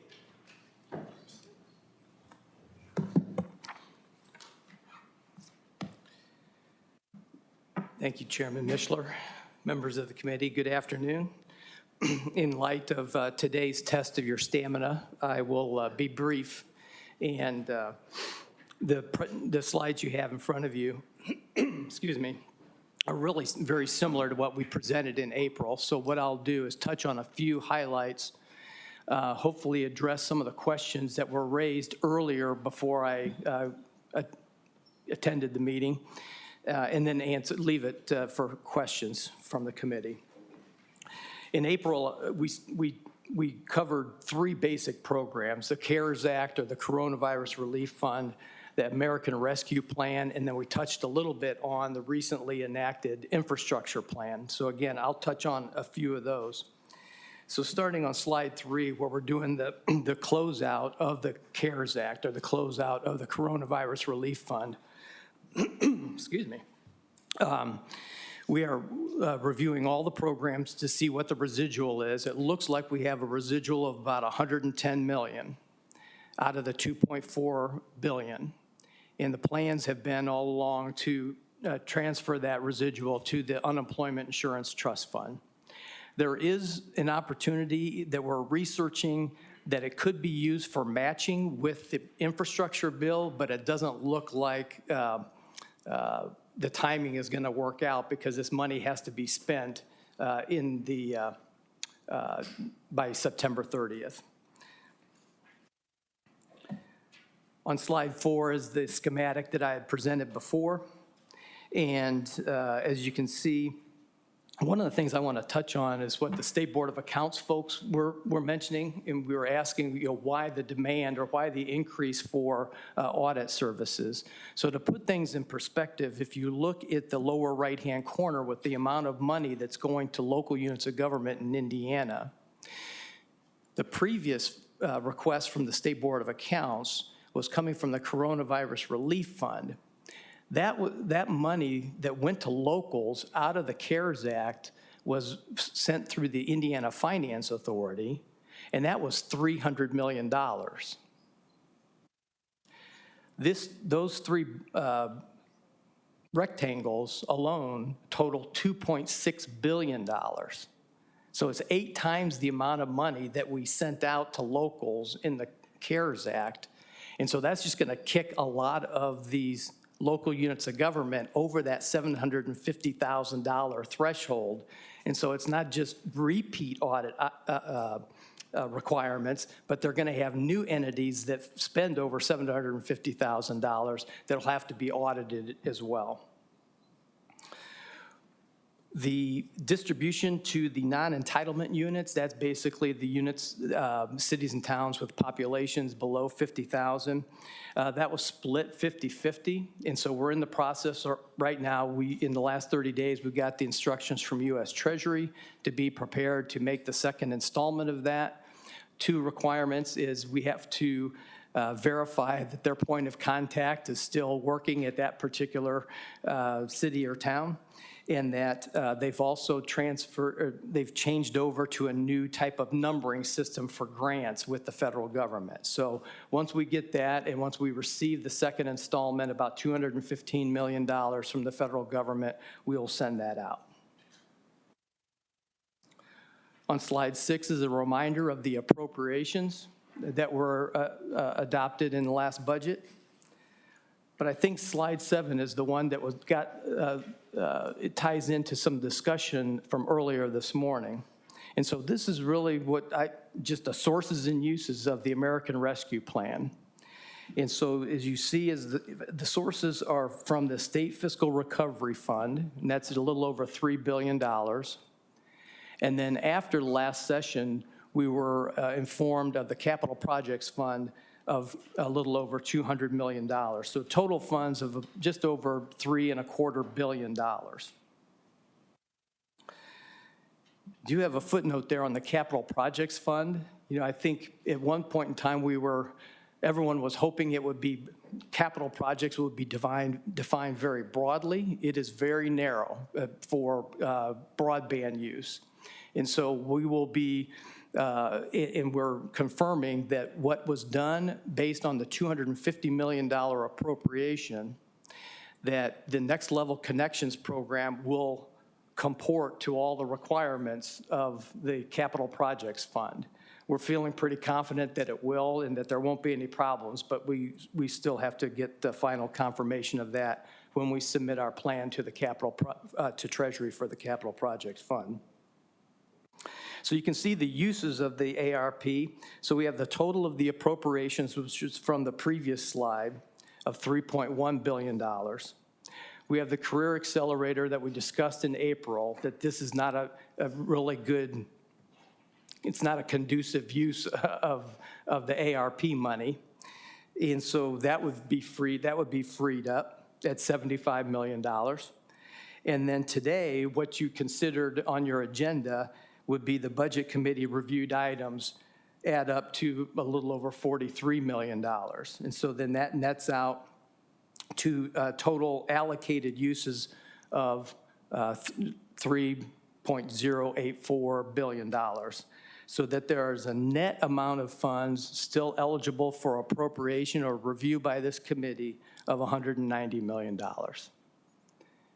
because this was a topic this morning, let me stop there and see if there's any questions or if I've added to the confusion on this. Any question? Continue. Okay. Thank you. Continue. Really, slides 8 and 9, I wanted to give an update on some of the grant programs that were being formulated at the last time we talked, but they have received the grant applications and have actually made the awards. The first one is from FSSA in the mental health grants area.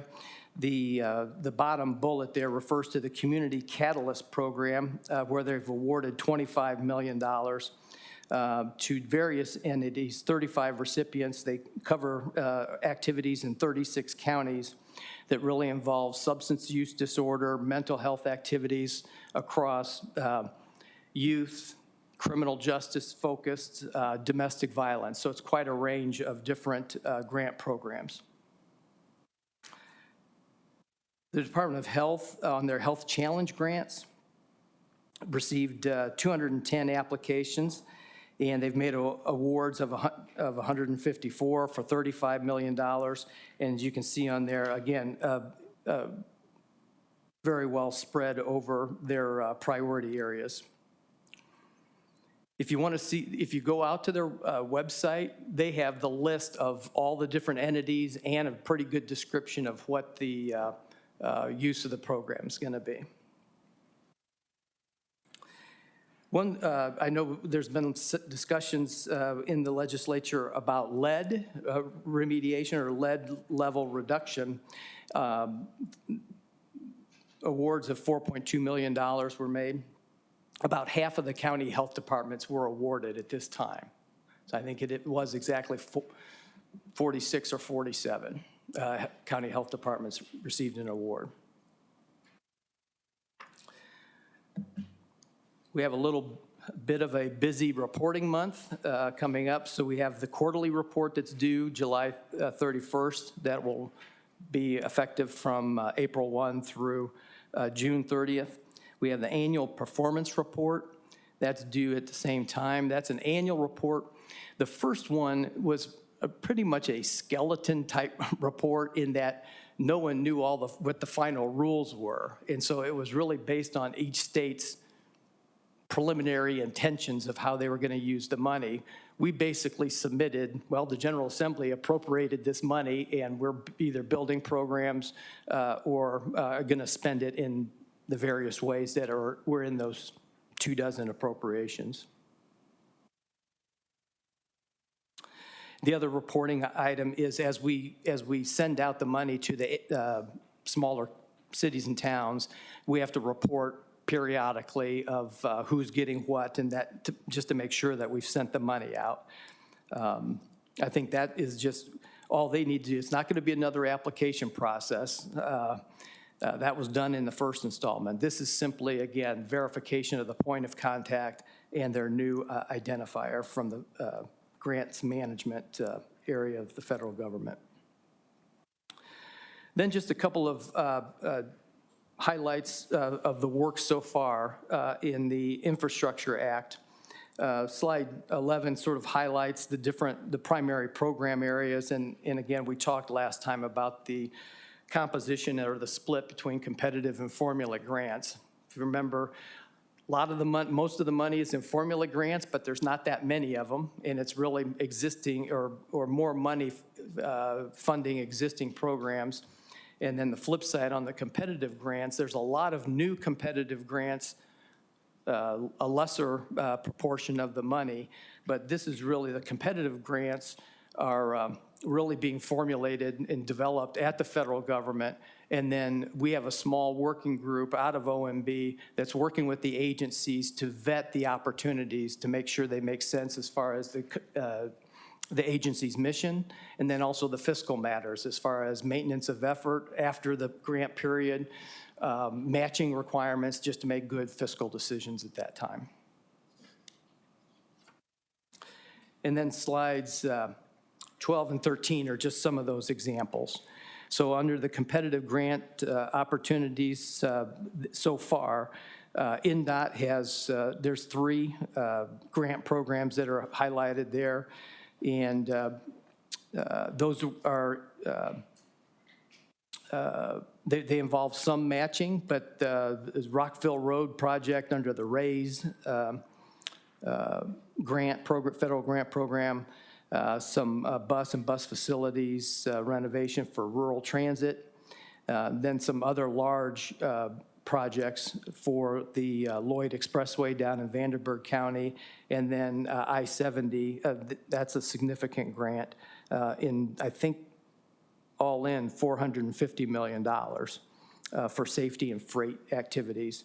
The ports early on, I think back in April or May, were able to file their application for a grant for port infrastructure. I think that's improving the roads and bridges down on the Ohio River at the Mount Vernon facility. Then the last one are formula grants. Again, there's on this one, on formula grants, there's no matching, and some of those, there's still applications that you have to submit, but because it's they're awards and formula, that's money that's going to happen. We're not competing against anybody. Well, I ran through that quickly. Questions? Thank you for all your hard work and your diligence in this project. Questions for Mr. Johnson? I just have one question, Mr. Chair. Yes, go ahead. Thank you, Chris, for you and your team. Out of the surplus that we currently have as a state, I remember you presented to this committee a formula that showed if there was a fall in revenues, there's a method to calculate how much that state fall in revenues and how much you can replace that with the American Rescue Plan dollars. Do you have any numbers? Because at that time it was difficult to calculate these numbers because we were not there yet. Right.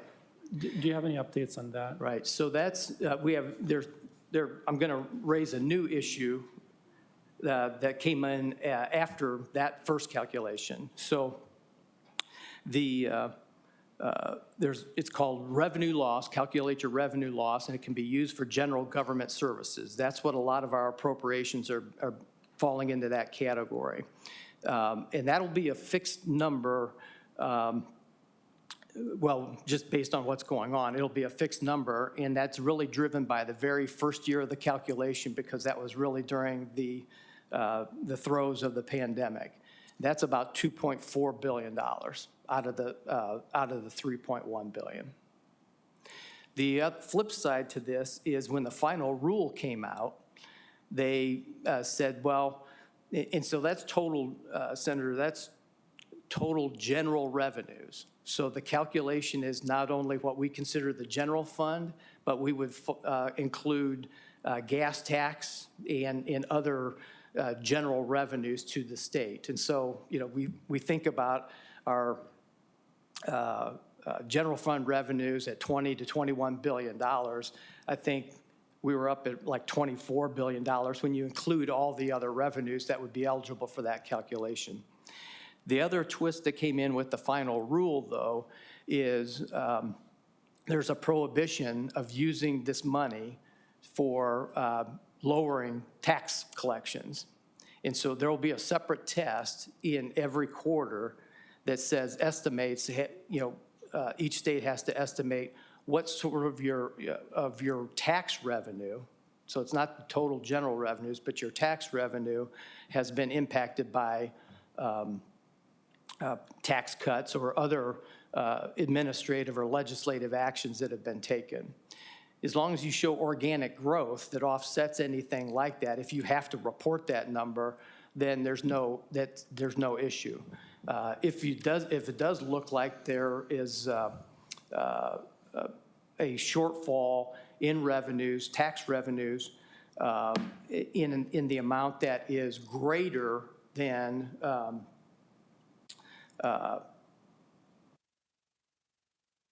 your revenue growth is smaller than that calculation, then it may have to be returned to the U.S. Treasury. Got it. My final question, the governor announced the relief package for the gas tax, which could be part of a budget discussion. My quick question on that a report was published recently that showed that for almost every billion you add back in the economy, it delays inflation by 6 to 12 months. Delays inflation by 6 to 12 months.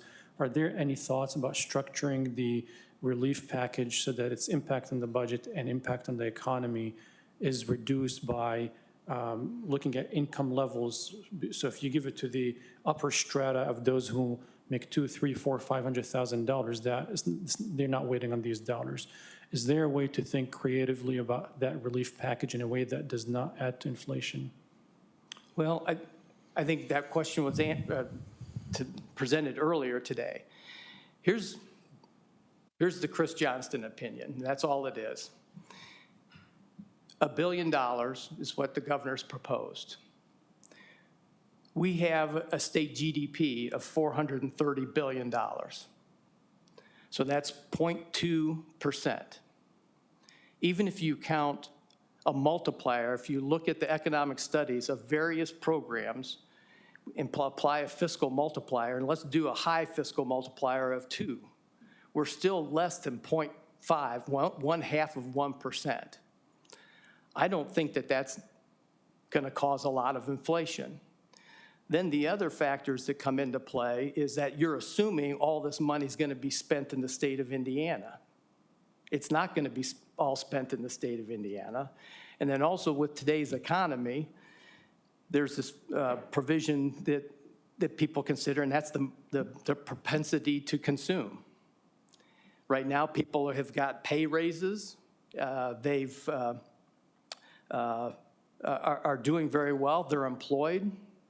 And so the other factor in a lot of these studies that are starting to come out is the money in this type of environment doesn't necessarily go to additional spending, but people are going to either save it or pay down their debt. So to say that the $1 billion is going to be confined just to our borders and spent here and then not split out to other purposes, I think mitigates that risk.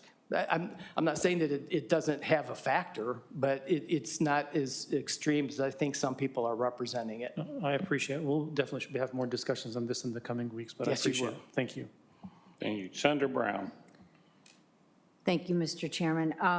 So if the whole point is tax relief, and we think a large proportion of this money isn't going to be spent in Indiana and not even spent at all, then what is the point of it? It's the people's money. Well, it is the people's money, and the people gave us the money because they trusted us to be good stewards with it. So we have $9 billion in teacher pension debt. We just heard a robust discussion about our future Medicaid needs, regardless of what programs we use. We've heard hours of budget testimony on multiple capital projects that are anywhere from 2 to 3% to 8 to 20% to over 90% over in terms of what they were budgeted just a year or two for. Nobody's added all those numbers up, and we haven't even looked at the next coming budget cycle in terms of, because I know many, many institutions, particularly the universities, have put their capital projects on hold because of the last few years. And so when we collected these dollars with the promise that we would use them wisely. And so we see all these looming issues coming before us and know that we're in the throes of inflation / maybe recession, and yet many people have even told me they haven't received the first one yet. So we don't know the impact of that process, which has nothing to do with an executive decision. That was already baked into our budget system, if you will. And yet we're proposing to roll this out. And so I think it's a little bit disingenuous to say when our GDP is 400 and some odd billion, that $1 billion isn't going to do anything and we need to give it back because it's the people's money, when we truly do have significant financial demands within the next few months on the state. And I believe we have factored a lot of that in to what increased costs are going to be, not only operationally, but to some of these capital projects as well. And so when you look out over the next year as well, what come this time 1 year from now, that statutory requirement that you mentioned is going to come into play at the same level or higher of an automatic taxpayer refund. And so I think the governor's proposal is more of an acceleration of something that is likely to happen anyway. I'm just going to push back. I mean, I think after listening to the testimony today, I think if I went back to my community, to all the people requiring services, I have never met anyone with a disabled child, an aging parent or spouse, or a family member living in a waiver home, or any provider providing services saying, we are being adequately compensated, we are able to, or don't even get me started on the foster care system and DCS and those providers under that wing, saying we are able to cover all the needs and we're being adequately funded. And so I think the taxpayers want to make sure that the services we promise to provide are being provided and being provided adequately. And I haven't heard that yet, and we can always do better, I know that. And there's never an unlimited amount of funds. But you may have factored in the inflation on a few $70 million law enforcement and academy overages, or the co-location of the school for the blind and the deaf, but I didn't see any calculations on what the rates should be for providers who are providing foster care or adoption services or our aging population, and what that calculation is going to be. So. Well, thank you. I think we all agree those are important services, and they're debated every other year in the budget session. Thank you. Thank you. With that, we appreciate it. A couple of announcements for the Budget Committee. In Senator Mishler's office, there are box lunches for people if you want to go through his office to pick that up. And he had a prior commitment he had to get away for, but he says the next Budget Committee meeting will be in August. A definite date has not been set at this time, but it will be sometime in August. So we are adjourned. Thank you.